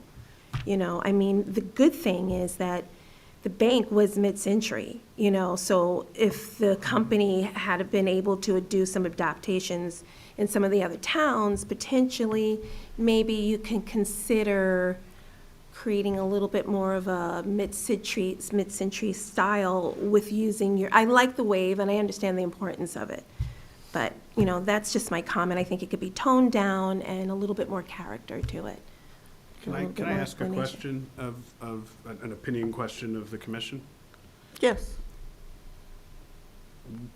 And I don't know that there will be a universal answer to this, but if the wave material was toned down, would it be preferable to the commission that it be eliminated from one of the facades and left on the front? Yes. Or scaled on both? And I'm looking at Mr. Reimnitz because I feel like he had an idea or he was thinking something. Is it better to be consistent around at a lower scale, or is it better to be removed and be applied?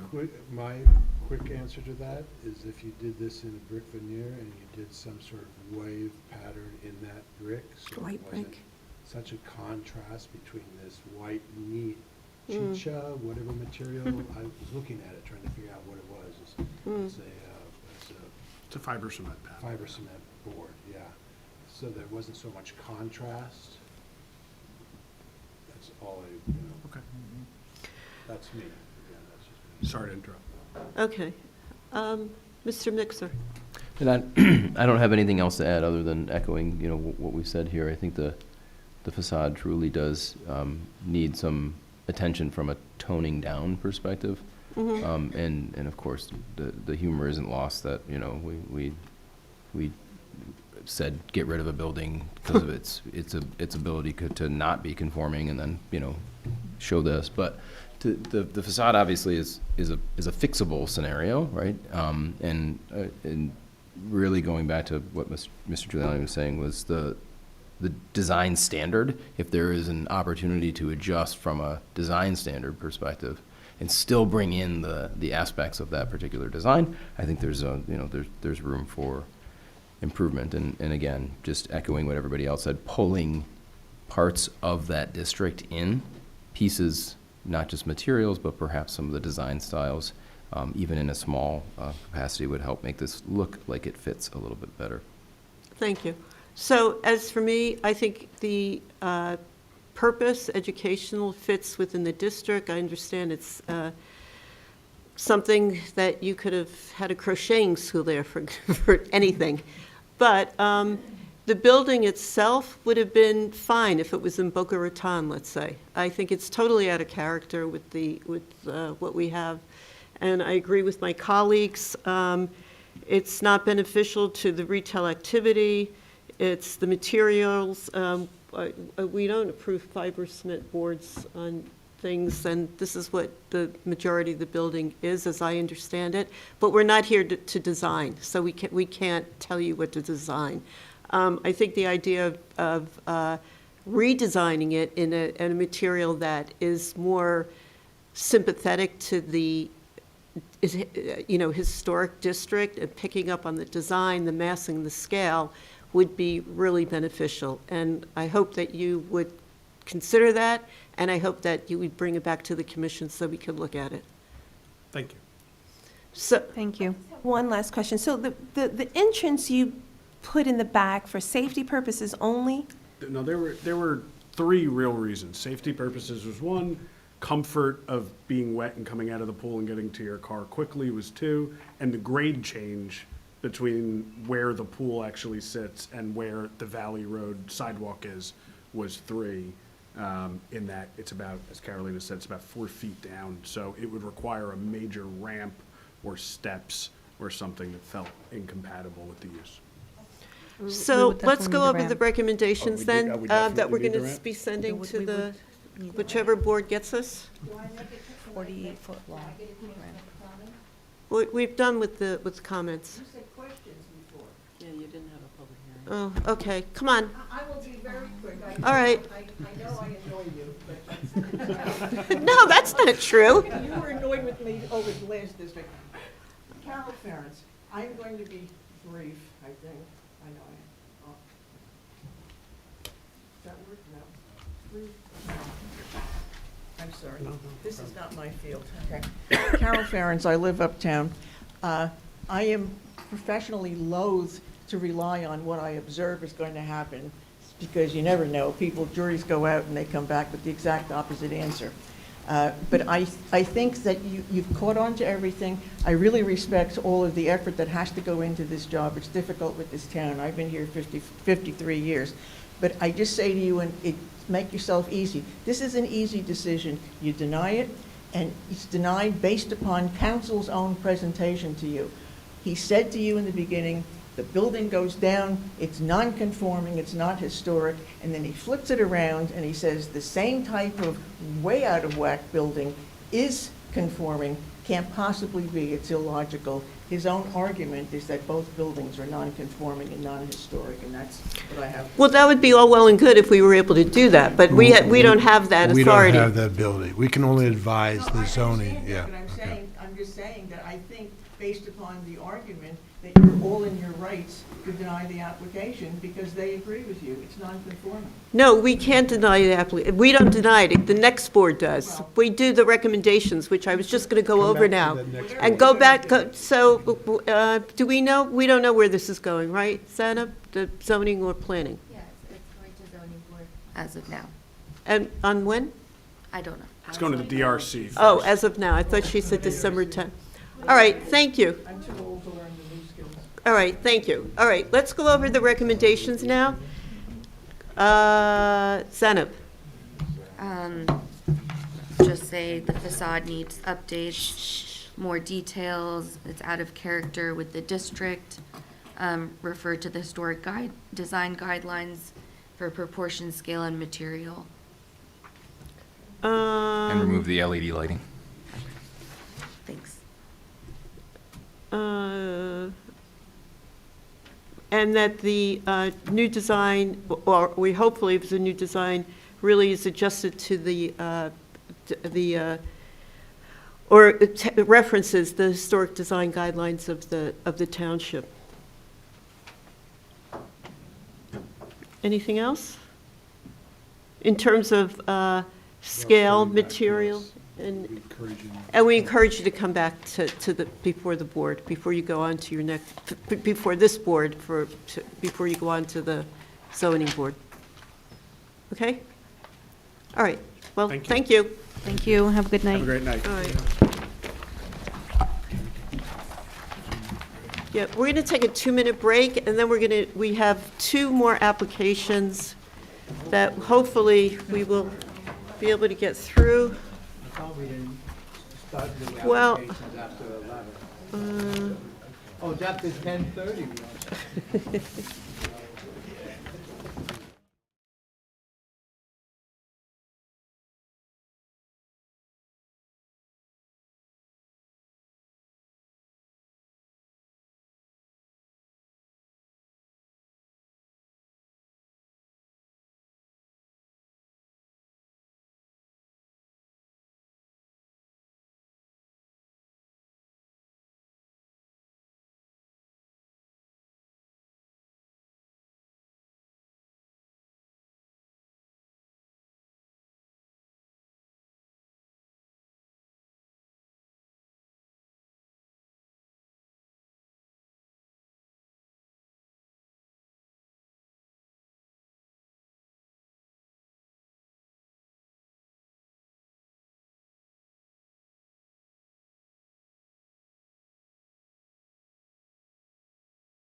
we're going to try to get through this as quickly as we can. Application 2025-27 is 612 Valley Road, Grillette Sandwich Bar. Is anyone here for? And I'd like the record to reflect that Mr. Graham has left for the evening and Mr. Mixer has left for the evening, and our attorney, Ms. Bauer, has left for the evening. Hi. So can you state your name and the relationship to the project, please? Sure. First name is Wasim, last name is Arshid. I'm one of the owners at our place of business, which trades as Jackie's Grillette, 614 Valley Road. And we are here to get something accepted, right, for our project right next door. Okay. You're expanding, and somehow I've managed to lose the information. Need to swear him in. Yes, I need to swear you in. Just raise your hand, your right hand, and say, here we go, that you are to tell the truth, the whole truth, and nothing but the truth concerning this application. I do. Okay, so just as a description, this is a C of A. It is the subject property is two-story Tudor revival. It is located on Valley Road. The property currently contains Jackie's Grillette and the Upper Montclair Barbers with an empty storefront to the south where the Montclair Stationery used to be. And your plan is to expand to the south and take over the stationery store. That is correct. The proposal is, as I stated, is a certificate of appropriateness to renovate the front and rear facade to facilitate the expansion of Jackie's Grillette. The existing entrance will remain the same. The glass panels for the southern storefront will be removed and replaced with glass panels to match the existing Jackie's storefront. The recessing entry of the southern-facing storefront will be made flush with the rest of the existing storefront, and no changes are proposed to the second floor facade. The rear facade is the entrance on the southern side of the near property will remain at the Jackie's property. The entrance in the rear of the proposed plan will be moved to the left of the original position. All other existing doors will remain, and the existing paint will be extended across the openings. Additional mechanical equipment will be added on top of the rear first floor. One trash enclosure will remain in the center of the rear facade, and no changes are proposed to the second floor rear facade. So I've just gone over all that. You don't have to go over it, but if you could show us on the visuals, and then we'll open it up for questions, okay? Sure.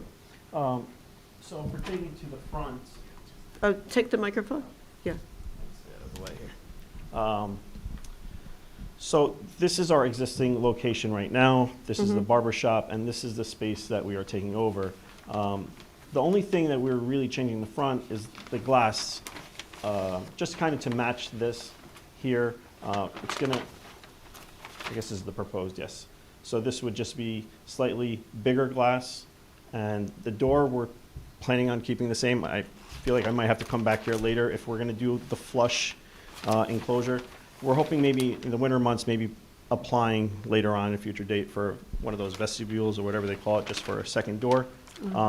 So making this door flush is not a major concern or a must, because we're planning on really just keeping the door recessed as is in our plans. Oh, good. So it would just be changing the door. It has one of these old school garage kind of enclosures to protect from break-ins. I don't think we need that in, that part of town. We've been there 19 years almost, and luckily never had a problem. So the front, we're not really changing the look of the Tudor style. We're just going to refresh the front, which has been neglected for I don't know how many years, and it's not a good look. I think whether it was the last owner of the building kind of just threw some paint on there to revive it a little bit, but we're going to just make it conform and look good and kind of match the rest of the building. In terms of the rear, we're proposing to relocate this one door probably like 4 or 5 feet to the left, as it's showing here, and closing the rest up. I mean, this structure here is, I wouldn't even call it a structure. It's a couple pieces of plywood that's falling apart and doesn't really, it looks terrible back here as is, so we're hoping to just, you know, refresh it, not really changing anything structurally back here. And that's it, I hope. Okay, and the window, the fenestration, the openings for the windows will remain the same, and yeah, there's some changes to the rear where Jackie's Grillette is, the sign is. Oh, no, okay. Sorry. So we'll open it up for questions, okay? Mr. Reimnitz. Yeah, I have some questions, only because the existing photographs, the proposed rendering, and the drawn elevations are all different. Okay, so I just want to try to understand what you're really doing. The rendering makes it look like you're replacing 2 doors on the side.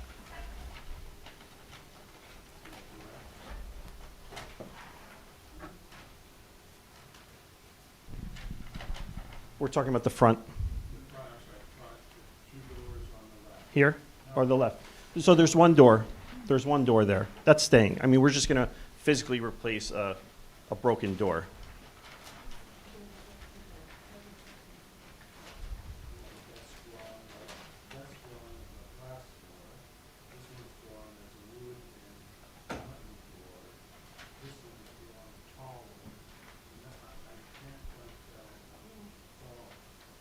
Yeah, I mean, we're just replacing a door there. And these glass. Oh. Yes, that's going to be replaced.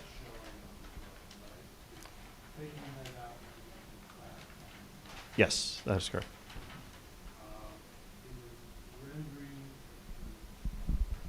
So this rendering of the front,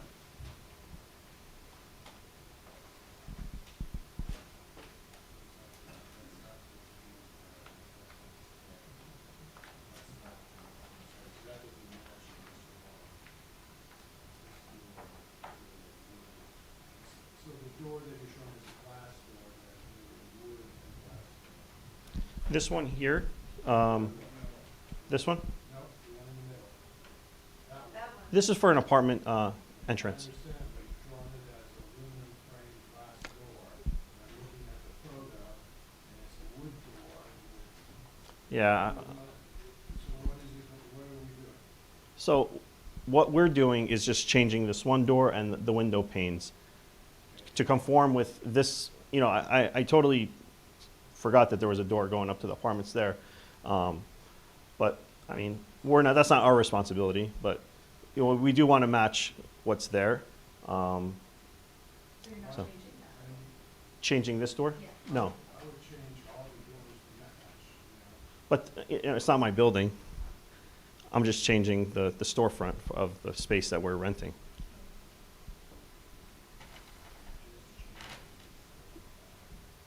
You're saying you can't change the door, the middle door. This one here?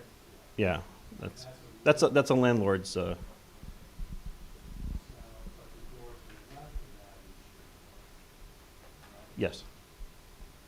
I guess I would suggest you make it match what you have. Well, no, the rear element, the rear rendering makes it look like you cleaned up the back. So all the signage is gone, air conditioning units on the second floor gone. Is that the intent? This is for the rear? Yeah, the rear facade. No, I mean, whatever is existing is existing. I'm sorry, you said the, I was just looking at your rendering, okay, and I'm comparing it to what's existing. okay. The AC units in the windows on the upper floor don't appear in the rendering, just beautiful rendering. Okay.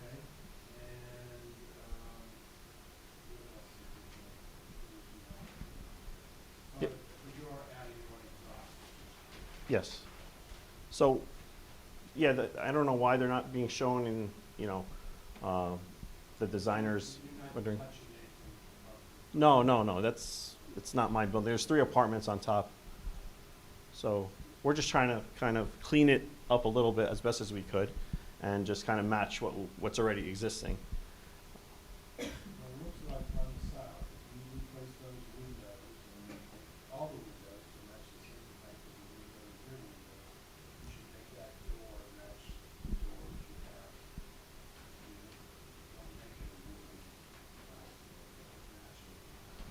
Sure.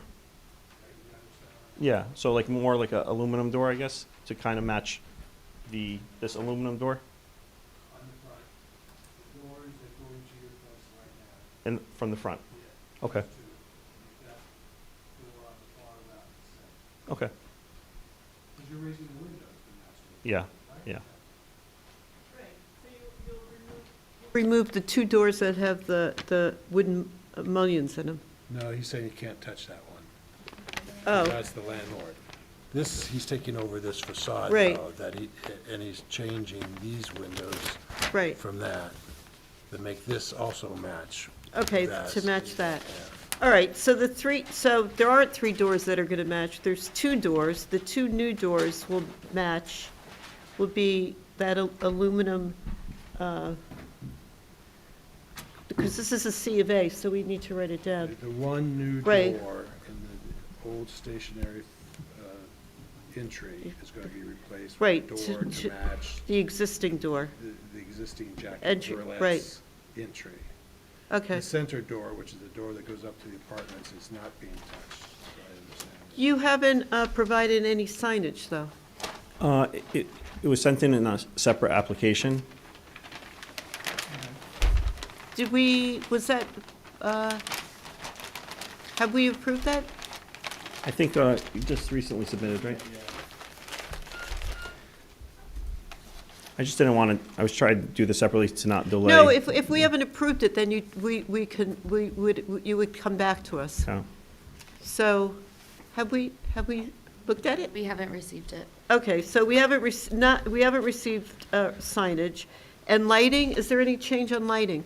No.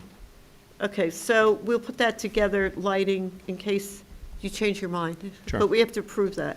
Yeah. And then the. There might be like an existing fluorescent lighting out there now, but I'm not sure it's active or.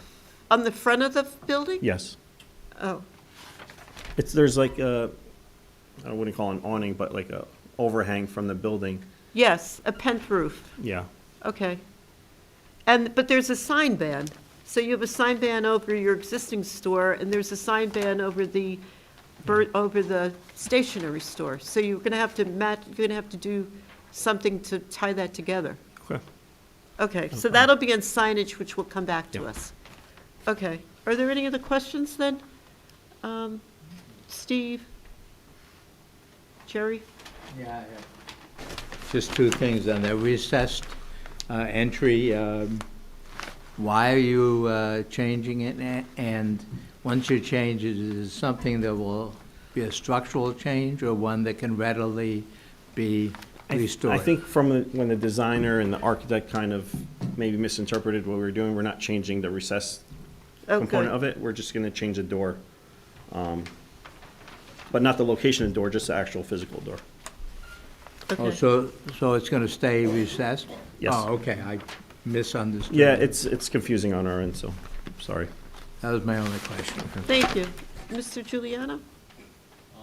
No, I have mostly the same questions as John about the elevation and rendering differences. Is there any additional signage plan for the added bay that you're getting for the restaurant? That's what I just asked. And Just it at has the to come front, back right? to us. The signage is going to be in the No, front? we know, Okay. it's going to come back Yeah. to us. Yeah, We're Yeah. assuming that there is additional signage. Yeah. All right. We're just gonna have a very simple sign, maybe with, a blade, small, like, whatever the All town right, allows. but that needs to come back to us, including if you want to include a blade sign. I think it should, from my understanding, we gave the deposit and hopefully it was sent in, so maybe it's just a matter of time. Okay. Ms. Floyd? No further questions. Is there any questions from the public? No? Okay. So we will then hear from our consultant.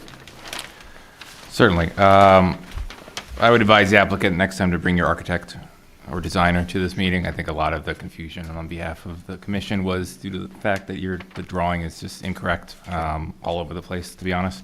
So the first thing was clarifying scope, which they all asked all the questions about. The recess entry, which was touched on, should be preserved. It's a character-defining feature of the historic ground floor storefronts throughout the district.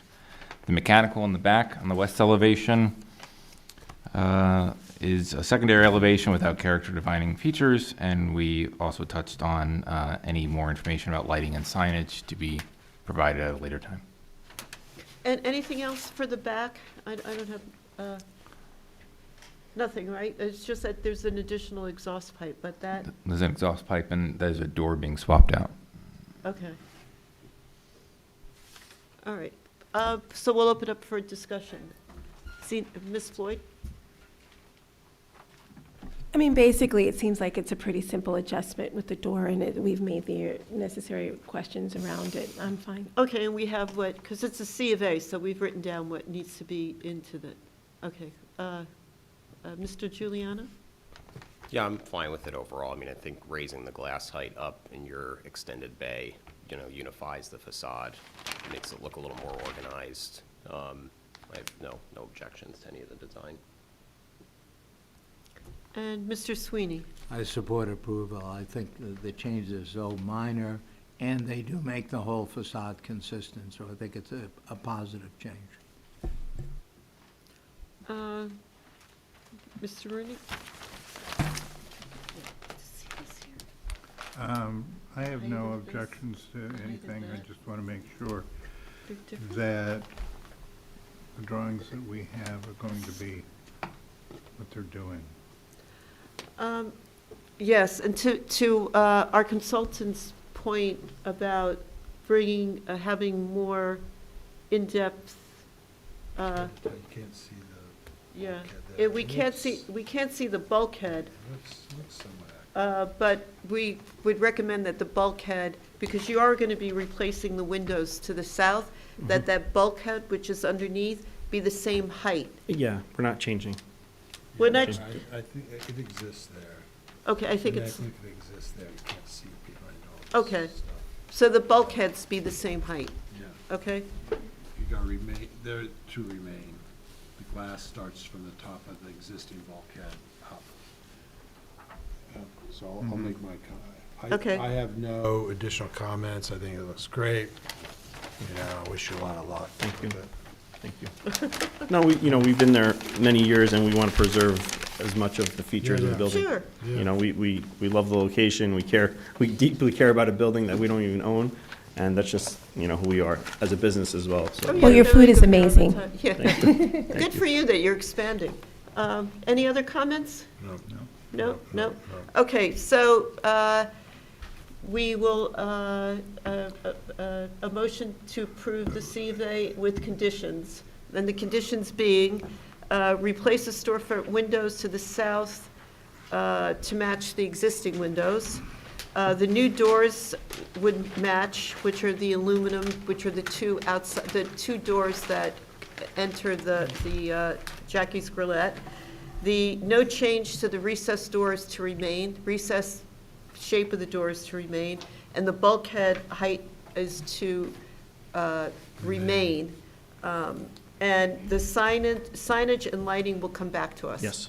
When you Okay. say the bulkhead, just kind of straight, like to match the Oh, other see, side. it's different. It's there. You can see it. You can It see it. exists. It exists. Yeah. It's underneath the windows. But they're Okay. gonna bring the glass all the way up to Yeah. the same line, all the way From the across. signboard. That's good. line will be reserved for the signage. Right. Right. Right. If you could, but is that the bulkheads be the same height, but I can see here now It's that they're not. existing, though. Yeah, it's existing. Yeah, that one's a little lower. Right, right. I just thought it was, if you were going to replace the windows, it would be the same. Are there any other, nope? No. Okay, so, I move to approve based on the conditions listed. Second. All in favor? Aye. Oh, okay, good luck. Thank you. All right. And our final application of the evening. I had the most documentation. Do you have your, why do I keep the Did I agenda? take something from you? No, you did, you took the agenda. You can have. Here, no, I have it. I have an agenda right here.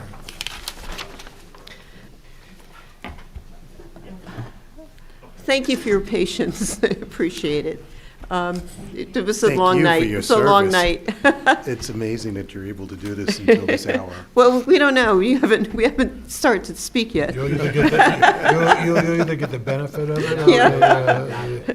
All right, so this is application 2025-29.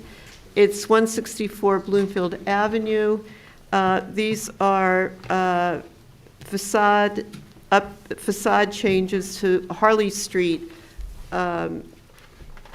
Hartley Street facade, which is on the corner, I'm sorry, I'm just looking for my information, the corner of Bloomfield Avenue and Hartley Street. Here we go. And this is also it's also a C of A, Certificate of Appropriateness. This is a 2.5-story building located on the south side of Bloomfield Avenue on the corner of Harley and Bloomfield with a 2-story brick addition in the rear of the building. The subject property is a contributing structure in the Town Center Historic District. It is a 2.5-story vernacular Victorian, built circa 1875. It is a modified rectangular plan on a stone foundation with composite siding, modern storefront, and brick rear addition extending south. The work proposed is no changes are being proposed to the existing facade on the Bloomfield Avenue side, but on the Harley Street side, you are adding 2 additional entrances along the Harley Street frontage and 2 windows on the first floor side of the same side of the property. 1 monolithic glass window in the center of the Harley Street frontage, 1 window on the right side of the front door to match the existing windows, and a small window above the proposed new entry. Additional mechanical equipment would be added on top of the rear addition roof. And having said all that, could you please introduce yourself and your relationship to the proposed, or to the property? Sure. My name is Gregory Schweitzer. I am principal of Gregory Schweitzer Architecture PC, located here in Montclair. Excuse me. And I am the architect here representing the applicant this evening, or the owner of the property this evening. Thank you. Okay. Will you swear to tell the truth, the whole truth, and nothing but the truth in terms of this application? I will, yes. Thank you very much. Okay. And we've sworn you in before, but I don't know if that carries over from application to application. All right, so I gave a little introduction. Would you like to further elaborate? Sure. Just in the interest of time, I'll try and make this as easy and quickly as possible. Thank you. The description you gave, we completely agree with the property and its location situated at the corner of Bloomfield and Hartley. This is block number 3101 and lot number 19. As you stated, it is at the southeast corner of Hartley Street and Bloomfield.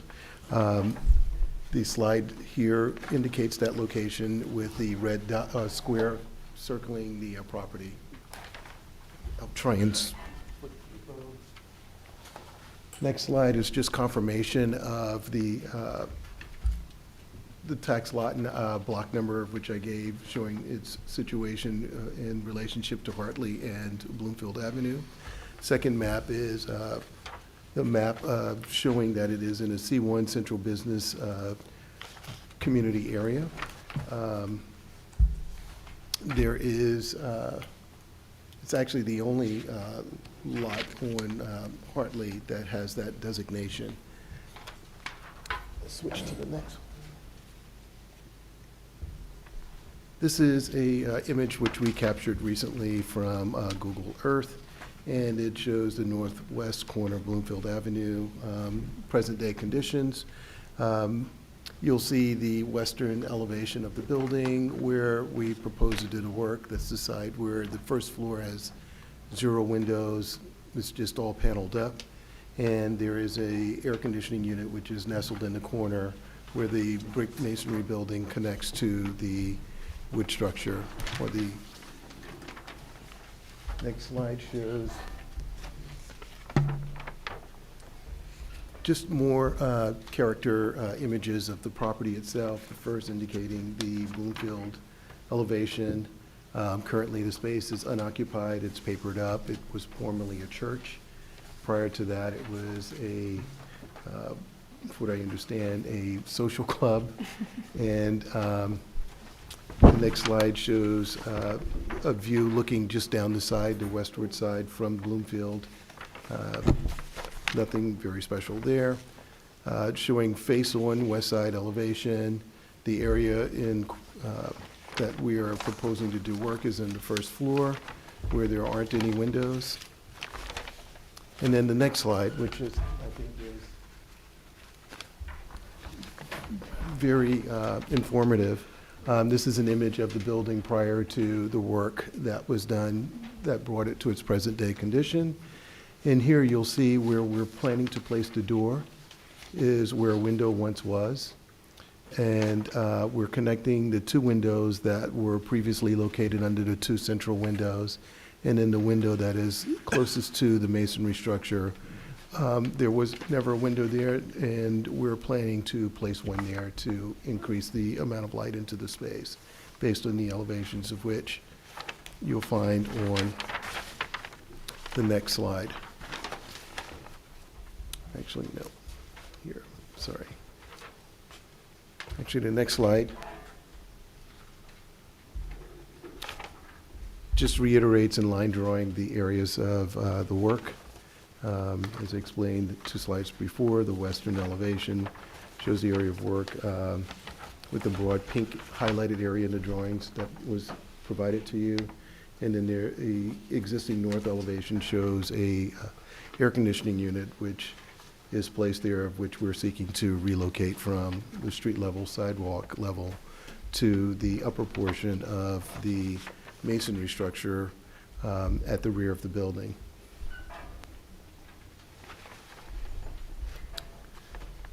This slide shows exactly what we're looking to do, where the first window is. We're planning to place a door with a transom window above it. And centrally located, we'd like to place a monolithic glass window. And the last location, I'm sorry, I previously stated that there was no window there. My apologies, it is late. We're placing a window directly below the other window.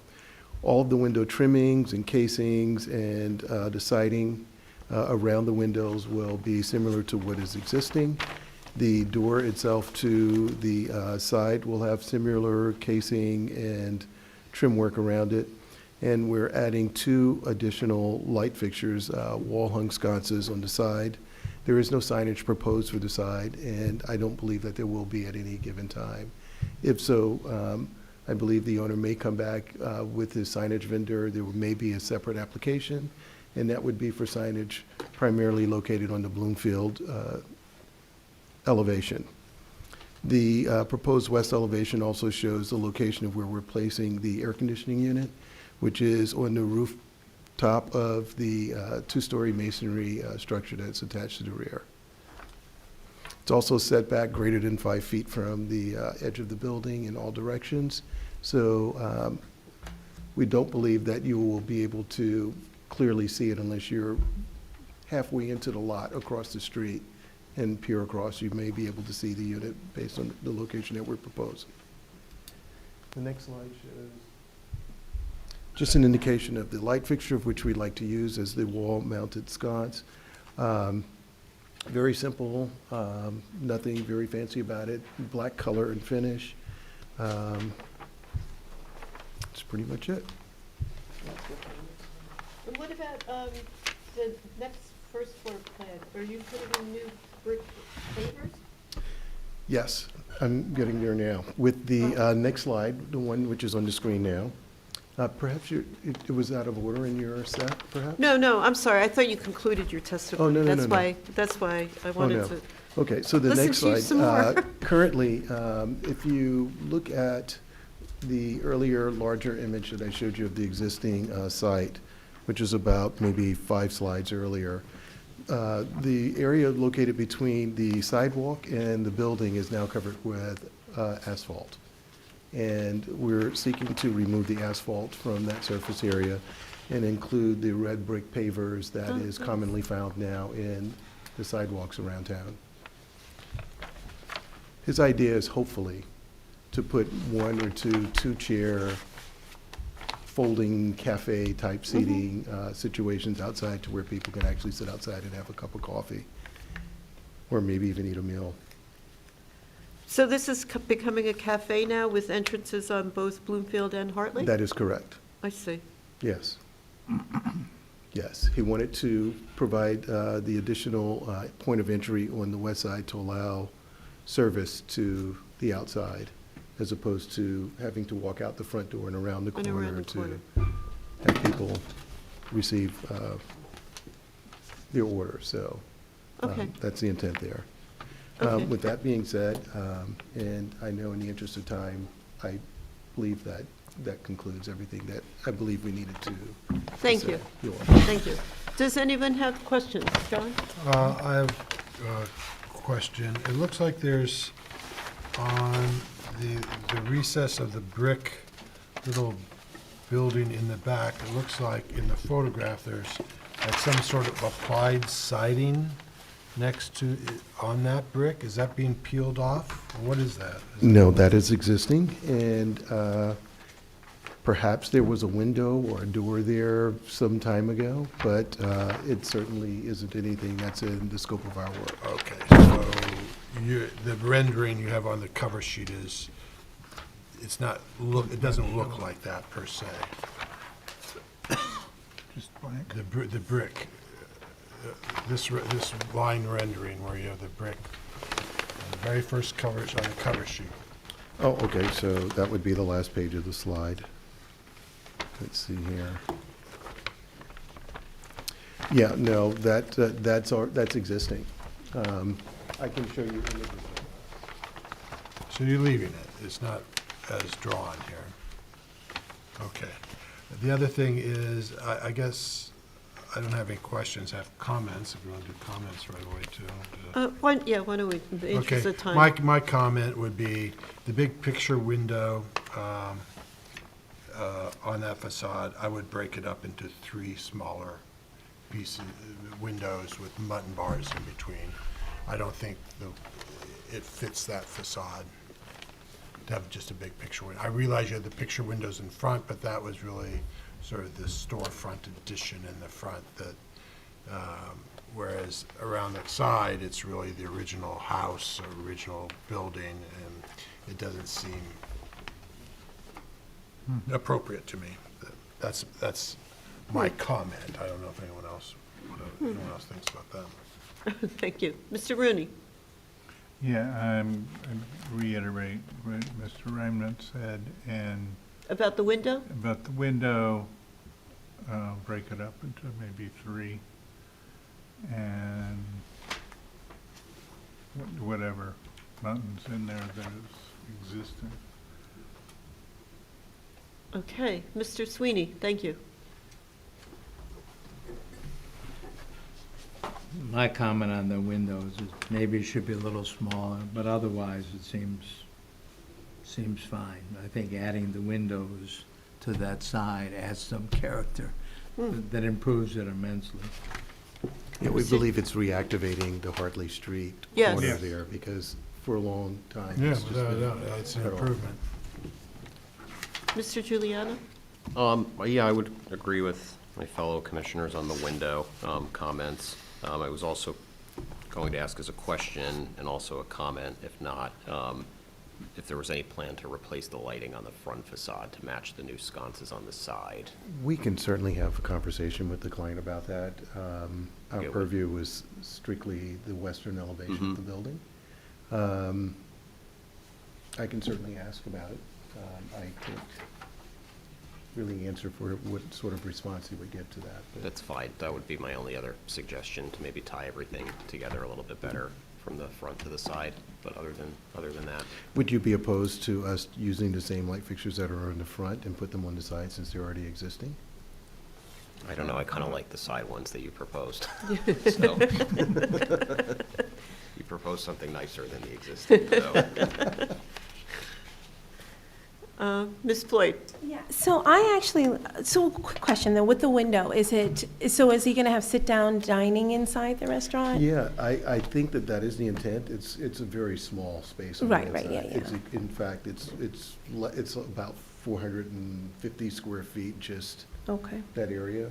So this just adds light, just kind of gives it a little bit more. Yeah, he's trying to give it a little bit more presence character. to where people would be drawn to coming into the space. And then that window is measured almost, I guess you were duplicating the two windows in the front as to why you kept it as a whole that way?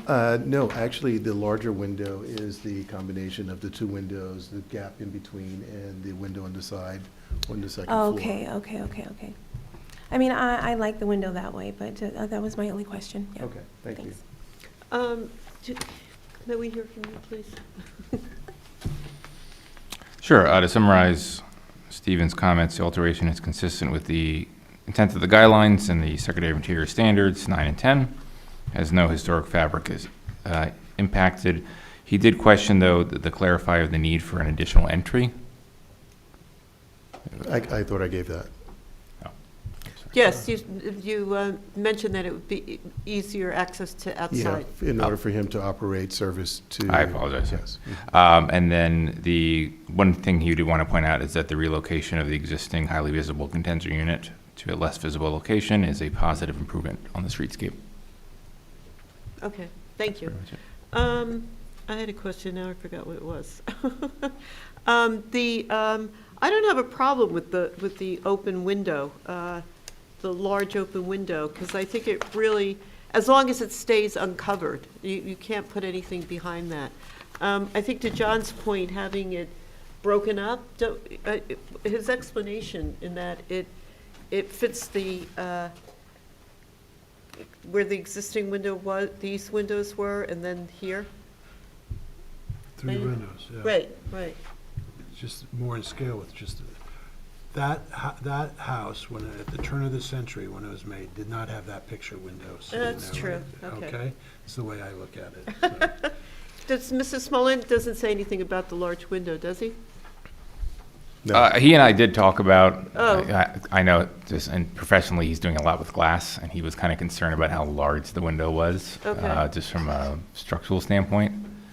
But I think adding muttons or mullions would help cut it up.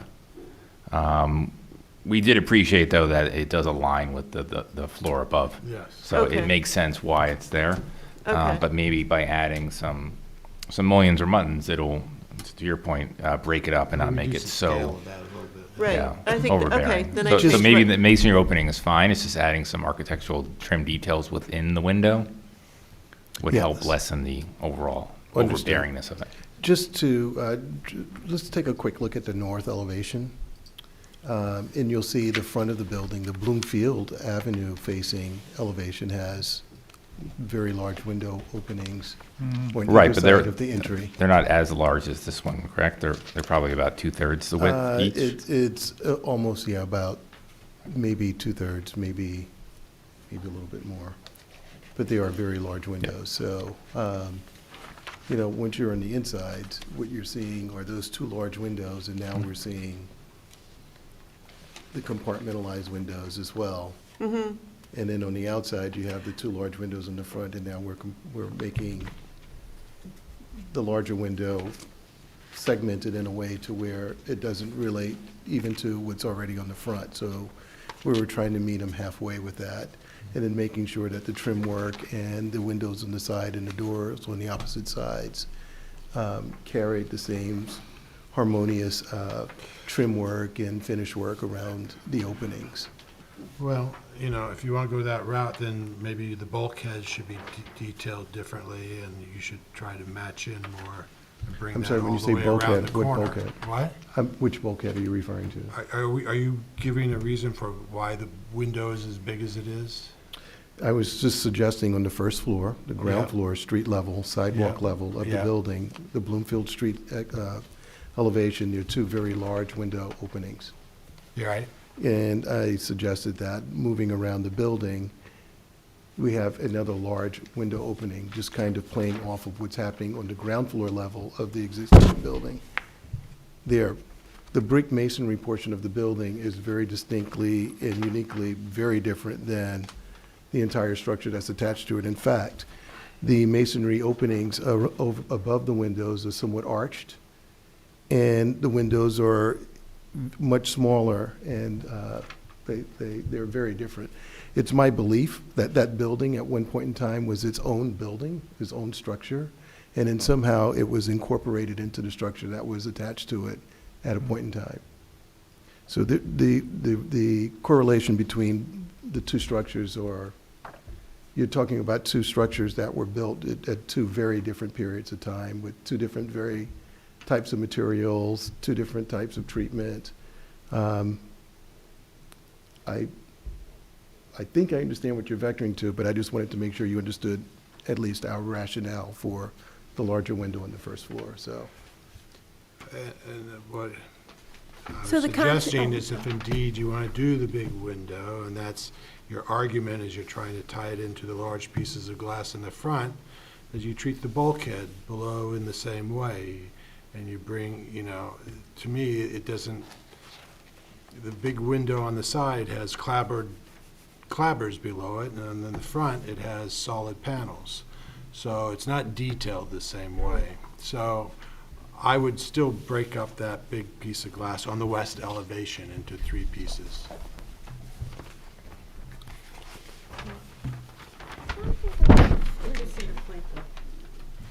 Look at the front, yeah, see how below the glass is solid panels, and it's detailed differently. It would ground. Would you prefer us to do that? If you're gonna do the big glass, yes, I would say, yeah. It would that's ground the it, I idea. think, a We can do bit. that. Yeah, Bring I it like in that the corner. idea. Keep the big window, because I think I was reacting to the interior space with the large window. But I think with adding the bulkhead, I think that's, Well, if we do that, then we need to carry it across to, Where do you stop? I would Where do you- wrap it, where do you know, start the and where do ba- you the stop ba- it well, is I the would wrap it question. all the way around, Yeah. So, I mean, so your reasoning for the not wanting the big window is, I think it's it's historically not character. correct, okay. would be my, What if the big window was replaced with two double hung windows to match the upper floor? And then that ground floor would still have three double hung windows plus the transom plus the door. What's the big window, is it a retail? I'm sorry, you're suggesting double hung windows now where the fixed glass is? Two double hung windows. He specifically would want fixed glass. And you're No, opening and incorporating closing. maybe we're talking about the. I understand that, but you have a double hung window to the right of the picture window. Understood, but the picture window is, he wanted a fixed glass panel window. For that location, but it was okay with the double hung window to the right? Yeah. Is there a reason to have fixed and then immediately have double hung? That's what the client suggested that he would like. Right. And for us, I can clearly put in a fixed window where the double hung is a singleton if you think that would make the larger picture window better. But what we were trying to do is, with all the double window that's in the masonry portion of the window, they're double hung. We were just trying to make sure that we at least have some sort of transition back toward what's going on just beyond that. Because that's the only place that you'd actually see these windows in the same elevation. This is all western. and I understand that, but with a large pane of glass like that, that faces the southwest. It's going to get very, very, collect a lot of sun, heat. Is there an awning proposed over that? No. No awning, okay. And there's a garage, you know, I don't, you know, It's a there's parking not a lot, lot of sun you that know, comes a in from mechanic that shop side. right across the street. Like, you know, just being familiar with that building, I think that he's trying to add some character to the personality, and it's an eating space, little chairs outside in front with the brick front and there. I think that by putting, to me, it just seems like it wouldn't be consistent. Like if you have the two big windows in the front and then you have the mullets on the side, it seems like there's a lot of different style windows going on. Like, I mean, you know, Well, he's saying that the side elevation is not the same storefront as the front. The front's an added one-story piece. The side elevation is all siding. There's another double-hung window proposed.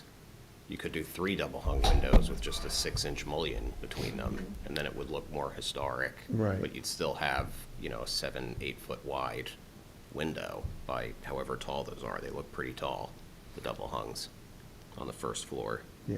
If you The, had- the treatment underneath the window, just looking at it, with the street front, the reason why a lot of that is there is because this is a pretty steep slope site. And where the air conditioner is, there is a concrete apron of which the wood structure is built upon. And it is less than maybe 4 or 5 inches in the corner.